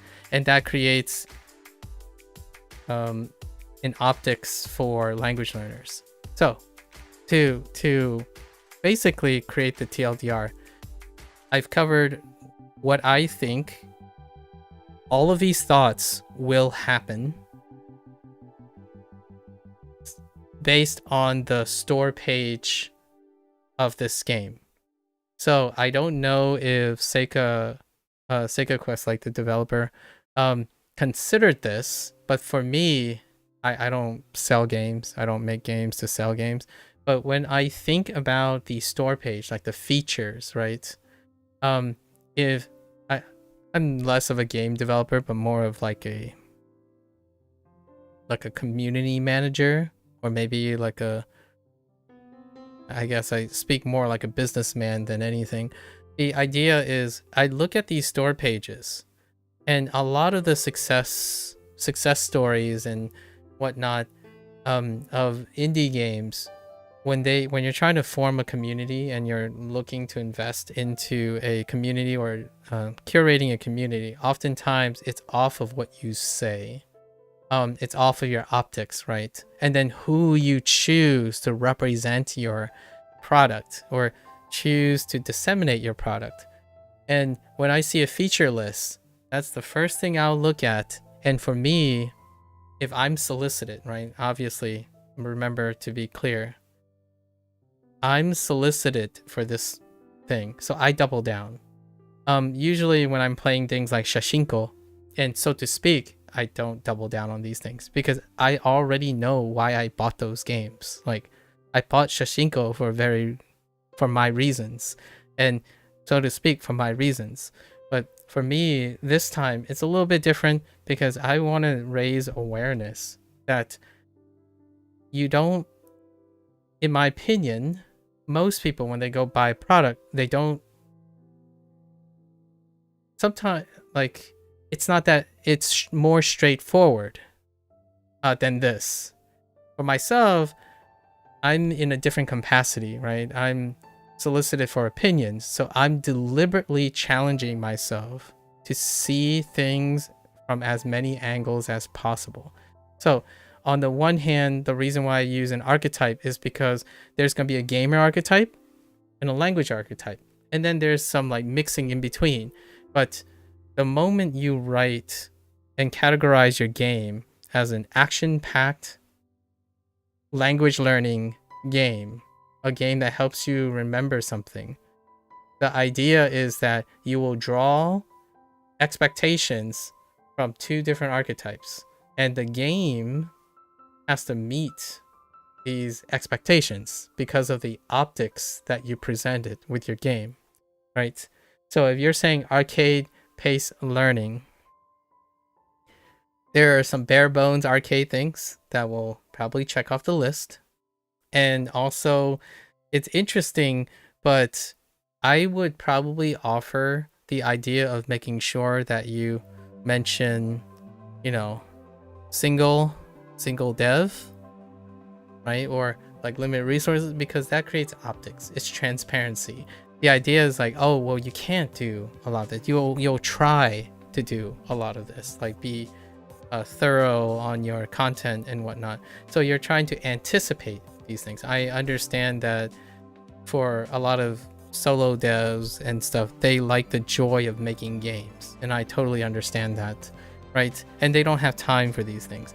I don't make games, right? And I don't invest most of my time in language learning as well. So most of the time I typically focus on human behavior and like where the criticisms are. I read I read comments and whatnot. The whole basis of my specialization, at least in my opinion, is to understand communication. So this is my attempt, due to the goodwill nature of the developer who solicited me, right? This is my attempt to be as applying what I do, what I feel I spend most of my time doing. And that is to look at the optics and expectations of what you've written.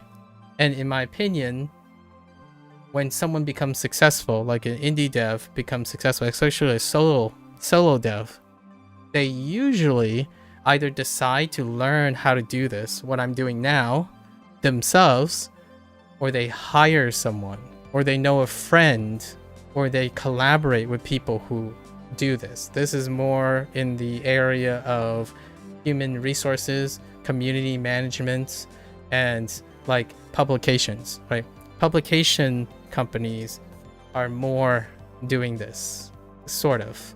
Oftentimes the business and like profitability kind of takes hold, but all of this stuff is related to profitability, right?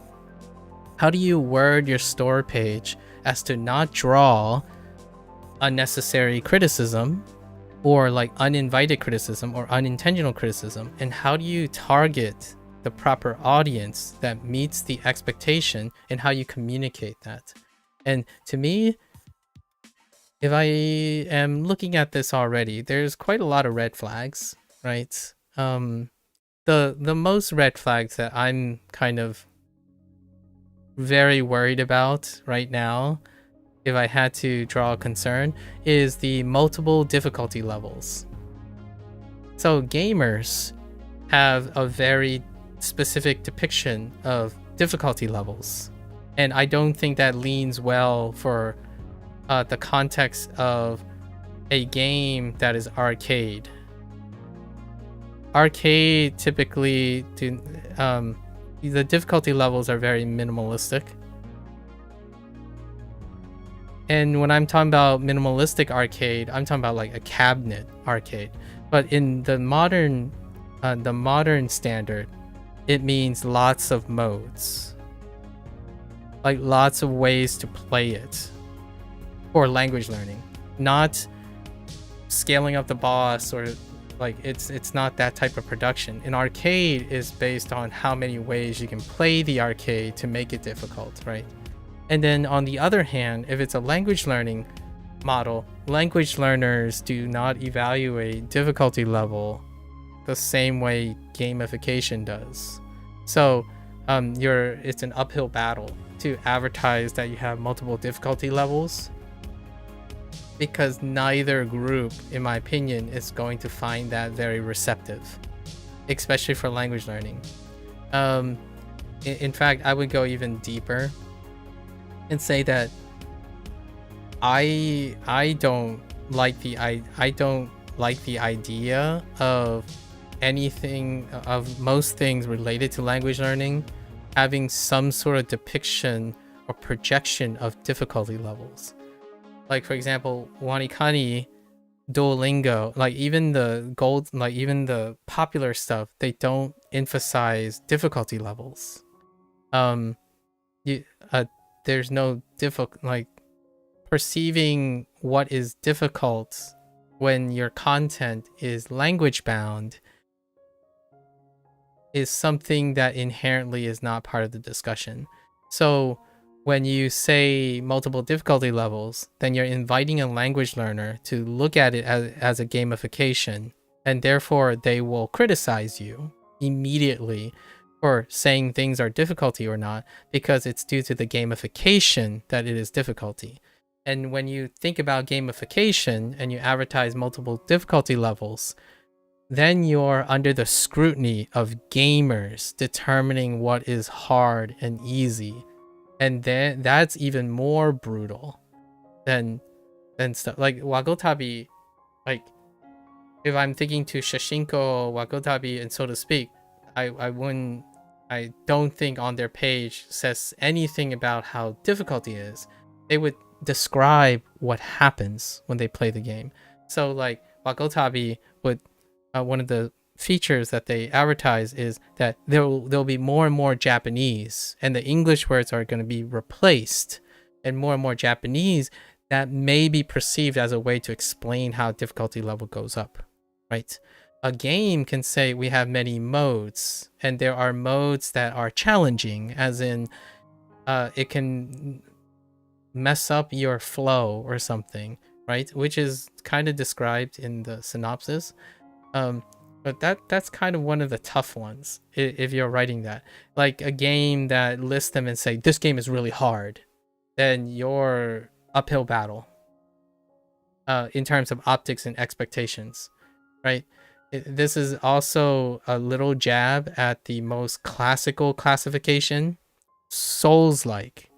The moment someone says Souls-like, you have an uphill battle to fight with optics and expectations. Describe what you did as a feature for that, instead of saying it has multiple levels. That is subjective, because without any description, according to this, the description is you start with beginner words, right? Beginner words, and climb your way up to more advanced sets. The downside of this is one of my concerns is a beginner word and an advanced set is probably predicated on things like N5, N4, and like the N standardized levels. And those do not coincide with how gamers think things are difficult or not. Things you don't know inherently feels difficult.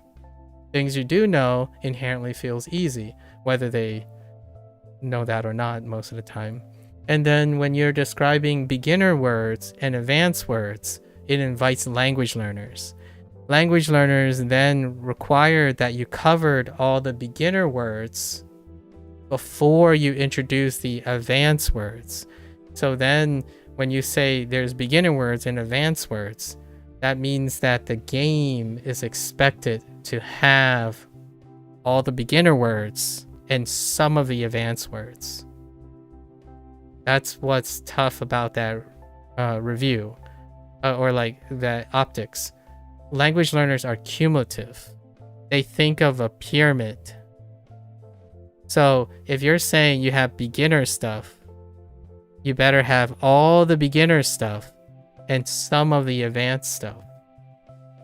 A gamer, when you say beginner and advanced, then when they have a tough time in the beginning because it's just if you know it or you don't, then it's already hard, not easy. And if you stick a beginner to the hard part or to the easy part, as you say, right, beginner, then the gamer will be miffed, and they would ask a lot of like quality of life changes to try to make it like easier. I think the most common discussion would be how the lessons are introduced. Are they implicit or explicit, right? And when you do explicit teaching, which I'm not sure if this is what the game does, I'm kind of curious how they introduce like the right answers. Like, do they explain what the right answer is before you are challenged with it, or do you implicitly guess and then learn it? That's a really great topic. We're about to find out soon enough. So all of this stuff, as a courtesy, right? As a courtesy for being solicited, I say that all of this is relevant. It is all relevant and a mix and match of them. So knowing optics and expectations can help with early impressions. Like, how do you retain players? Where do you go? Like, or how can you better communicate what's in your game, and or what is desirable in your game? Because when you say features, it's usually things that are desirable that reflect what your product is. So if this is truly what is being reflected, then I guess we'll find out. All of these things are what I'm looking for, by the way. All of this stuff when we start this game. I'm going to spend like the next 2 or 3 days on this game. I don't think it's going to be more than 2 days. And then we're going to wrap up with a candid conclusion about what was there. Because right now, the left side is all the things I know for a fact, right? These are the facts. And then the right are my interpretations, my optics and expectations. We'll see how much of that is true, how much of that is not, and I'll probably make commentary on it. And maybe for the next one or today and maybe tomorrow and the day after, and then we'll wrap it up, right? This is as much as I've gotten in the little amount of prep time that I have. I was, for disclosure, I was solicited like 3 days ago, and I was prepping other things at the same time. Oh, there's Sing Sing. So we're gonna go into Kotoba Dash now, right? There's one last thing to hand wave. Music and art. Music and art, that's a very touchy subject. It goes with story and culture, but it's like even further down than story than culture. That is often beyond the scope. So I don't want to mention things well beyond the scope of an indie dev, especially a solo dev, or someone who's doing a passion project on the side. Usually music and art often coincides with story and culture. I had to bring up story and culture because this is a special case. It's a language learning case. But generally speaking, story, culture, music, and art are luxuries, and they often are beyond the scope. It's trying to establish the game mechanical foundation on which to build upon first. There is going to be dabble, and usually pixel art is a common trap, in my opinion, on how to create scalable things. The most inherent way to do things is to naturalistically, in my opinion, and naturalistically cater to whatever you're prone to creating first. But there was a comment on a YouTube short by the creator who mentioned why they chose pixel art, and they naturally say the most common thing. Pixel art turned out to be a lot harder than it sounds to create a stylistic presentation. So I'm guessing very bare minimum asset creation, maybe free license or generated music. So we're not going to talk about those things. And we're not going to even talk. I gloss over other things: dialogue, script writing, social media. All these things are beyond the scope of an indie dev, right? It's nice to have them, but it's rarely expected. It's already rare for like a veteran to go out to establish a studio and then have these things on the checklist. So when I start this game, it's more like how many things are checked off. Or like we're looking for checking off things, and then things that might surprise me. Because if things surprise me, in my opinion, I think that, to me, that would be the thing I talk about. If something sticks out, that's where you get the mind-blowing moment, right?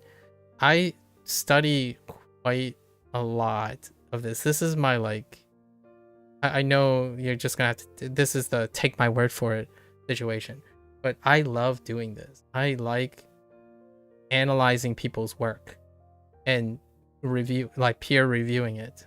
That's why I got into science. One of my favorite parts about science is the peer review process.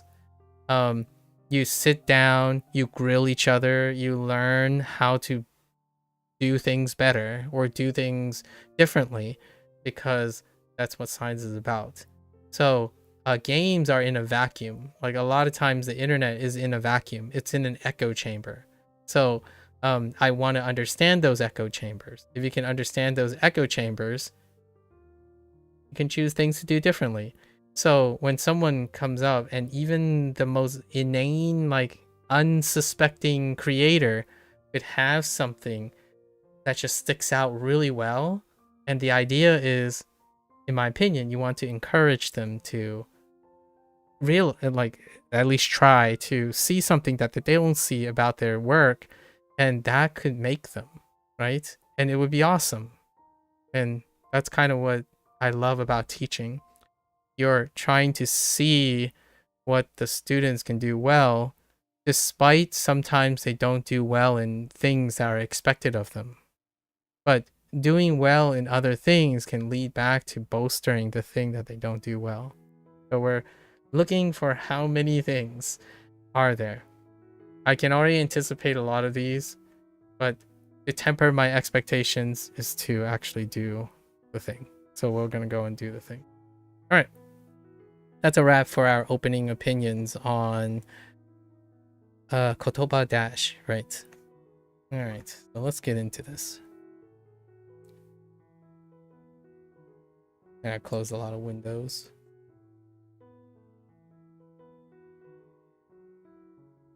Okay.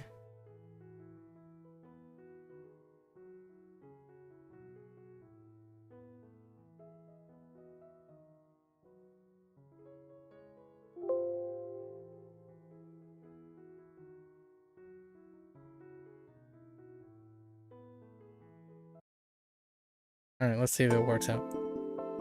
It's kind of loud, sort of. Let's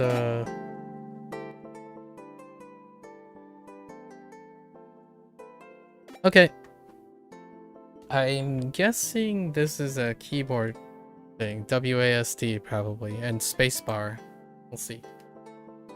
All right. So as expected, right? I imagine the developer generated all the assets, right? Let's just hop right in. I think sanctum is probably the reference. It's the reference part. So it probably the list of vocabulary words, right? And options, right? We always look at options as well. Looks like you got your bare essentials. Actually, oh, we can tell. This is the first project by Seika Quest, a one-person dev, so there you go. One-person indie dev studio with a simple mission to create a game that inspires personal growth and self-improvement. We'll see how that works out. As someone who has been studying Japanese for over 5 years, right, on and off, I'm guessing it's 5 years on and off. Whenever someone says or start a clause, also this is very hard to read. Usually you want to use a double tone text. I hope this doesn't translate to the game itself, but you want to use a double tone text. Basically, if you have black text, white outline, or drop shadow, or like some sort of highlight, or if you have white text, black shadow or black drop shadow, because that allows you to put the text on a dark color or a light color. So you only have to use one set of text for it. But in this case, the black on a fairly, yeah, it's very relatively difficult to see, right? So that to me is more like an art thing, in my opinion, an art consideration. So text has to be both black and white at the same time. Otherwise, you use a standardized text box. So most games would use the opposite color to respective text box. But in this case, this is kind of difficult to read. So sorry about that. Anyways, as someone who has been studying for over 5 years, whenever that clause is said, also the as someone clause, it probably mean on and off Japanese study, so not a consistent study. You wanted to create something more engaging and immersive than flashcards. Engaging, I would probably agree. I probably wouldn't use the word immersive. That in my opinion, that could give off that's a red flag word. But anyways, it's more than flashcards, right? Like, I would say creating something more than just flashcards. Nailed it, right? Kotoba Dash turns vocabulary practice into fast-paced interactive fun. I guess we'll find out. Fast-paced meaning like maybe there's inputs involved, right? Inputs involved. After all, building your vocabulary is the foundation of learning any language. It's one of the foundations, it's one of the foundations to learning a language. So I mean, it's not like people will read credits, so I'm being nitpicky, obviously, but generally speaking, I'm nitpicky about language. Not because of it's English or Japanese, it's communication. It is not the foundation of learning any language. It's one of the foundations of learning any language. The name comes from Kotoba, which means words in Japanese, as expected, and the energetic pace of a dash.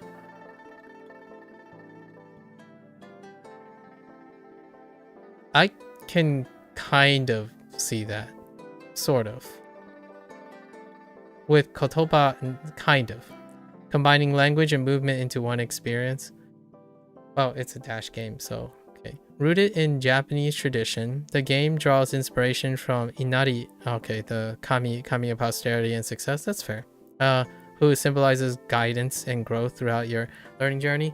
There is something to be said about their choice. Okami also uses a zenko, but Okami uses Amaterasu, the sun goddess, and the sun goddess occupies the zenko, the fox spirit, right? And that fox spirit look uncannily like the representation Okami. So it would be an interesting thing to wonder if the developer had any considerations of the representation that Okami from Capcom, which now has confirmed that there will be a sequel, right? Okami is one of my favorite backdrop games way back in my PlayStation 2 era of times. Anyways, designed, coded, illustrated, and composed entirely by him. So everything is him, right? As expected. So that's a good thing to communicate. What is the guide for? Welcome to Kotoba Classic mode. Okay, so I hope that means there are more than one mode already in the game, right? As one of Inari's swift and loyal messengers, you're on a mission to sharpen your vocabulary and improve your speed, right? Inari will inscribe a target Japanese word on a chalkboard, right? Fair enough. And it's your task to dash across the stage and retrieve the... So, word banking. Multiple choice, probably. Multiple choice game. And it's your task to retrieve the scroll with the correct English translation. So it's unidirectional in classic mode. It's Japanese to English, right? The faster you deliver the answer, the more points you'll earn. I wonder what it means by deliver, as in, do you have to go back to a fixed point? Like, do you have to neutral every time you pick a thing and you neutral? But be careful, each wrong answer causes you to lose a kitsunebi. Kitsunebi is like fire spirit, like fire spirit fire. A flickering foxfire that guides your path. Okay, yeah. Lose all your kitsunebi and your training run will come to an end. Fair enough. So livestock. That's arcadey enough. You have livestock. Don't be discouraged though. After each game, you can review your mistakes using the review button to grow sharper and wiser for the next challenge. I'm not entirely sure if they're gonna add anything for the review thing. Usually, personal growth and improvement, review buttons would provide some sort of insight, right? Insight to your mistakes, like how consistently you get something wrong, common repeatable mistakes, that kind of thing. So I'm not sure if they track mistakes or not.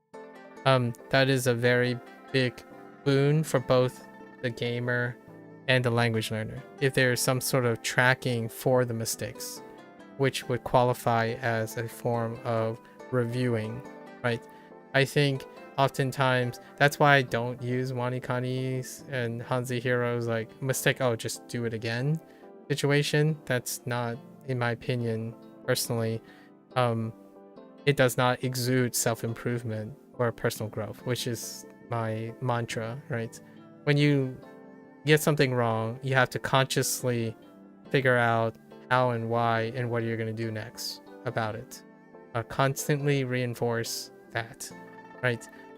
Being told that it's wrong and here's the right answer is pretty much why flashcards, I like the idea of flashcards because they're short and efficient, which ironically is also this is the case.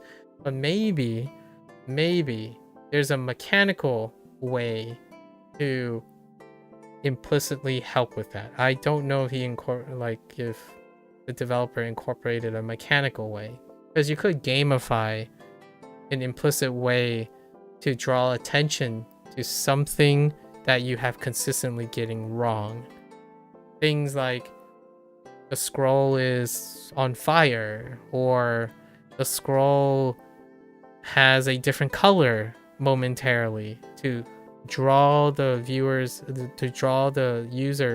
attention to like, hey, you've gotten this wrong last time. That's way like deck builders and puzzle games and whatnot that have limited elements do, like hint systems and stuff. It's like, oh hey, I just wanted to let you know that we kind of sort of made this easier, but we want to draw your attention to the scroll because you got it wrong the last time, or the time before, or 4 times before. Wagotabi does the mastery system, where they do the SRS system, where if you consistently get something right, then it gets burned. If you don't, then it gets marked down, right? So there's a tracker. So that's what a review system would require, bare minimum requirement. And then if you're doing gamification, some sort of animation, color, assets will draw attention to the mistake. That's a way to enhance and try to guide the person to paying attention to something. If the review doesn't change anything, then to me, if the section is there or not, it would not promote a active learning process. It would be a passive one, which that's fine. That's what flashcards are, right? Flashcards like, oh, you got it wrong, move along kind of situation. Alternatively, when people do flashcards, what they do is when they get something wrong, they would form a separate deck, right? So you get like 100 flashcards, 5 of them come out, but then you take the 5 and you only review the 5, right? So in a video game sense, things like Shashinko, I think Shashinko had this, and then possibly Wagotabi might. I'm not sure if they do this. I didn't do the SRS part too much. You can selectively focus on them. So, in order to review stuff, you can selectively. I'm not sure how big the database is on this game, but the idea is mechanically you can create a subsection based on the player's errors. So you can do focus challenges where you take your weakest things and have them populate the choices. That would be an intuitive way, a gamification way that can lead to language learning benefits too, right? So we'll see if they do that. Anyways, WSAD for arrow keys, and then shift for dash, or space or shift. Okay, fair enough. Anyways, let's get into it. And it's just classic so far. I'm on a beta, right? This is probably considered for all intents and purposes. Most of the stuff that you see is subject to change, although it's a November window. So we only have 1 month left, really. Like roughly one. Oh, actually, it might be the second half of November. I don't actually know. Let me check my facts here. It's listed for, oh, it's just saying November sometime. And obviously, it can always be pushed back, right? Indie devs, one of the benefits of being an indie dev is that you have unilateral control over this, right? All right, so let's see what the gameplay. Oh, okay. So it looks like, I mean, I won't know some of these things either because a lot of the stuff, a lot of the material that I use is graded. They're all graded. So, we'll get to learn new things at the stuff. So he organized it based on N5 to N1.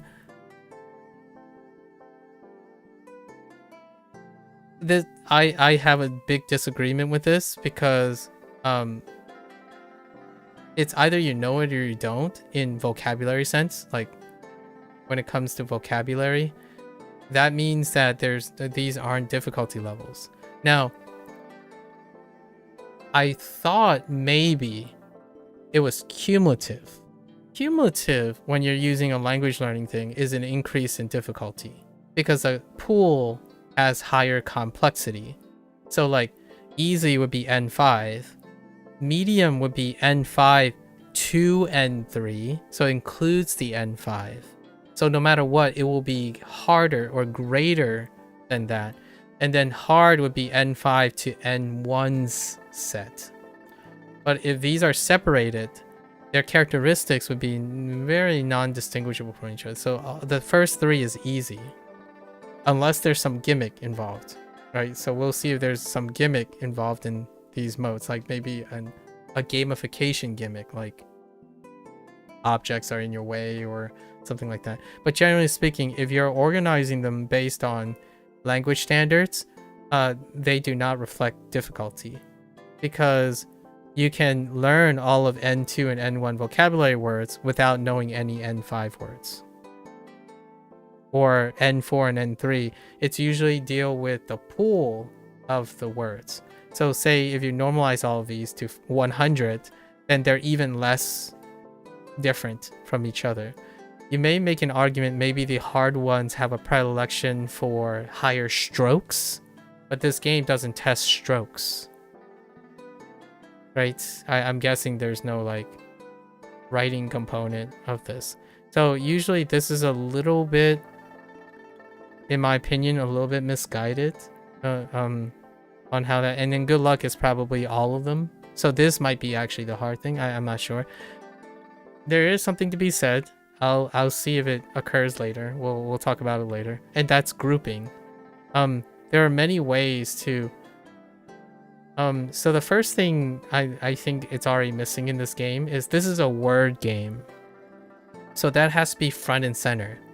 The game, the language of the game and the language of the stored page have to emphasize that it is a match game. It's a translational vocabulary match game.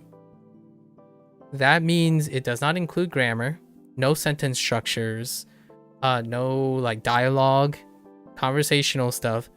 The reason why that is important, in my opinion, is because then you can go and say, well, we don't have those things, but there are things you can do with words that are constructive, that I feel like after using a bunch of apps and like watching other people's demos of their favorite apps, there's one thing that they don't really tend to do that are more found in video games. It is to tax grouping and association with words. So for example, maybe there will be custom mode, adjective mode. So you only have adjectives at your choices. Noun mode, only nouns. Or maybe negative mode, only negative words, only positive words. And in fact, oh man, I can think of a game for this. Like, so instead of sticking to one character, you can make it thematic with the Japanese gods or goddesses, right? You can make like a character that is dark, and that character dark model will only have negative expressions and negative vocabulary words, right? And then the light one, and then you can have it like transition. There's so many ways you can go about developing a game using like a gamification thing, but attach it to like some sort of intuition, right? For example, your character, this character that you're probably moving the fox spirit, right? It can toggle between dark and light. So you can take your asset and flip it in the negative. And what happens is during that time, your mindset changes. You're encouraging the person to understand, oh wait, now all the vocabulary words are negative. Or other modes like, okay, now I got to think of all adjectives. So it allows you to form pattern associations. Like, okay, then it'll be all e-adjectives, all na-adjectives. Not that I'm saying this is where they go. This requires scalability. I don't think the game is, for a single dev, this would take probably quite some time to develop. But groupings. Words group on association. I did get a chance to talk to Seika and introduce how I think about things during a HanziHero session like 2 days ago. The idea is if you have a 10-step process to learn to get from the kanji to the meaning of the word, every one of those steps can be gamified. And gamified in a way that helps the person think dynamically. So in a game, personally in an indie dev, like I said, in the language learning field, it's about being comprehensive and all that. And it's like, but you can't do that. That's so much resources and whatnot. So you advertise in a way like this is a different way to form word associations. And Duolingo actually does this really well. The downside of Duolingo is that no one cares. And what I mean by no one cares, I'm being facetious here. People don't think that way. So they're not saying like, oh, chisai. Oh, I just got chisai. It means small. That means oki is going to be the next term, right? Or a term for big, and then you immediately learn oki. Oki is big. Right? Here, that's what's missing, in my opinion, in a lot of gaming in a lot of gaming like app learning things, Majig, when they're really constrained to SRS and flashcards. There's no meta association that guides someone to do these things. Like in class, in high school, that's how I learned English, by the way. Like, there are many ways to acquire new vocabulary words. One is to relate it to a previous word that you have in many different ways. Antonyms, synonyms, homophones, homonyms, visually distinctive, contextually distinctive, thematically distinctive, feeling, emotionally distinctive, negative, positive, that type of thing. So there are so many ways you can represent it in a game format. You can make your characters literally embellish those things. Like, in fact, people get really fast at doing these things to the point where the game has to balance not having one element stronger than the other. Duolingo has that problem. There's an element way stronger than all the elements below it. Like, you don't have to remember antonym or synonym relations. You just got to know the right answer from the word bank, right? So in a game that's designed for self-improvement, or you're trying to do implicit learning, you can remove those choices and continue to embellish that. And then that's what Duolingo kind of does. Like, Duolingo sometimes use word banks. They sometimes tell you to speak it. Sometimes it's the reverse direction. And then it's the matching direction. Then it's true and false, and then there's like response things. That's what they're trying to do, and that's the gamification shining through. You're trying to get a person to use the thing in a different context. It doesn't matter if it, in my opinion, gamification, I've said this multiple times, it's at the sacrifice of being native. It's about logical thinking, circuit thinking. So your circuit training, and no, that might not give you the most natively accurate, singular, destination prone fluency, but it does get you to, when you do that, you can walk circles around it, because now you know the right answer, right? So when you know the right answer, it's less and less strenuous than trying to figure out how to learn this thing 5 different ways. And I'm not saying it's the best time investment you can, but if you're someone into video games, right, and you also like language learning, trying to use video games' best assets, which is to think differently, play differently with limited knowledge, that is thinking, it's problem solving, it's critical thinking, that is absent from someone who only thinks the right way is the only way to learn something. The right example, the most natural, authentic example is the only way you think. That is not problem solving and critical thinking. That's where, in my opinion, why I fell in love with video games in the first place. Video games encourage self-improvement. They challenge the person to be more than themselves, despite maybe knowing how to do it at first. When you model yourself after someone, you already know what the right answer is. You don't have to self-improve to a point, to the extent of involving problem solving, critical thinking. You know what the right answer is. So oftentimes people hyper focus on that, and they lose the ability to think differently. Like, well, all right, so none of the methods work. What do you do now? You can give up on it. That's usually someone who lacks problem solving and critical thinking skills, right? And I'm not saying everything in life you can do if you find a creative way to do it, but generally speaking, it's a lot easier to give up when you think the right answer is the only way to do something. And in this game, I'm curious. So well, there's so much more to talk about. But anyways, let's look at what easy is. This one should be okay, right? I think I know my N5s. Alright. Please gather, okay.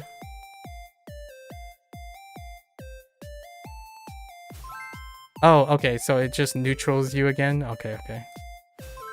So you don't have to go back. No neutral. Alright. I'm guessing this is the entire loop? Maybe?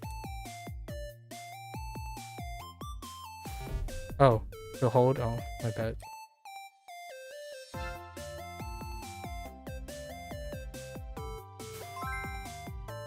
So, no explicit. You just gotta guess right away. That might rub people the wrong way, probably. That's probably a downside. Oh, where's the timer? How do I know? Oh, it's when... Okay. I'm not sure if that's N5. I'm not sure that one was N5.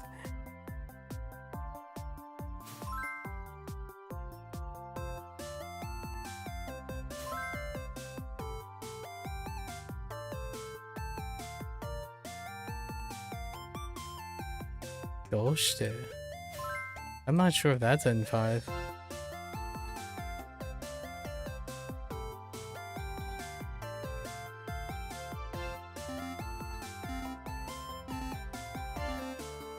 What the...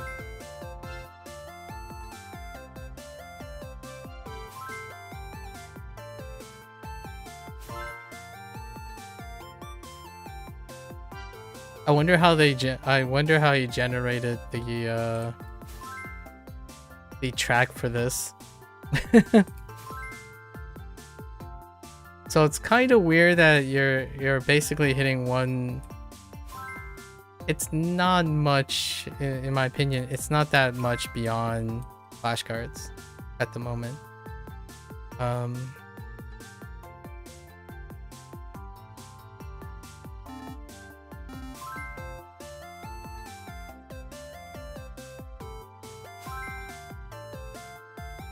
It's interesting that the items stay static, but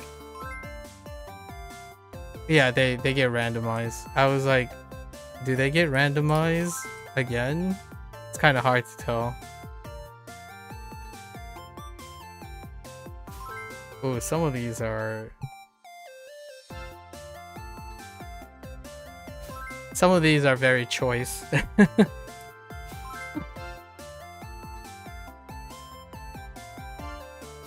Okay, I'm thinking maybe like 2 sessions, maybe tomorrow, unless there's more things.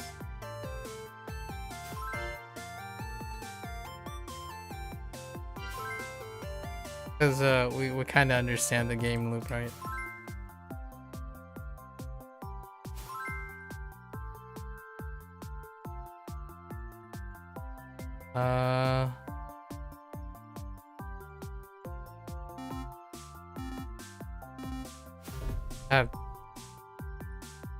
That is a little weird. Okay.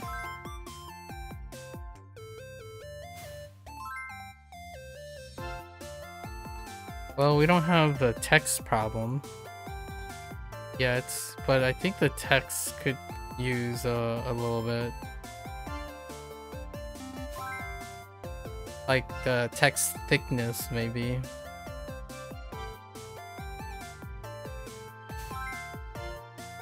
I'm not sure Ude is N5.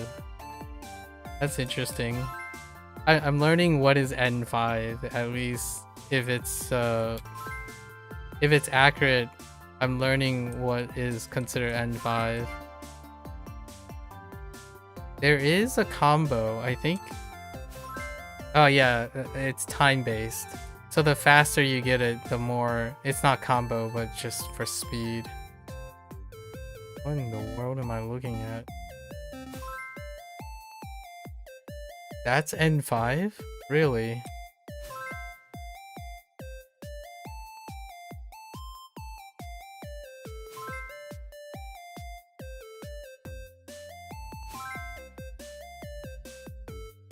First thing I probably am already thinking is no explicit learning, so it's basically trial and error. So it's completely reliant on trial and error right now. Also, I didn't see furigana, so it's not friendly to beginners already. That's the reason why I'm saying this is in the store page, it's for people of all levels, including beginners. Without furigana and kana, that's not quite true.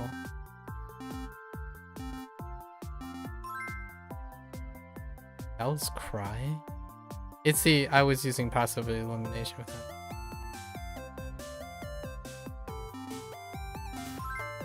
There's some kana phrases. I guess he's using the most common representation of it. Like ishoni could be written in kanji if you wanted, but that would be kind of mean.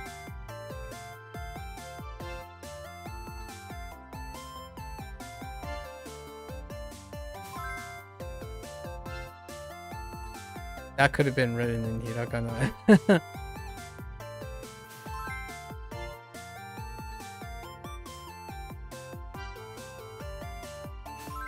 That's N5, really? Huh. What I'm learning right now is there are things that are N5 that I didn't think are N5.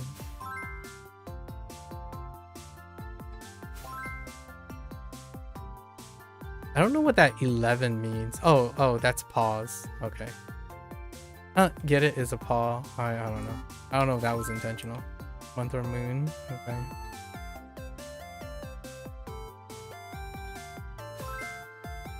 Ooh, that's written interesting. Okay. So I'm guessing you get 5 points. Chimachi. The heck?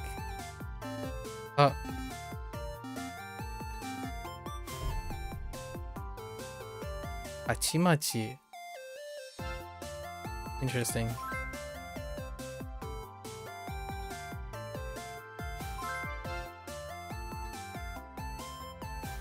Sora. Right.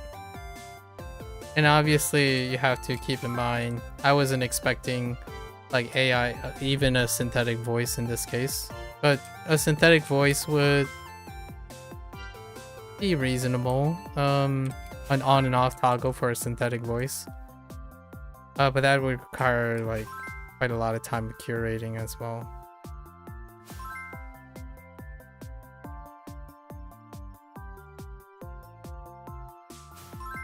Haiku and kana.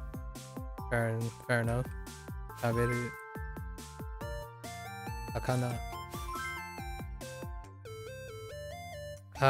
Urosai. Urosai. When's urusai? Urusai. So no, not urusai. Urusai. Eta. Raku?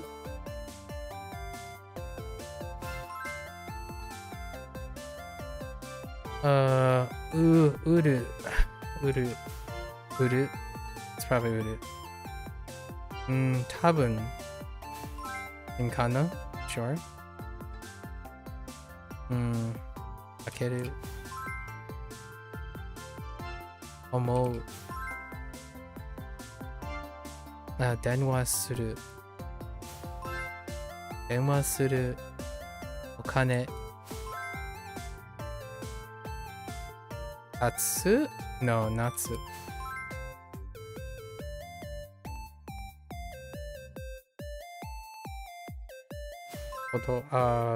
Shikoto. Tomodachi, right? Kudamono. Hajimeru.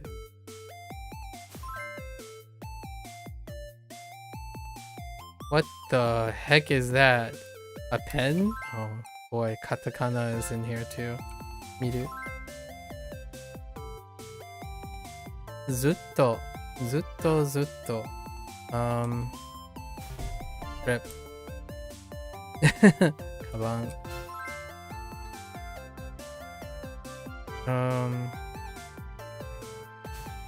Iku. Nihongo, right? Atarashi. Suki?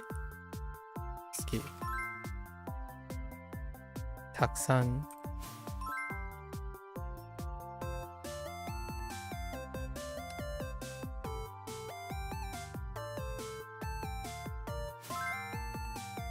I couldn't remember the read of that one. Hawaii. Iku. Utau. Oriru. Ne? That's N5. Kairu.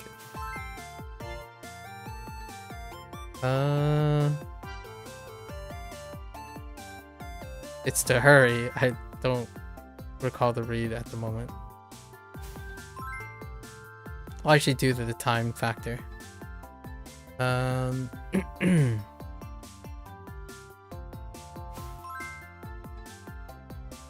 Samui. Oh no, not Samui. Kioi or something.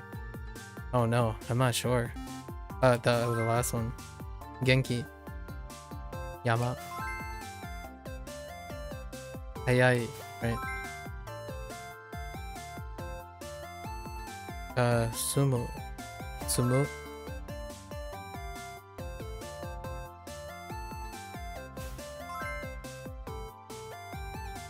I use Chinese there.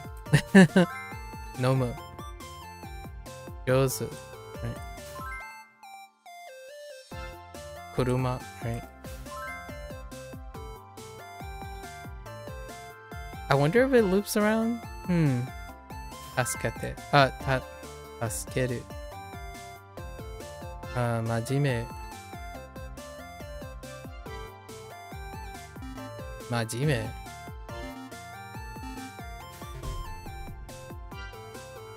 Alright, let's look at this review. Okay. So...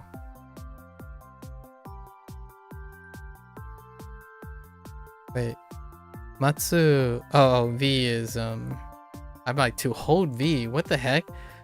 So he does categorize, right? He does categorize verbs and adjectives and adverbs. Include at least a couple, like, different categories. Legibility is okay, and then also all the correct ones. Interesting. This is where furigana can probably be helpful, but I don't know how the list is going to work if they use furigana. Oh no, oh here's furigana, just kidding. Yeah, furigana is here. Just kidding. So he did add the furigana afterwards. That's fair. That's actually fair. Just add the furigana afterwards. Yeah, that's not much of a review other than I guess you just stare at this for a little bit. Majime is serious or earnest? Interesting. Majime.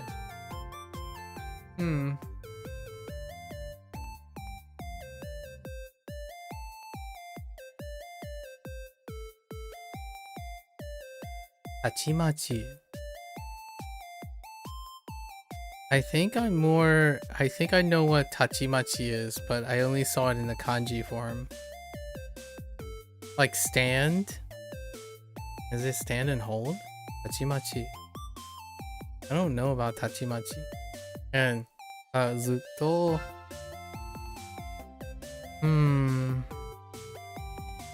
Not sure about that one either. Katai. Yeah, I accidentally katai.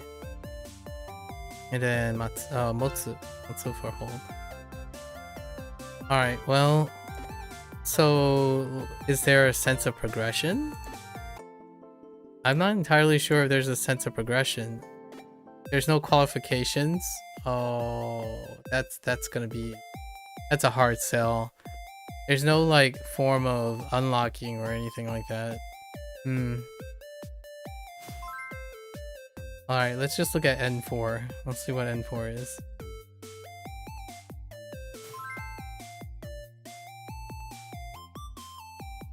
So now we're basically only evaluating religion. We're only looking at basically the categories. Yeah, this is at most. Yeah, that's kind of tough. Hmm.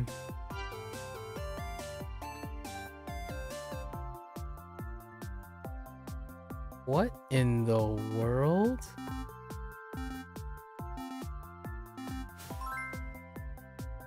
There's complicated in it. Goes. Mamonaku.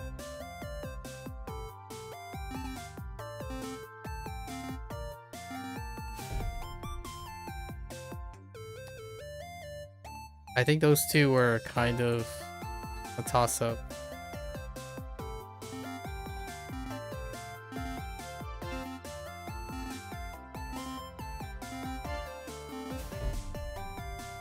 But yeah, I don't think this is the way to go. Trial and error is not the way to go for this. I mean, if it's considered a supplement, then, you know, we're just gonna... I'm curious if it tells you which one it is, right? Like, much more. Oh, it doesn't. It just expires. Okay. So, I don't think that's good either, where it sits there on your timer as well.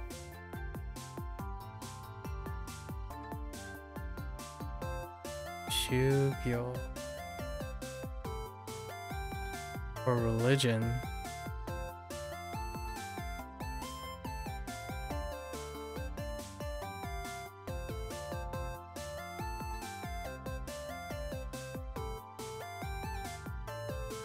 Yeah, there's really not much other, like, I guess it's okay.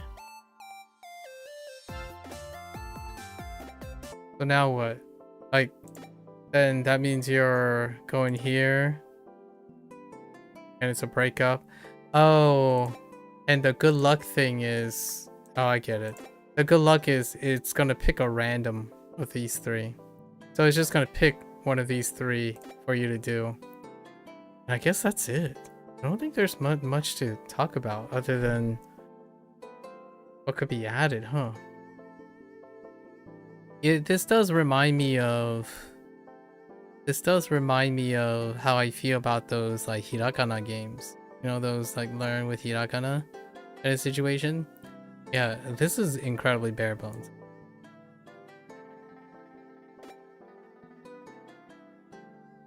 Actually, there's not really much to talk about other than there's no implicit or explicit learning mechanic, so it's not intuitive. It's trial and error, right? So there might be a disclaimer that so here's the thing that's completely missing in the game, right? Flashcards are flashcards, but if we're comparing a game and or a language learning app, there's usually some sort of implicit learning or explicit learning that is beyond trial and error. And right now it's not, it's just trial and error. Now there's a word bank, so it's trial and error based on 25%.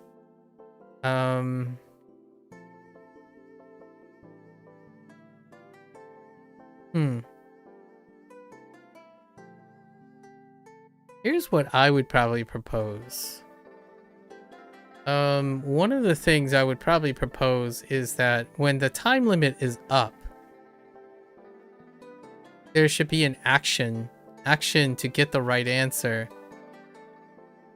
There's a answer reveal, but it doesn't cost you anything and it doesn't gain you anything. So for example,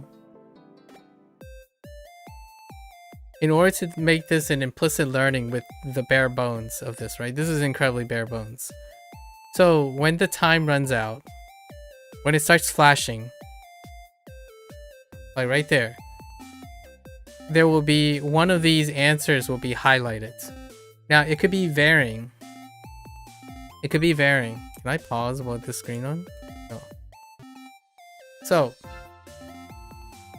it will be worth 0. So the thing will be worth 0. Oh, you know what? But then the livestock thing will go off. Okay. Alternatively. Oh, here's a good way. So, alternatively, something's already missing in this game that is a lot more appealing to a language learning perspective, and it's a Zen mode. I'm guessing the 1.0 launch will have other modes or other challenges, hopefully, in the future. One of the modes would be a Zen mode. And I think the Zen mode might as well be considered the learn mode. And one of the learn modes is not, what is going to happen is it doesn't have life stocks, so those flames are gone, right? And what happens is it has a timer. So it'll play similarly the format. So this is minimum like minimum programming things. I'm trying to gather my thoughts because I probably will try to do a little bit, look at it tomorrow, and then that's it.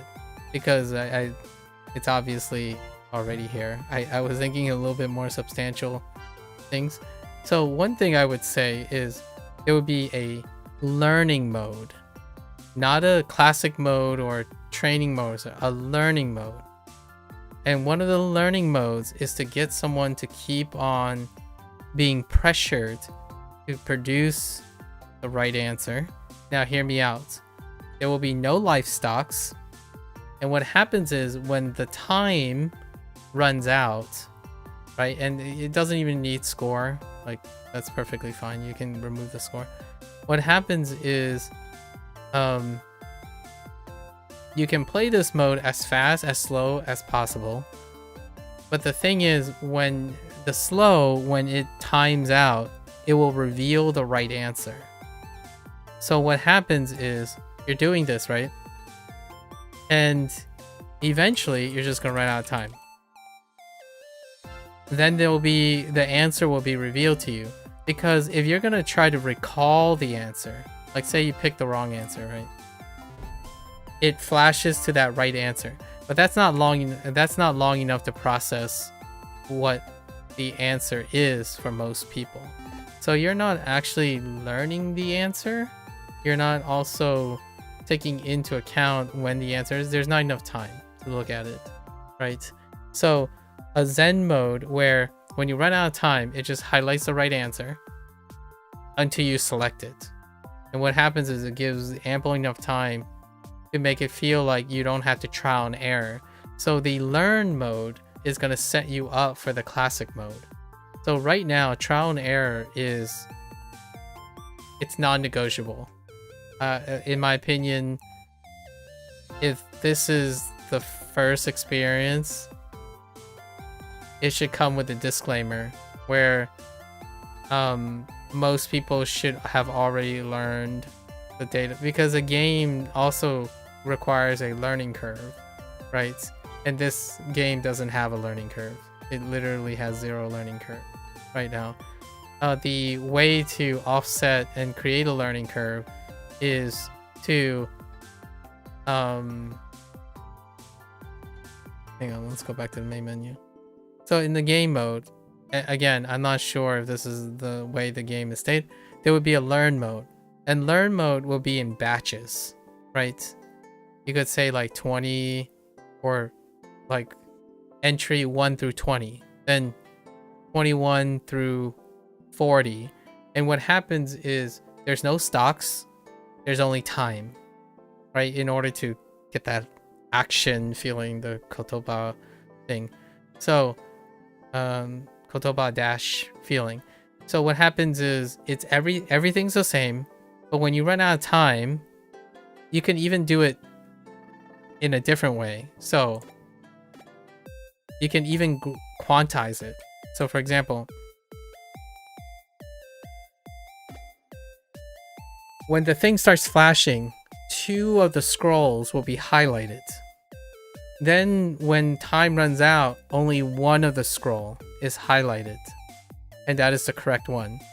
Now, the game doesn't move on until the correct scroll, which is highlighted, is selected. And that will be the learn mode.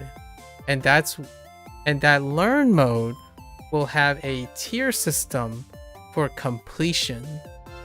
So then you know where you stopped off and where you are. So like, since this game is incredibly bare bones right now, so under the learn mode, in fact, I think classic mode is, I get the whole arcade thing. Basically, it's just vanilla. You have to, throw in quarters. It does example, but this is like a purchase game, right? So what it's missing is it's a learn mode, like a lesson mode. And that lesson mode requires you to tackle the learning curve. This game is built in a way that there's zero learning curve. You have no learning curve whatsoever, which without a learning curve, then there isn't an emphasis that the game is helping you improve on anything, right? So the learning curve would be, you have completion, right? You have completion tasks. That's what makes it gamified, and also helps with the language learning and gamified. And it's an optional thing, right? When you do it. So of all the words, yeah, there's a lot to be desired here. So here's all the words for easy, I guess, the N5 stuff. So these N5 stuff, oh, I see, they even group on nouns, verbs, and adjectives, and adverbs. Okay, fair enough. So here are all the words, right? However, all of these can be binned like in SRS, right? Now, here's one thing that I feel is a little disservice. When you're saying on your store page that you're trying to build something that is beyond flashcards, we have to keep in mind that the flashcard system is not literally having flashcards in your hand. The bare minimum of flashcards isn't in this game right now. So like, if you're building beyond a flashcard system, the person who's buying in or using this product would expect that it has the flashcard stuff and then more, right? So what is missing from here? Well, you're not seeing the right answers for the first time. That's one of the bare essentials for flashcard systems, right? Any flashcard system, you know the right answer. So how do you know the right answer if you're gonna if we're gonna use your game? Well, there's no way of knowing that at the moment. It's guess and checking. So alternatively, you could sit here and do this, right? You can just sit here and do this, but that's not part of the game mechanic. Then this becomes, well, if I'm doing this, I might as well pull out a dictionary, right? So you have to be distinct from that. So you can bin this,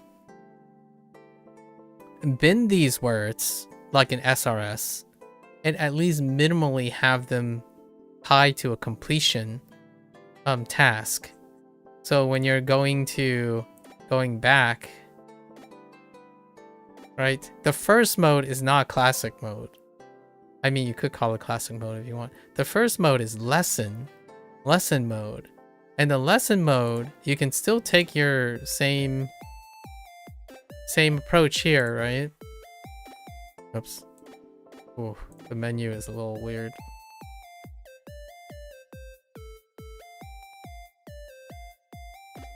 So you can still take the same approach, but it requires a learning curve.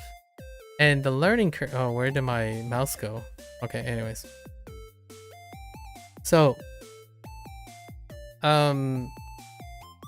it has to remove the stock and remove the score. Now you have to get someone to condition themselves to at least coordinate between the English and the Japanese. So having it timed, like having a different meter, like designing a different meter, right? Where's my mouse? My mouse disappeared. So instead of using this, you can have a two-tier timer, and it just ticks down, right? You could use a bar or a clock. It's not that fancy, but you can use a bar. And what happens is it's segmented into 3 segments. The first segment is the window for scoring, right? For whatever your scoring counter. The second window, when it ticks down to the second segment, is the amount of time between two choices. So you have a 50-50, right? You have a 50-50. And then the final segment will just reveal, like it'd be the end. It might be two segments, and then when it expires, it'll reveal the answer. And then it doesn't proceed at all. It doesn't advance or anything like that. What it does is it gives you infinite amount of time to make the connection between all the choices it is not, the 50-50, and the actual right answer. So then you don't have to go somewhere to learn that or combo game it. And it's still using the same system you have.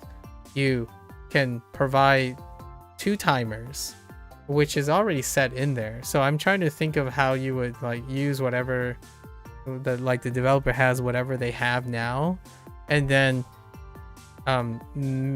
change it into a different mode, so that, because without a learning mode, unfortunately, there's not only not a game here, like if I had to be really crude and direct, there's not a game here because there's nothing to learn and nothing helping you to learn.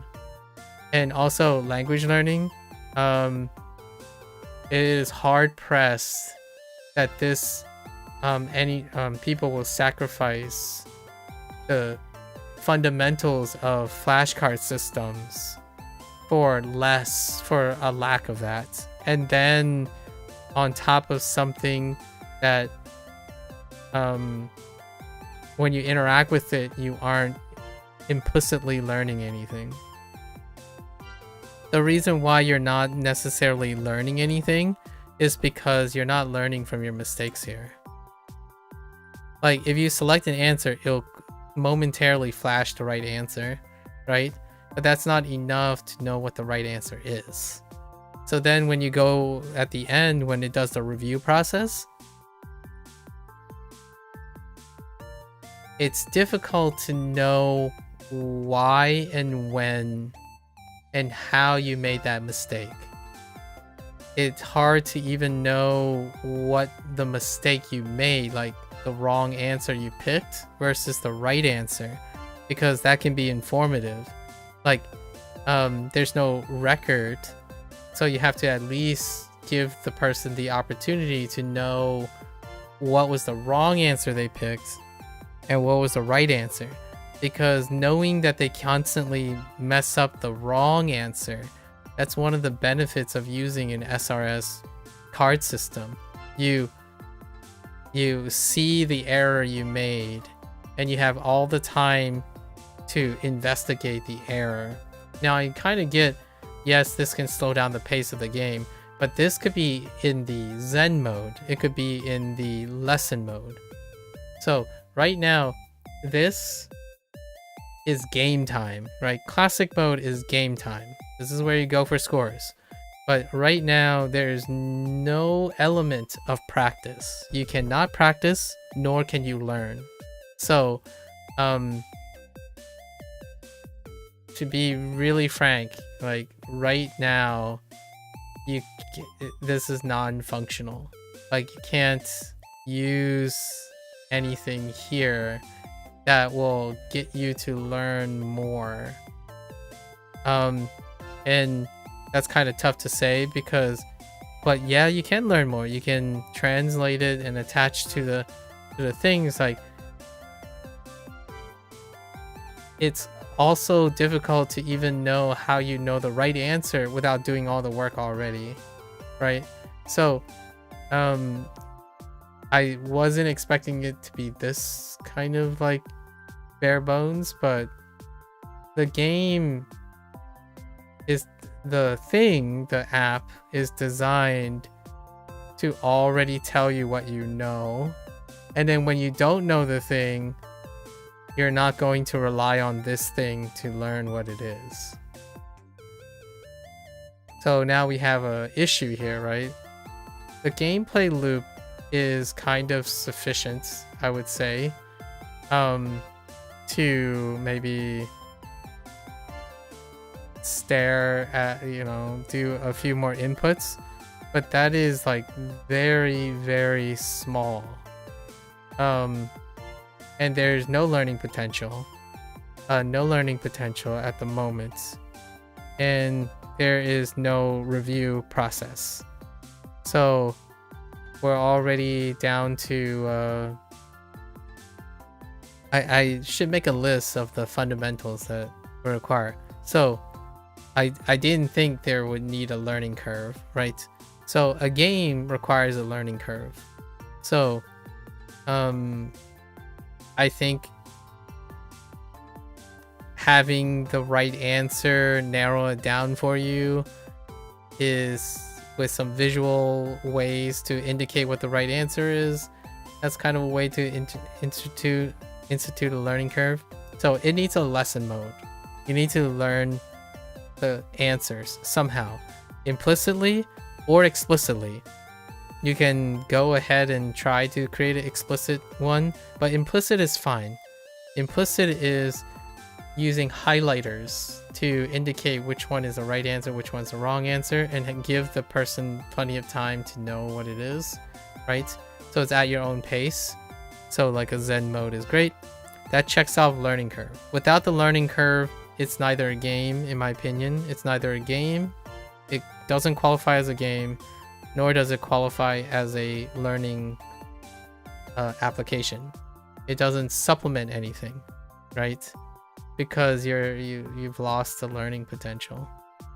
Another thing is that there's opportunities for association here.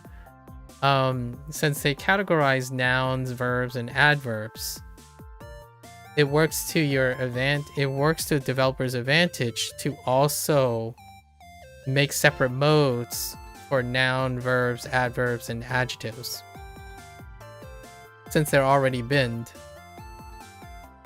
This doesn't have any sense of progression, unfortunately. There's a score, sure. When you're doing something timed, it requires a gauge. So the design needs to acquire like an actual clock as opposed to like a number that shows up. I saw +4, +3, and +2, and +1, 4 to 1. Maybe +5 is like instantaneous. I have no idea. The score readout is very bare bones. So sure, you can figure out that. No, see, you can't even figure that out. So there must be an accuracy, like what you call it. I wonder how well you can code this, but there needs to be a time average. I think a time average is helpful than a score average. Like a cumulative score is great, like that's the bare bones, but there needs to be also a time average. Basically, what is your, and you can probably data mine this off this already, because you have 4s, 3s, 2s, and 1s, right? Or 5s, and at the end, the score summary could tell you what's your average speed. What's your average speed, and you're trying to bring up your average, right? There's also progression is there's no sense of progression in this because there's no history. So this game does not have a history. You have no histories. So history of run, that's bare minimum. For foundations for gamification, you need a run of history, and preferably in a graph. Preferably in a graph, for this case, because then you can see your score averages. And a high score doesn't tell you consistency, right? So it's missing a way to measure consistency. Speed even. So there's no speed readout or consistency. There's just a lot of things. So I think if I were to do something, I would probably just write out all the things that are missing, or at least in my opinion, some fundamentals. So Let's go back to looking at the. Let's go back looking at least the things that are described here, right? This is an interesting thing. I've never really been in this situation yet, or have been in this situation. So first of all, we talked about progression system, right? There isn't a progression system, unfortunately. At least in my opinion. If I have to be really careful or be direct with my word, there isn't a progression system here. I'm not sure if maybe there's more to this. I will have to confer with the developer. But for instance, a progressive system, there are two types of progression systems. Completion, which would do well to line up with lessons. So you need a lesson system, a lesson mode would lead to a natural completion progression system. So that's bare minimum for video games and language learning. And then the other progression system is metrics that complement what you're trying to do. So you need a readout for speed. So you can use the scoring system to create a binning system for showing your average speed. Your average score per input will show you your average speed, right? And since you have different bins for these, you will have an average speed for all of them. And progression systems require an overtime metric. Minimally, even flashcard systems, minimally needs to have some sort of trackable metric system.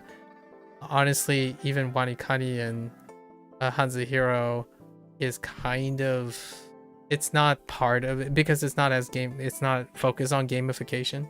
It's focused on completion. So WaniKani uses most of their resources for a completion system. In a game, it requires a completion system and a performance system. So there's no way to track that yet. And one way would definitely be outputting some sort of stylized graph that shows your performance over time. Like your last 6 runs, or like a graph that shows your last 10 runs score at minimum. On top of that would be average speed, right? Average speed, so average score per thing, and it would have separate graphs for all the separate 3 bins and all the other modes that are pretty much missing, right? Replayability design is the other one. This is not a replayability design. This is repeating the same thing, in my opinion. So replayability is often viewed separately from the body, the pool of design.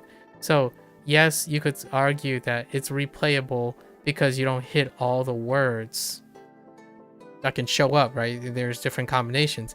That's one layer, 1 degree of freedom. The 1 degree of freedom does not make a game, and does not make a great impression. Usually you want at least 3 or 4 degrees of freedom. And what are degrees of freedom here? They're like variables that change, right? Technically, you can argue there might be 2 degrees of freedom because it's been in N5, N4 to 3, and N2 to 1, right? So it's kind of been, so that's a degree of freedom, sure. So at least 1.5. The alternative is like the number of scrolls, right? It can go from 2 to 4 to 6. That could be a degree of freedom. So how many possible answers there are, and then you're looking for it. You might be thinking, wait, hold out. Now, if it was 2 scrolls, it'd be easy, like the 50-50, right? You'd be surprised. You'd be surprised that 50-50 might be, is that substantially easier than a multiple choice with 4 things. Now, this is the difference between someone who's guessing versus someone who wants to know the thing. Oftentimes, they are far more focused on either knowing what it is not or what it is. And a lot of times it's focused on what it is. So 2 and 4 in a time situation, it's not as much, but then you can move to 6, right? So considering the idea of scaling the number of correct answers, and then possibly even keeping the time limit the same, that increases difficulty. So binning N5 and this stuff, that's okay. I think that's fine. There's also binning the number of right answers or possible answers. That's also something. You can also, when you scale up number of answers, you can also scale up the number of correct answers. So like this, now hear me out. An alternative mode is the buy mode. So now you can have your, Orihime, some characters stand in the middle, but there are 2 boards. There are 2 chalkboards. And what happens is she will reveal either 2 Japanese words at the same time. Now you could get a little creative with this because those 2 Japanese words could be related to each other to show association, and then you can have, look at this empty space, right? There's definitely enough space for 2 more scrolls here, right? So there's 6 scrolls, but now you're selecting 2 scrolls, but with another degree of freedom with the number of things you're looking for and the number of answers, you can form associations. Like one of the modes would be, I don't know, antonyms or something. So the chalkboard will reveal chisai and oki, right? And you can even bin them to 1 answer scroll if you want, so it's big and small, right? So there's plenty of ways to go about this, but there's a lot. You like this, to be really frank, there's so many foundations. I was talking about a fun mode, but foundations are missing. Definitely lots and lots of foundations are missing. The biggest foundation is that games have to be competent in getting the player to get better at the game in some way. There's got to be some form of guidance, whether it is implicit or explicit, right? Explicit is probably the quickest way to go about it, which is what WaniKani and HanziHero does, but they have something on top of it. The explicit information comes with mnemonics, so you are paying, right? You are paying for something that is trying to develop a new skill. You're developing something by seeing it and hearing it and whatnot. This doesn't, at the moment, this doesn't offer anything. Like, it barely offers, like, for example, a puzzle game, right? Where the only option is to move up, down, left, right. Solving the puzzle gives you an act of progression, and the puzzle itself has a handhold. Like, there is a slight nudge in a specific direction. Right now, even based off the classic mode, I could already imagine a learning mode, which is what I would probably it wouldn't require too much. It requires all the code that already exists in the game, I would say, but modified to some extent. So use a 2-stage timer, right? I gotta like write all this down at some point. So maybe I'll have to brainstorm about it. There's a lot missing. First, statistics is missing, the bare essentials in statistics. So you could argue that, oh yeah, you should be writing these things down and whatnot. It's like, well, then it's less than a flashcard, right? It's less than flashcard system. because you can't manually sort any of this. The game doesn't let you manually sort any of this stuff, right? You have a menu and it just tells you what's wrong or whatnot, and then you have a master list, right? In fact, since you have a review, you have to track that as well. There's no tracker for this. Like, without a run history, which should include multiple, at least 5 or 6 different metrics that I can see based on what you're designing, what you have designed so far, it should track those things, not just one at a time. If someone has to go and do this already, the criticism would be, why use this then? It's even less engaging. Now I do have a double edge. When a game is incredibly convenient, which obviously this game does not have a lot of quality of life things, right? Or this kind of hard for me to say a game, but there's not that convenience can, make you complacent, right? However, if the idea is to present something that's engaging, those conveniences are what are provided so that the person can still stay engaged, right? So there's no history. Definitely run history is a must. So when it comes to programming a game, there is a lot of things missing. What else could I say? Because I don't have to, in my opinion,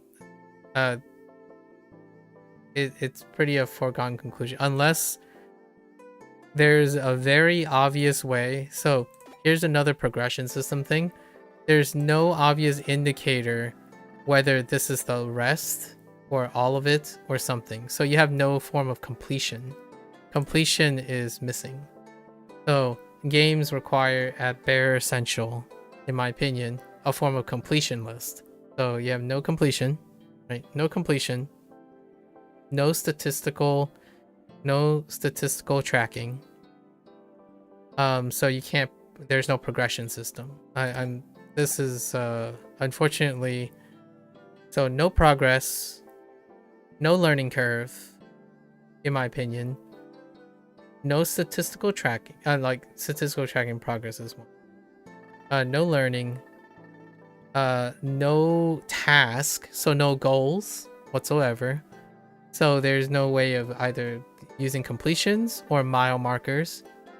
The score itself has no milestones involved, like try to get 10 or try to get 10 in a row correct or something like that. So all of that is missing. I feel like my fingers are crossed, I suppose, is that this is the demo. If this is the demo, that's okay, right? Demo is to illustrate the classic mode, right? So I don't know. I would have to talk to the person if this is the demo version. If this is what's being launched in November 2025, I have a lot of things to say. I don't want to be overtly negative. Like, I don't think, at least I don't think I sound negative here. My first thought is all of the things that can be added to the game, especially using whatever is established here, right? With the idea of establishing this stuff. But ultimately, the gameplay loop is, if I had to be really honest here, it's faster, it feels faster pace flipping through your flashcards or rapidly entering through WaniKani than the gameplay loop on here. This gameplay loop is very slow. And what I mean by it's very slow is because you can't get faster. There's no route to getting faster. there's only getting slower to learn the stuff. So everything is slower. It's not faster. And it's the opposite of, I guess, what the game is suggesting, or like the store page. So you feel very slow because there's no way to get faster. And when you think, oh, well, you just learn all the words and then you can go as fast as possible, it's like, but that slows everything down. One of the things about being a game is when you play it, you get faster. But I in my humble opinion, you don't get faster in this game because there's no way of learning anything. You get to be told all your mistakes, but you don't learn while you're playing the game. You learn while you're not in the game, right? So that's the problem. I think that's a very tough red flag. Now, there is something to be said that someone said, like, this is supposed to be supplement, right? You can argue, all right, this is a game that literally is bare bones and is only designed to test what you know, and that's it, right? Then I think that will be okay. But then you have to argue whether it's a game or not, because you no longer play anything. You're not actually learning anything. You're reinforcing the things you have to learn outside. So in a way, this could be a benchmark. Like, it could be like a website app where it serves as a benchmark. Like, hey, all right, it's been 4 months since you spent a lot of time working on Japanese. What's your benchmark at? Now, hear me out. The reason why I say that can be a problem, or in kind of suggesting that's a problem, is whatever other people are using to learn, it already those typically benchmark for them already, right? So this is it's hard to argue that this is any more interactive or fast paced than anything else. So at minimum, I think, I don't know, this is not going to remotely satisfy a gamer or a language learner, in my opinion. So that's kind of a rough thing to say. I don't think I've ever... Yeah, it's tough. This is really tough. What I think I'll focus on maybe when I collect my thoughts about this, I guess, is that, right, there's more to say about what could be included or what could be brainstormed and workshopped than what is here. I don't want to trivialize the person's work, because I think this is a starting point. It's a great starting point to work on. But right now, I think the first thing definitely is, if a gamer and a language learner is one and the same, or in any way, there has to be a learning curve for this game. So the moment the learning curve is added to the game, it creates game time, and it creates a loop in which you feel like you're improving on something, or have the capacity to improve on something. Otherwise, it's like flashcards. At least in my opinion. Having a score system, having a live stock, there's really not much at stake here, because you aren't challenged to learn anything, at least in my opinion, right? So that's kind of tough. I think definitely working and workshopping a acquisition, like how to learn the words in the game using the same recognition system, can condition someone. So at minimum, you gotta it has to have a lesson mode, and that lesson mode can be entirely visual. It doesn't have to be like kairu means to return. Kairu is a verb, like all in text. What could happen is exactly the representation is the same, right? Only now you're using like highlights and stuff. You can even, the reason why I suggest the timer thing is because you can have the person guess. Like, hey, that kind of looks like kairu. And it's like, oh wait, now it's between these two, right? Now it's between these. It's hard to illustrate this. So I think I'm going to spend most of my time talking about what could be changed or what could be added to the game. Not changed. We're not, I think this is a fairly good foundation, right? So like you're sitting here and you're staring at these four. I see why he put the pause button in front of this, but it's very hard to, I would have to draw a diagram. So you have these four answers, right? And you have the middle answer. So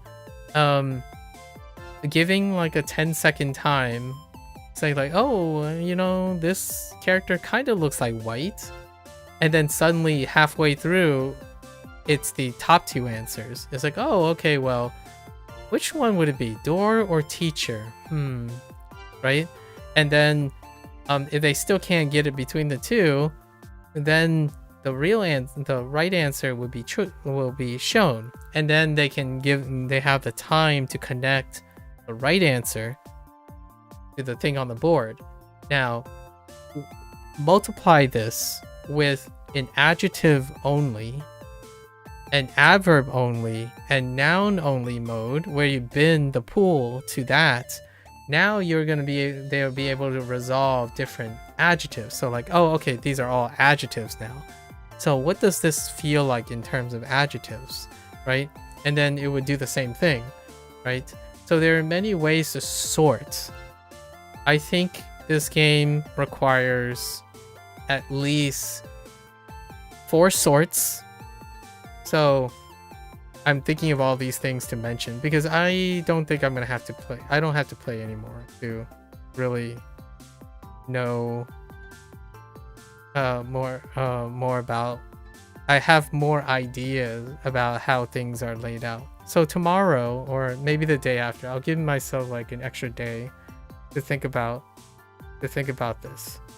But really, the first thing is it needs more layers of degrees of freedom, which then incorporates into a learning thing. So first, there's learning and playing. So 1 degree of freedom needs to have learning and playing. So there's the learning mode and a playing mode. Bare minimum, learning, playing. And then the playing mode and the learning mode needs more degrees of freedom. So nouns, verbs, adverbs, and adjectives. Those are the 4 modes that can be binned. If one needs to increase the terms, you can increase the terms, because once they get binned into nouns, adjectives, verbs, and adverbs, their pools are smaller. So you can bin them up some more, you can add more to them. And I can assure you, in the Japanese language, there is sufficient ways to continuously bin them up. So both the learning and the classic mode require that they have multiple modes, and those modes can form associations. So extravagant mode, the bare essentials would be to bin those 4 parts of speech. And then for the learning mode, binning sets into a progression system is a must. There's a complete lack of a progression system.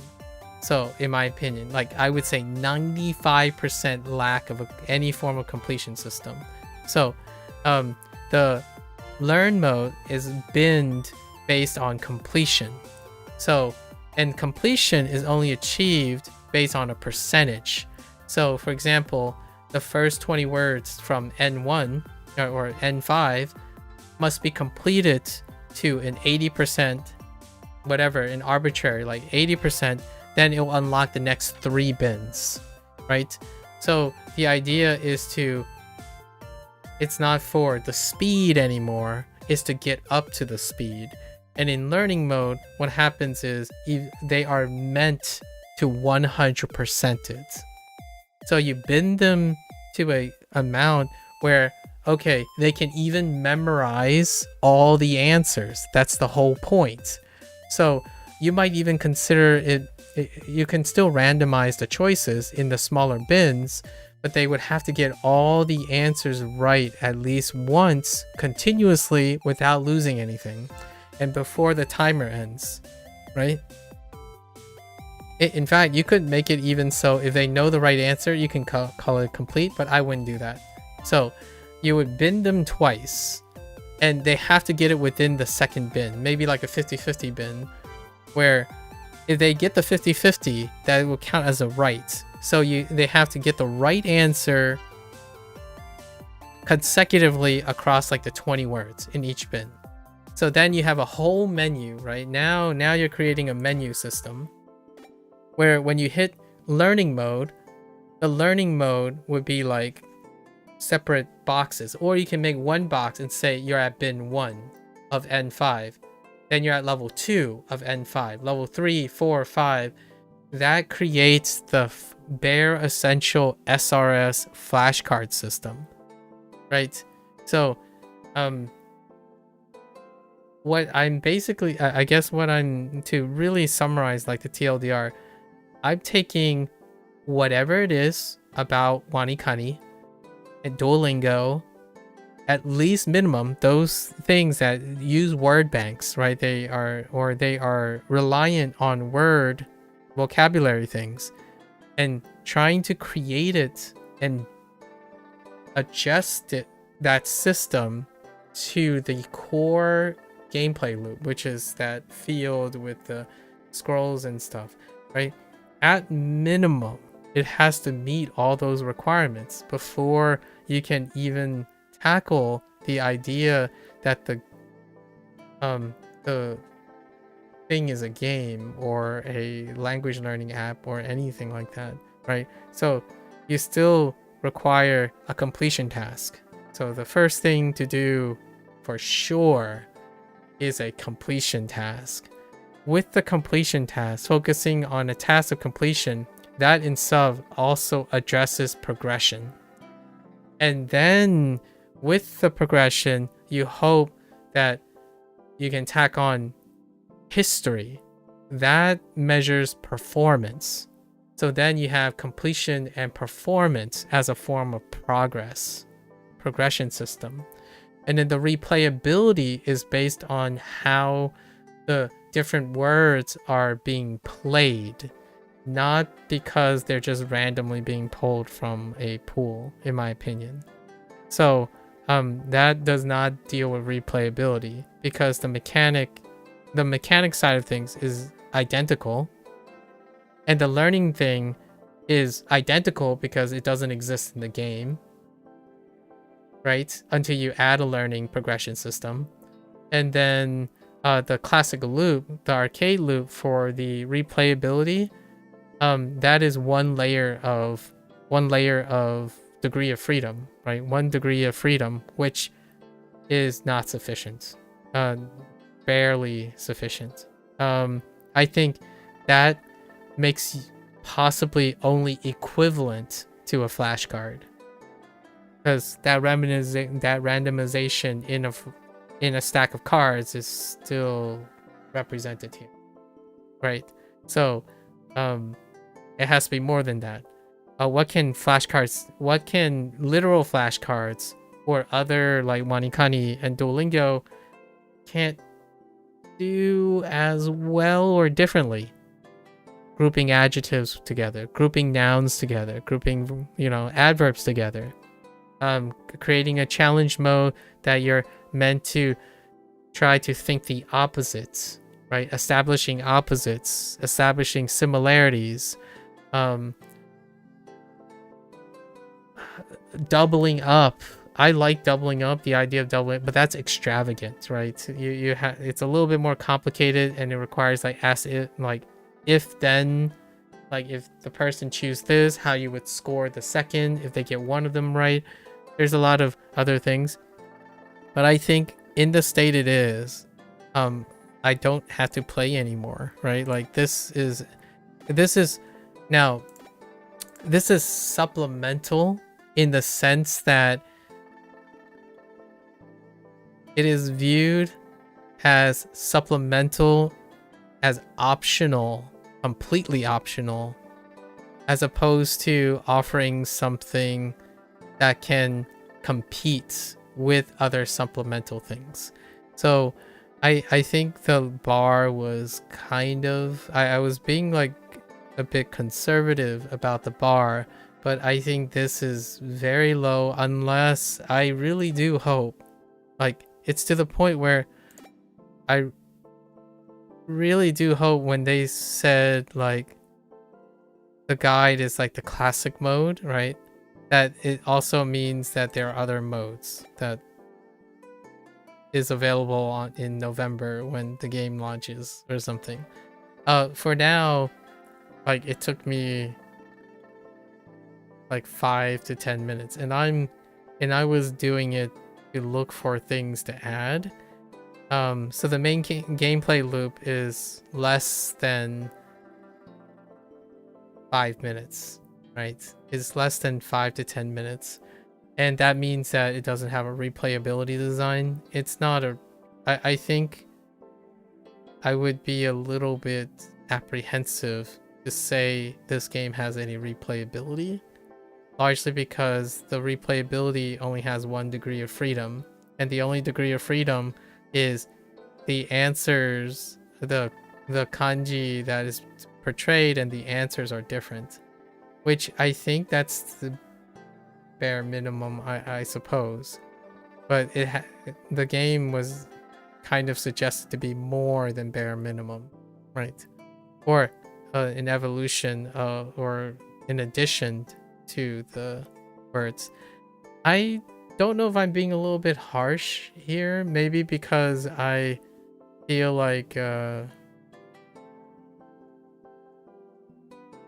language learning side of me say, oh, I can identify things that I don't remember, right? Off of this. But it also is saying I don't need this to tell me what my weaknesses are. Because this is no more engaging, in my opinion, than having something that actively teaches me and encourages me to do better. So in this case, the fail state is what is supposed to provide motivation and engagement for this game, which I don't know about you, but whoever relies on fail state as a way to motivate yourself, that's kind of a hard thing to sell. Like on using. And the lack of a progression system, in my opinion, is what is very tough to swallow, while also not having a progression system that's tied with a learning and or completion system. So those are essential, at least in my opinion. To make a comparison, a clicker game does not have a lot of moving parts. In fact, a clicker game only has 1 gameplay loop, like 1 input mechanic. The action part is the act of clicking on something, right? But in itself, the clicker game then becomes layered with different things to click on, right? Or different ways of clicking things. This doesn't do any of that at the moment. It doesn't make you look at words differently in any way possible. It tells you that you should randomly guess and or learn a traditional learn outside of this game as a prerequisite to play this game. And that is kind of true to the nature of being supplemental, right? It is true to the nature of being supplemental. At the same time, it's difficult to not think of a whole list of criticisms for the current game. Now I need to understand what the other games are like. So I can say that I am guilty for being spoiled in a sense, because I haven't been solicited by anyone else who other than the Wagotabi team, right? The other games, those are games that the developers spent like many years, right? Many years and whatnot. So I might have a very warped or sense of what the standards are. I think this game is serviceable if you just don't you don't like staring at playing cards. Fair enough.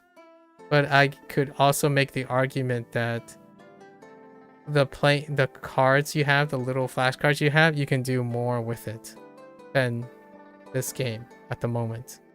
Because you have the little cards, you can sort the cards, you can bin the cards, you can exclude cards and move the cards around.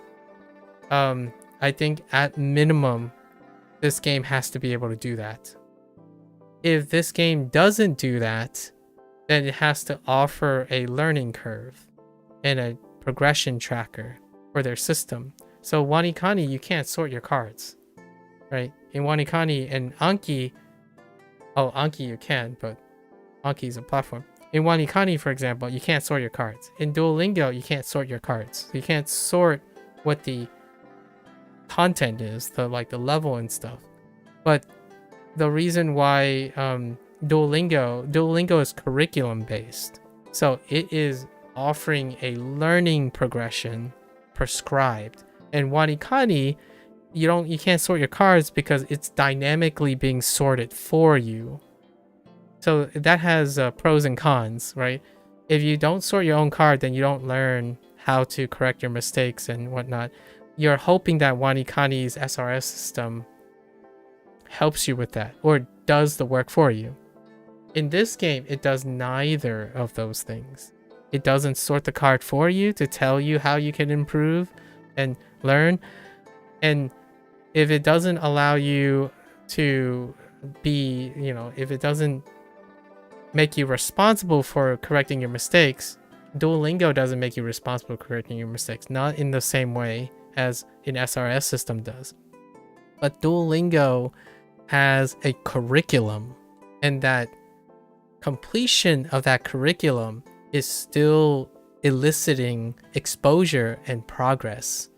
And even then, Duolingo keeps track of the mistakes, and they ask for you to redo the mistakes, even correct the mistakes.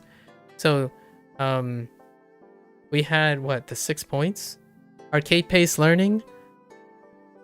I think that's a check. I mean, going around dashing it's fine, right? I think that's very serviceable.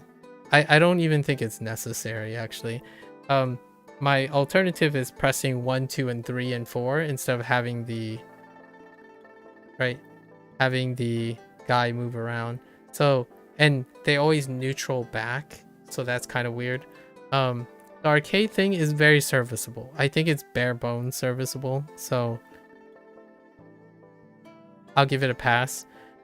Multiple difficulty levels, that's non-existent in my opinion. I think the whole idea of difficulty is kind of lost. Gamification does not focus on normalized unknowns, so it's difficult because there's something to be learned. So and usually complexity, the more unknowns is how it's difficult. But the way this game is binned based on that is it's all unknown. So they're all the same difficulty. Right?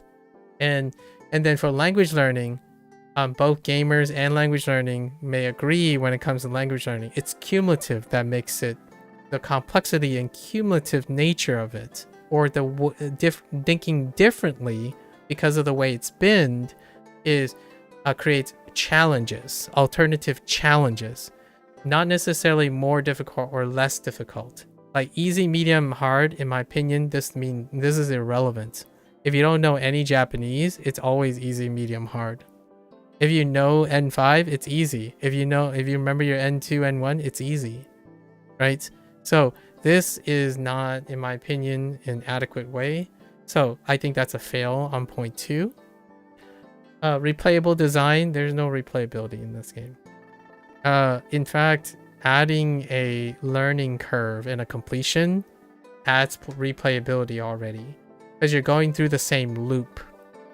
When you learn 20 words through the learning, like a learning mode, then you're gonna have to do it again for the next 20, then the next 20, next 20. That's a replayability design. The learning is a design for replayability.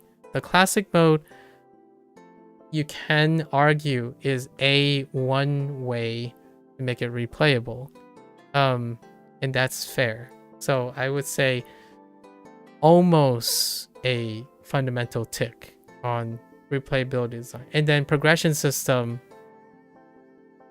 I think that's probably one of the it's so deficient that it's hard for me to consider it a game or a learning app. Like, both a learning app and a game requires a learning curve and a progression system attached to that learning curve, and a way to track over time your performance at the end game. So end game performance is a minimum for like tracking. Learning curve is a minimum for early progression, right? And then completion is your companion to performance seekers. So that is completely missing.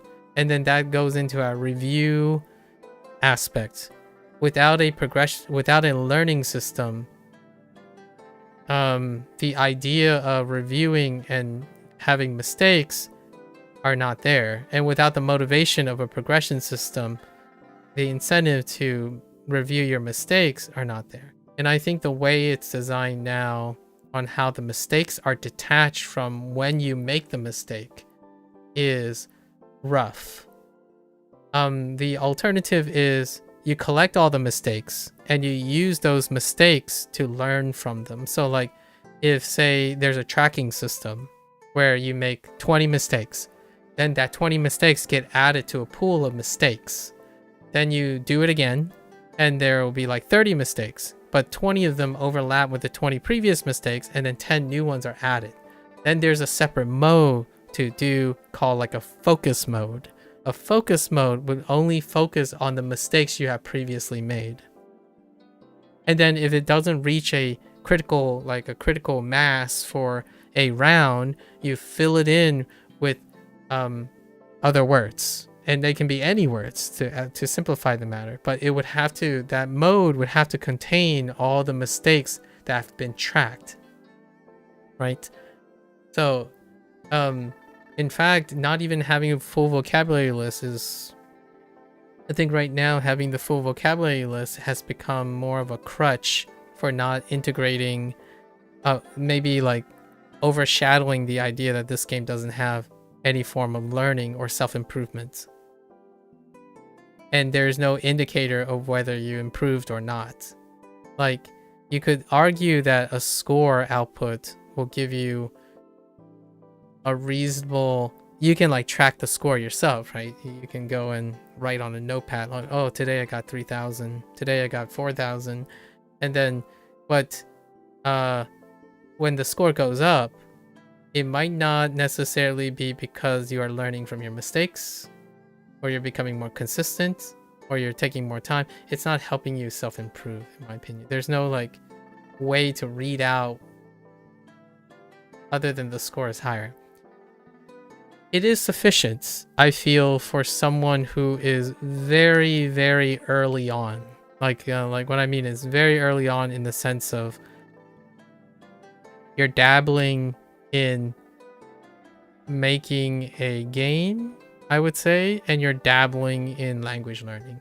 I think anything is more than nothing for early on. And then, in my opinion, when one becomes like an enthusiast or an intermediate, there are a lot of foundations that are missing. And that's probably what I'm going to spend tomorrow making a list of. Or maybe the day after tomorrow. What time is it?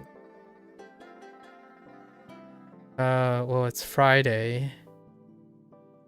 I think I'm going to collect my thoughts and write a, like, brainstorm about all the things that are essential, at least in my opinion, arguably essential. I'm not a game developer, and nor am I a language teacher, right? However, I can at least have my due diligence, personally, have my due diligence with like a writing pad and illustrating some concepts that I would say. Like, for me, I don't have to play anymore. Like, for like this is sufficient. I think I get it. I get the point. And when you create something, that's great. Like going on Anki, for example, and making your own cards, that can feel like this too. When in the process of making your own card, you have learned this, you have learned the word and the context, and the thing becomes memorable. And then after you make like 100 cards, you can share those cards with someone else, right? That's your deck.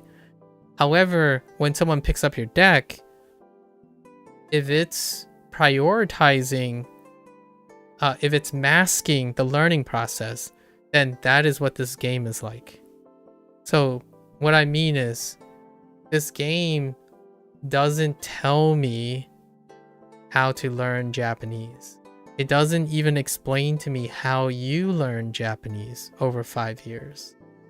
It also tells me, in my opinion, personally, if this game represented what someone considers as a supplemental device for language learning, the stuff that I mentioned are the bare minimum things I would look for if I had to choose my time, right? That's not to say that this is valueless less. The idea is that I'm not a seasoned game developer, nor am I a language learning expert. And I can already make an entire laundry list of things that I don't think I've encountered a product so far that have middling reviews, like just middling, like, oh, people hate this or love this, that they have shared characteristics and shared features that are missing.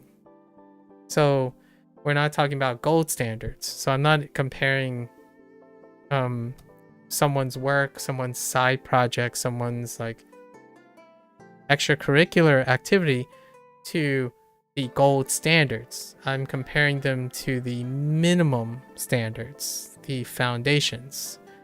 So games require a progression system. And a progression system has 3 elements, right? And I'll probably talk about them tomorrow. I think I got my idea. I didn't know what I was expecting. I think this is putting me in a really interesting position. And I think I'm going to learn a lot from it. I actually, I haven't ever done this before. So, or I haven't I've done this before in a different way, but I haven't been in this situation before where I can say, illustrate, and conceptualize far more things than what's there. And that makes me really excited because now I get to exercise my creativity. I don't want, this is gonna come off a little bit like more of a tough love situation. Most of the time, I really truly believe I tend to prefer, I stand by this, I tend to overestimate anyone's open generosity towards me because I want to communicate that I'm ever grateful for opportunities to be part of someone else's life's work, right? Like, or part of their life's work. So in any way possible, I like to appreciate that they have the opportunities. And what happens when I accept these opportunities is the idea that I want to be there, whether it's good or bad, because I want to be useful. So in this way, now I have a different situation in which I can be useful. At least I think I can be useful. And that is to brainstorm and sit there and think about what other clever ways to add and embellish what's here, because I can't program. I can't make this. Well, I can't make this right now. I could learn how to, but this is not my interest, right? My interest is to communicate like what is common as a quality of life thing, a standard, a bottom line standard for everything, and if that's in the game or not, or in the app. And then after that is established, what is unique that can make it unique, or what is something that I often say, oh, I don't see this very often, and it can be adapted to whatever the idea is. I pitched an idea earlier with Mika, because Mika is also someone who dabbles in programming, I suppose, in some way. And I was talking about like exactly what I've been talking about with antonyms, synonyms, and like noun, adverb clustering, and then using it as a way to create different levels of entry for word associations. Because if you just want to work on your words, your vocabulary, it doesn't have to be vanilla. You don't have to go from all disjointed words with no higher level context and then go straight cold turkey into sentences, dialogue, and stuff.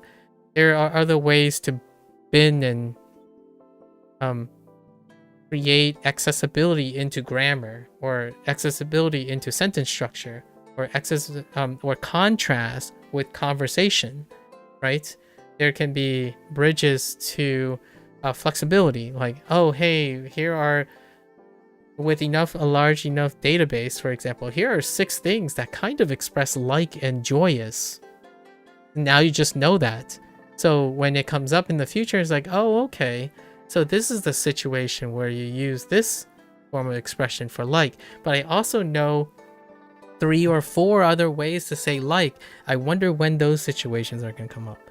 Those are the things I do, in my opinion. So I'm kind of projecting onto what this game lacks from my perspective, is that when I look at words and flashcards, there are so many things that you can be doing, or you could try to do, or maybe find creative ways to do, that can be represented in a video game. Like, when I don't know what this word is, I think, wait, could it be a noun or verb or adjective? Then you look at the context sentence, like, oh, hey, that's kind of a noun or a verb or adjective. Like, wait, but is the sentence overall positive or negative? You can still do it the other way. So when a word gets associated, introduced with something that is another word associated with it that is positive or negative, or dealing with size or something, that creates bridges to thinking also when you're reading sentences and paragraphs and listening to people. Like, hey, this conversation's kind of feeling a bit negative, and you can manipulate the negativity into a positive notion by using alternative words that have that element, right? So you can still develop feelings and pragmatic uses that bridges words and stuff. I think that's usually how I'm pitching most of words. So if someone's asking me to evaluate a language learning game, right, or like a app or something, first we cover all the bare essentials, right? And the bare essentials is when you pay for something, like this is a really big TLDR, you're paying for something, you're getting something back, or like you're getting something for your payment, right? And that sounds like, well, yeah, duh, that's why people buy things. The thing is, when you make something, you want them to capture that, right? You want them to be like, oh yeah, I get exactly that you're selling, like what you're selling. I don't think this is doing that at the moment. So that's why I went and decided to look at the features, the points that were made on the store page. Actually, I do this for pretty much all the games. I just have this just happens to coincidentally be the first time I've ever encountered a point where I still stand by overestimating everyone that offers me generosity. That does not mean that I will always give them the benefit of the doubt after using or like after seeing the product, right? If I do in fact overestimate someone, if I underestimate someone, I'm all about learning. So when someone I underestimate, like even trying to overestimate them, and they still blew me out of the water, I want to learn everything that I can from this person. Now in the off chance, which not really off chance, in the more common way, I prefer to always overestimate people, because then I tend to be focused on, okay, so the things that I think were there or not were there, let's see how we can improve them, right? Like, let's work together and brainstorm ideas. And that's usually what happens in my conclusion. Like, most of the time, I talk about what's there, and I talk about the optics and the reception of who would like this, what it's targeted to. And then my personal opinions are very much oriented in a way like, what's next? What can they do next? And this is the first time this is one of the first times that I feel like it's missing things. Like, it's missing a lot of things. So the question is, what can we work on? Or what could be there? And then even better yet, if the person just goes ahead and release the thing and see what other people say, I'm very curious what other people say. Because if I'm completely wrong, or like I'm way off the mark, that's a very humbling experience. And that humbling experience will help me learn about what is the basic essentials that people want. If this is the basic essentials, then my entire like scale needs to be recalibrated. I've like I don't know if I've recorded those things. See, I haven't recorded things. I played a game made by like, I think this like teenager who the whole aspect of the game was just moving, like it was just moving from left to right, and it dealt with either jumping, like a dash game, like for example, this could be akin to one of those dash games where you're moving from left to right, and then you just jump. and you dodge the boxes, right? And then you just see what the score is. And I think that's where my headspace is, right? So a game like what do you call it, Flappy Bird and stuff, right? That's kind of where my headspace is right now. Flappy Bird. Now the thing is, Flappy Bird has things in it. Despite Flappy Bird, basically some of the mini games, like in Dave the Buyer, only requires one input, the space bar.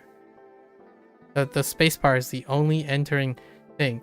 Now the question is that the bare minimum that they have for that game? It is, kind of, right? Despite being encapsulated in a daily. So, in a way, this is serviceable. Like, if I am really honest, this is serviceable because it's more than that. Now, I'm not entirely sure if I find more than that satisfying enough. For me, my experience is satisfying enough. Like, I'm good. Like, I spent like 20 minutes and I'm good. Like, I understand it now, and that's all I really need. So that kind of demonstrates to me that something is missing. Now, I don't know how the developer is planning on pricing it or advertising it or anything. The game that I described, like Flappy Bird and stuff, those games, what they do is they're used as freeware. They're often used as freeware as a way to first collect feedback. So like two of the games that I was thinking about, their first games were free on Steam. And what they do is they release like Kotoba -prologue, and then they use the prologue to get feedback and then release a game that is full on it. Now there is a demo of this, but my question is, am I playing the demo? I don't know, because if it's the demo, then I feel a lot more comfortable. If this is the full thing, it's hard to know like if there's any more. Is there any more to this? And that deals with a adequate progression system, like an adequate progression system, completion system and whatnot. So I don't know. It's a tough spot. Tomorrow, maybe the day after. I'm gonna say the day after. I need a little of a break. What's the day after? The day after is gonna be my like leap day. Oh, but that's gonna be a burnout day. I'll see. I'll probably wrap my thoughts within the next 4 days, right? Oh wait, today's the 20. Today's the 20. Yeah. And what I'm gonna do is it's not much. I know I spent like 2.5 hours talking about stuff, but that stuff is what I think. It's a good advertisement, or like, I guess it's an advertisement. It's a great way to practice the stuff that I think are important when I go into solicited content. So this is how I'm gonna approach it, right? I'm gonna try to double down and offer whatever I can, because I genuinely think that this can look so different in the future. I don't like being discouraging. I hope I wasn't too negative, because I did say a lot of words like this lacks this has nothing like that. I think it's serviceable as an add-on thing for someone's project legacy, right? Like, in fact, if you like think about it, if you submit this as a game concept for like a project at a university, it's pretty great. I think it's workable. Now when it comes to monetization, that gets a little hairy, and I do have to concede that I have a very warped sense of standards. And the warped sense of standards, it's not based on the idea that I think people are lesser. I think people are more, much more. And this game can incorporate a lot of the much more. So tomorrow or the day after, probably gonna be the day after, I will probably spend another 2 or 3 hours presenting maybe two or three core concepts about what could be added to this game. Or like things to consider, I suppose, that are absent from this game. Other than that, yeah, I mean, you can most certainly set yourself 5 minutes. It's kind of like WaniKani, right? Like, spend 10 minutes, do one run. Like, do one run of each, and then come back tomorrow. Do one run of each, and then take out like a pencil book. I don't know what a pencil book is, but a pencil and paper, and then write down your stuff, right? Because there's no tracker in this game. So, other than the score, and then I get it. The score, if the score goes up, then that's good. It's an indicator that you're making progress. But I don't think that's sufficient, right? I'm a little bit, maybe I've become so accustomed to thinking in a more, I keep looking to the future a little bit, right? So, I clearly don't know all the N5 things. That's interesting. Or whatever they chose to represent it. And then the N4, N3, like, you can use this, right? You can use this. I don't even know what, I actually, let's go look at what is. Oh, I recently got this. Right? Jokyo is N1. Interesting. It's all over the place because I don't think WaniKani strictly, they kind of distribute it. The only thing that they really covered, like from a third party perspective, my third party, is that I think almost all my N5s and N4s are covered. But I did already encounter something from N1 that wasn't, and it deals with sentence composition stuff, or maybe how they're defined. Like, for example, tachimachi. I'm not sure about tachimachi. Doshite, that's fine. Mata. Oh, they're hooks. Let's see. Mochiron's fine. Sort of.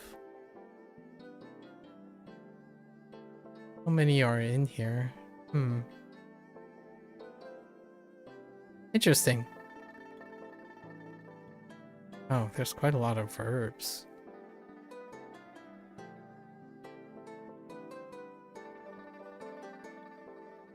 Like, I saw a brush. Migaku.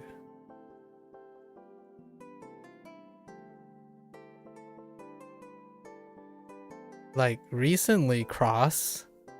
Yeah, so WaniKani is definitely doing something like Wataru is actually my most recent unit. So that's interesting. Yeah, they really spread it across.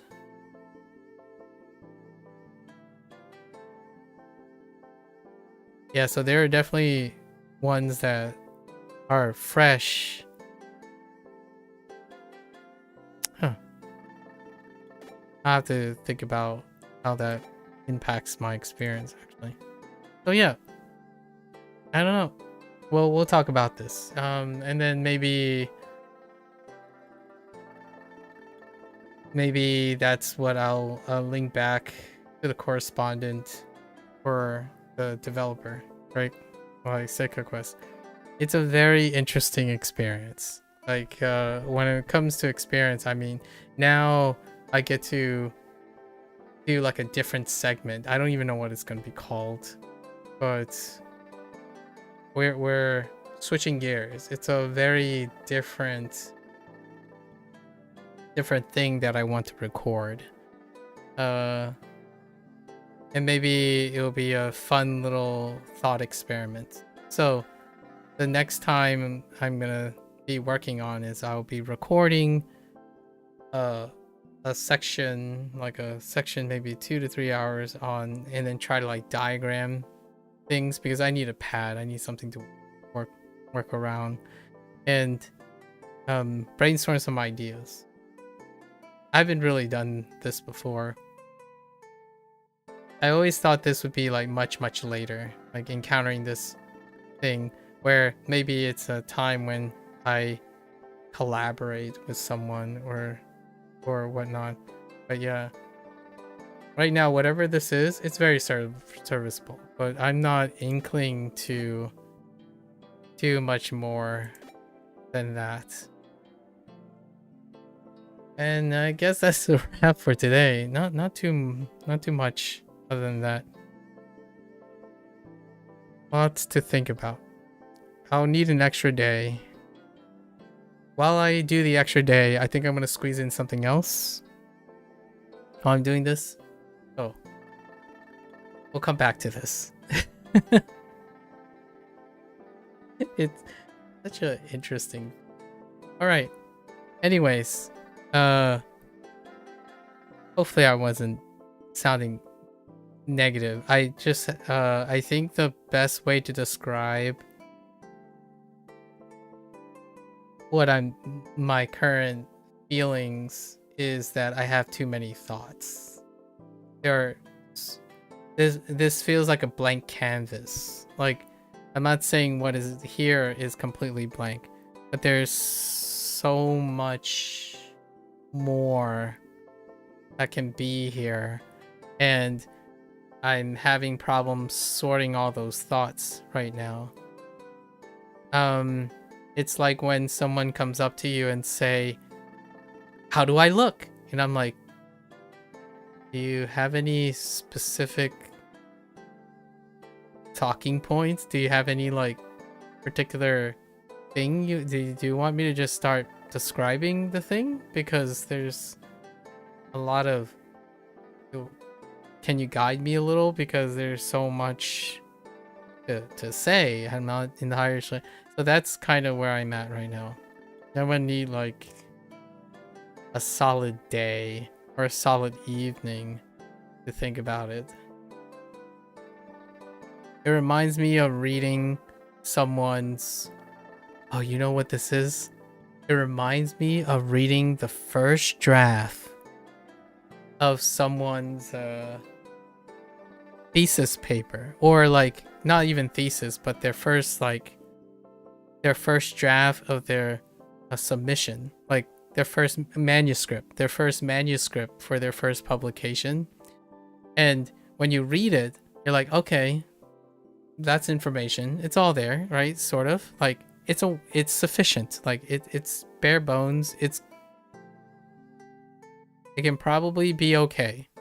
Now, but this person asks you to review their manuscript, peer review their manuscript, and my coworker, like people around me, they have different priorities, right? They know where their bars are, and my bar is not quite in the same place. So my first thought is, oh man, now I have to like sit and do some background. Like, what can this person add? So a lot of times when I'm reviewing manuscript, I would actually have to do my own research as well. So when they say like they cite this and they cite that, and I'm like, I wonder if that's true. So then I would have to spend like 2 or 3 days doing background research and look at the primary literatures and then like counter arguments and stuff. So every time is a point, because the reason why that's the case is because the person that I would review the manuscript, I don't that person, I'm not saying this to flatter myself. I can kind of hear this argument already. I don't think it's professional of me or my personal integrity to say like this is good enough and it turns out not to be good enough, or this is good enough and it meets that person. I tend to say, well, how much can I do? and how much can this person do with me? And that's how I go about it. So consider this like this is the end of the gameplay, right? So Kotoba, you've seen everything. It takes less than 5 to 10 minutes to see what it is. Now we're gonna try to see make an argument like, well, what happens if you use this across a month or 2 months or something like that? What type of system is required to be added to make that a thing? So you can have like 10-minute timers, you can have a shriek system, there are ways to track and keep someone consistently committed, like 5 to 10 minutes of drilling and whatnot, right? That's missing in this as well. So there's ways to make this thing into a supplemental thing. Right now it only communicates supplemental as a very low-hanging fruit. Like, it's supplemental as almost of an excuse to not convince someone that it is supplemental. I think the closest thing I can say is it's like someone coming to me asking a question and I spent 3 hours explaining something and they're like, whoa, chill. It was just a joke. Or why are you taking it so seriously? That's probably the relationship I have right now with this. And I usually take the road of seriousness. Like I double down, right? So that's what we're gonna do. The next time we cover this game or talk about this game, it's gonna be a recording on the many aspects that I could say could be added to the game or considered. I mean, the game can be released in the shape it is. I think it's purely functional in terms of supplement. I think it's supplement in the same way that someone says it's just a joke. It's not that big of a deal. I just wanted to do this for fun. I don't really care about it that much. I thought it was fun to try out. That it's along those lines, and I'm okay with that, right? Like if someone comes up to me and is like, oh hey, yeah, thanks for spending like 3 or 4 hours talking about these things and analyzing, that's okay. You know, I wanted to do something just to see if it works and stuff. It's like, that's okay. So I will continue to practice, you know, these analytics and stuff because it's part of my growth, right? So I haven't been in this position before, so I don't know what to do. And we're playing by ear. So now I'm going to do something different. So the day after tomorrow, we're going to write not so much a critique, like a review, so to speak, or a candid conclusion, because I don't necessarily think there's a lot of conclusions to be made that is appropriate because I don't have a lot to experience, right? So instead, we're going to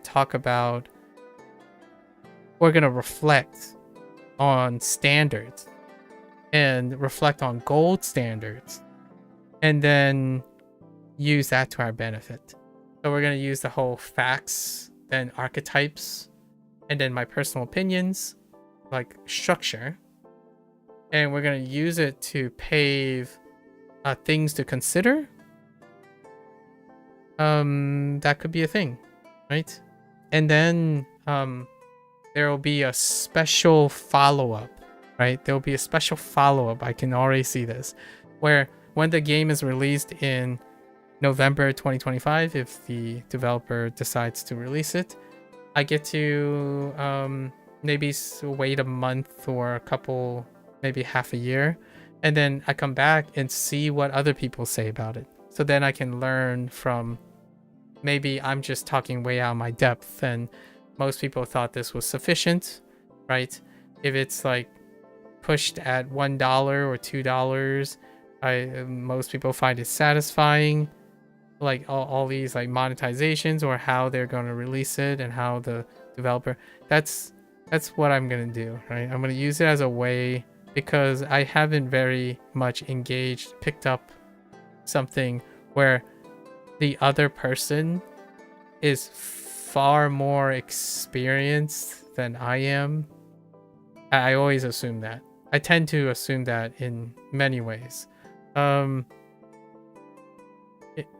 humbly as I can say, I don't necessarily believe that this represents someone who's been studying for over 5 years in the strictest sense of studying a language for the sake of teaching the language. That describes a lot of people, right? Like that they don't learn a language for the sake of teaching or engaging someone. So oftentimes their first attempt to explain and to demonstrate things that they know can be very different from what I expect teaching and learning. Like, I don't know a lot of things. Like, what I mean is I don't know a lot of things at an expert level, but largely that's disproportionate to how much time I spend teaching the things that most people should know foundationally. So like, I can teach you the foundations of chemistry, but I'm not a chemist. Largely because the time it took me to pursue chemistry, I ended up more thinking about the general aspect of teaching chemistry in order to understand biology.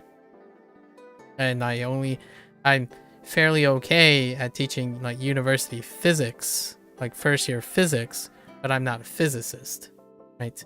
And this to me is possibly, with all due respect, someone who might know a lot of Japanese, maybe, because they've studied on and off for 5 years, but I don't necessarily think that they cover the grounds for the foundations. Like, maybe game development is new for them, or they thought it was like, it's a great starting place. I think this is, if they're starting from zero, right, this is really far ahead, right? Like, this is good, but I don't know anything about this developer. Like, I don't know their life history, like their experience, so it's kind of tough. So I don't want to sound like I presume and know a lot about the things. I understand when I play a lot of indie games by solo developers that I a lot of times might have a warped sense of standard, because I have gold standards for solo developers as my choice of understanding things. Like, one of my first farming sim games after Harvest Moon was Stardew Valley in its post like alpha stage, right? And then when we talk about language learning apps, we're talking about Duolingo. And you might be thinking like, well, that's not an indie app and all that stuff. So I know. And then like, people take a, nasty dump on Duolingo most of the time, right? So can you imagine feeling emptier than that, and then you're trying to make a comparison? So I don't want to sound rude, at least in my opinion. I think encouraging people and starting position, that's how you get Stardew Valley. That's how you get Undertale. That's how you get Chained Echoes and Clear Obscure, and all the way up to the mammoth that is the Duolingo Corporation, right?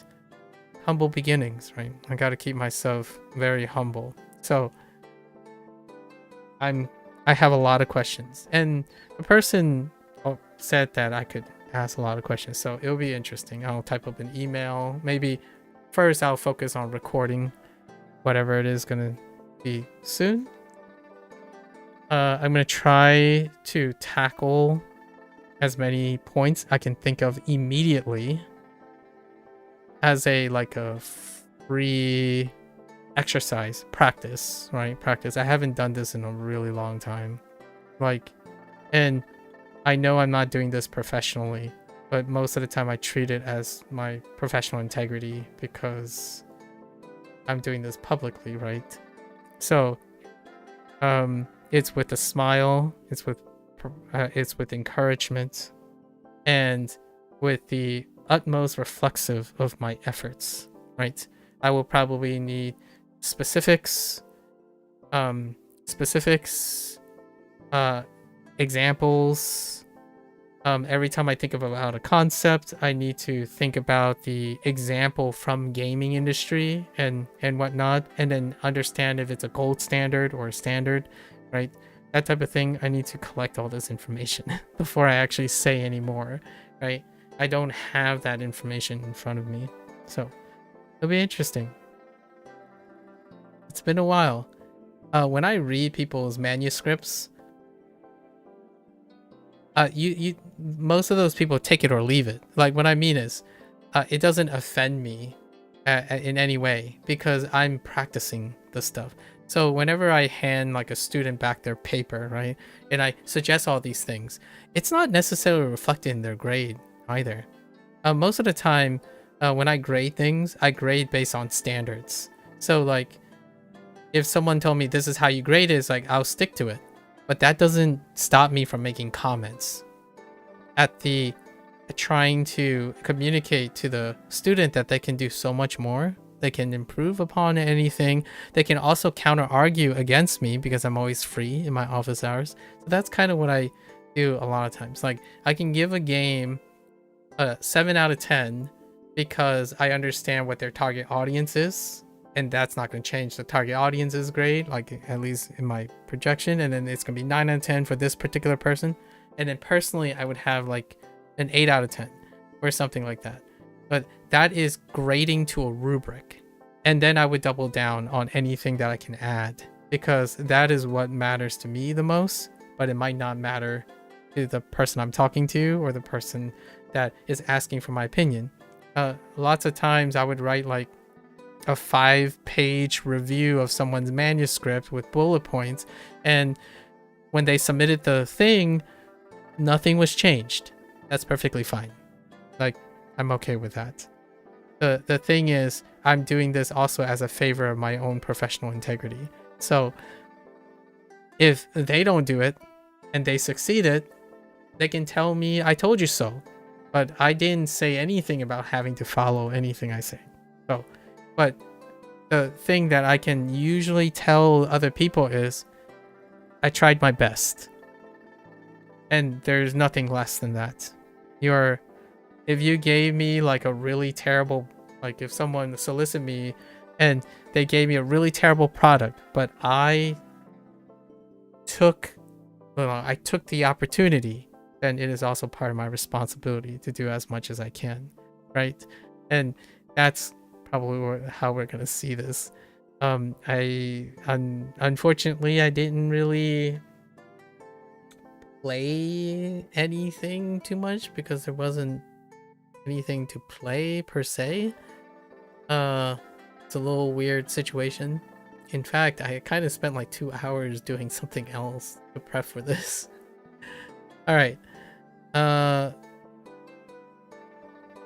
Weird times. I'm gonna wrap it up for now. So that's the end of our, I guess, game, like our game testing. We'll call it our game testing portion of Kotoba Dash, right? Hopefully I said something that would be interesting and take into consideration for the developer. The next time I come back, we're going to talk about all the things that I'm probably going to write in some sort of email or maybe something to see if they're doing anything or anything about that. And then it's going to be, take it or leave it kind of situation. You can have, I'm not obligated to do any more, but I want to do more. So we're going to try that. Until then, I guess feel free to follow along for this. Kotoba Dash is supposedly coming out sometime in November 2025. I think the developer seems to be very open-minded and would love to interact with other people, I suppose. I'm not entirely sure if I'm able to say that. Like, I'm not speaking for them. I'm suggesting it would be showing appreciation is a way to motivate people. And yeah, I don't have any other information. So until then, right, stay safe, stay healthy. Guess we'll catch each other on the next one and spend a lot of time brainstorming. You're more than welcome to come on by and brainstorm. I can try to describe the situation again next time, and then people can like throw in their inspirations and then we can really brainstorm. I'm sure the developer will really love that too. Using other people's products as inspiration to collaborate and work on things. It's great, right? As always, feel free, come on by, share your game development stories, I suppose, and keep each other motivated, right? Until then, stay safe, stay healthy. We'll catch you guys on the next one. Bye bye.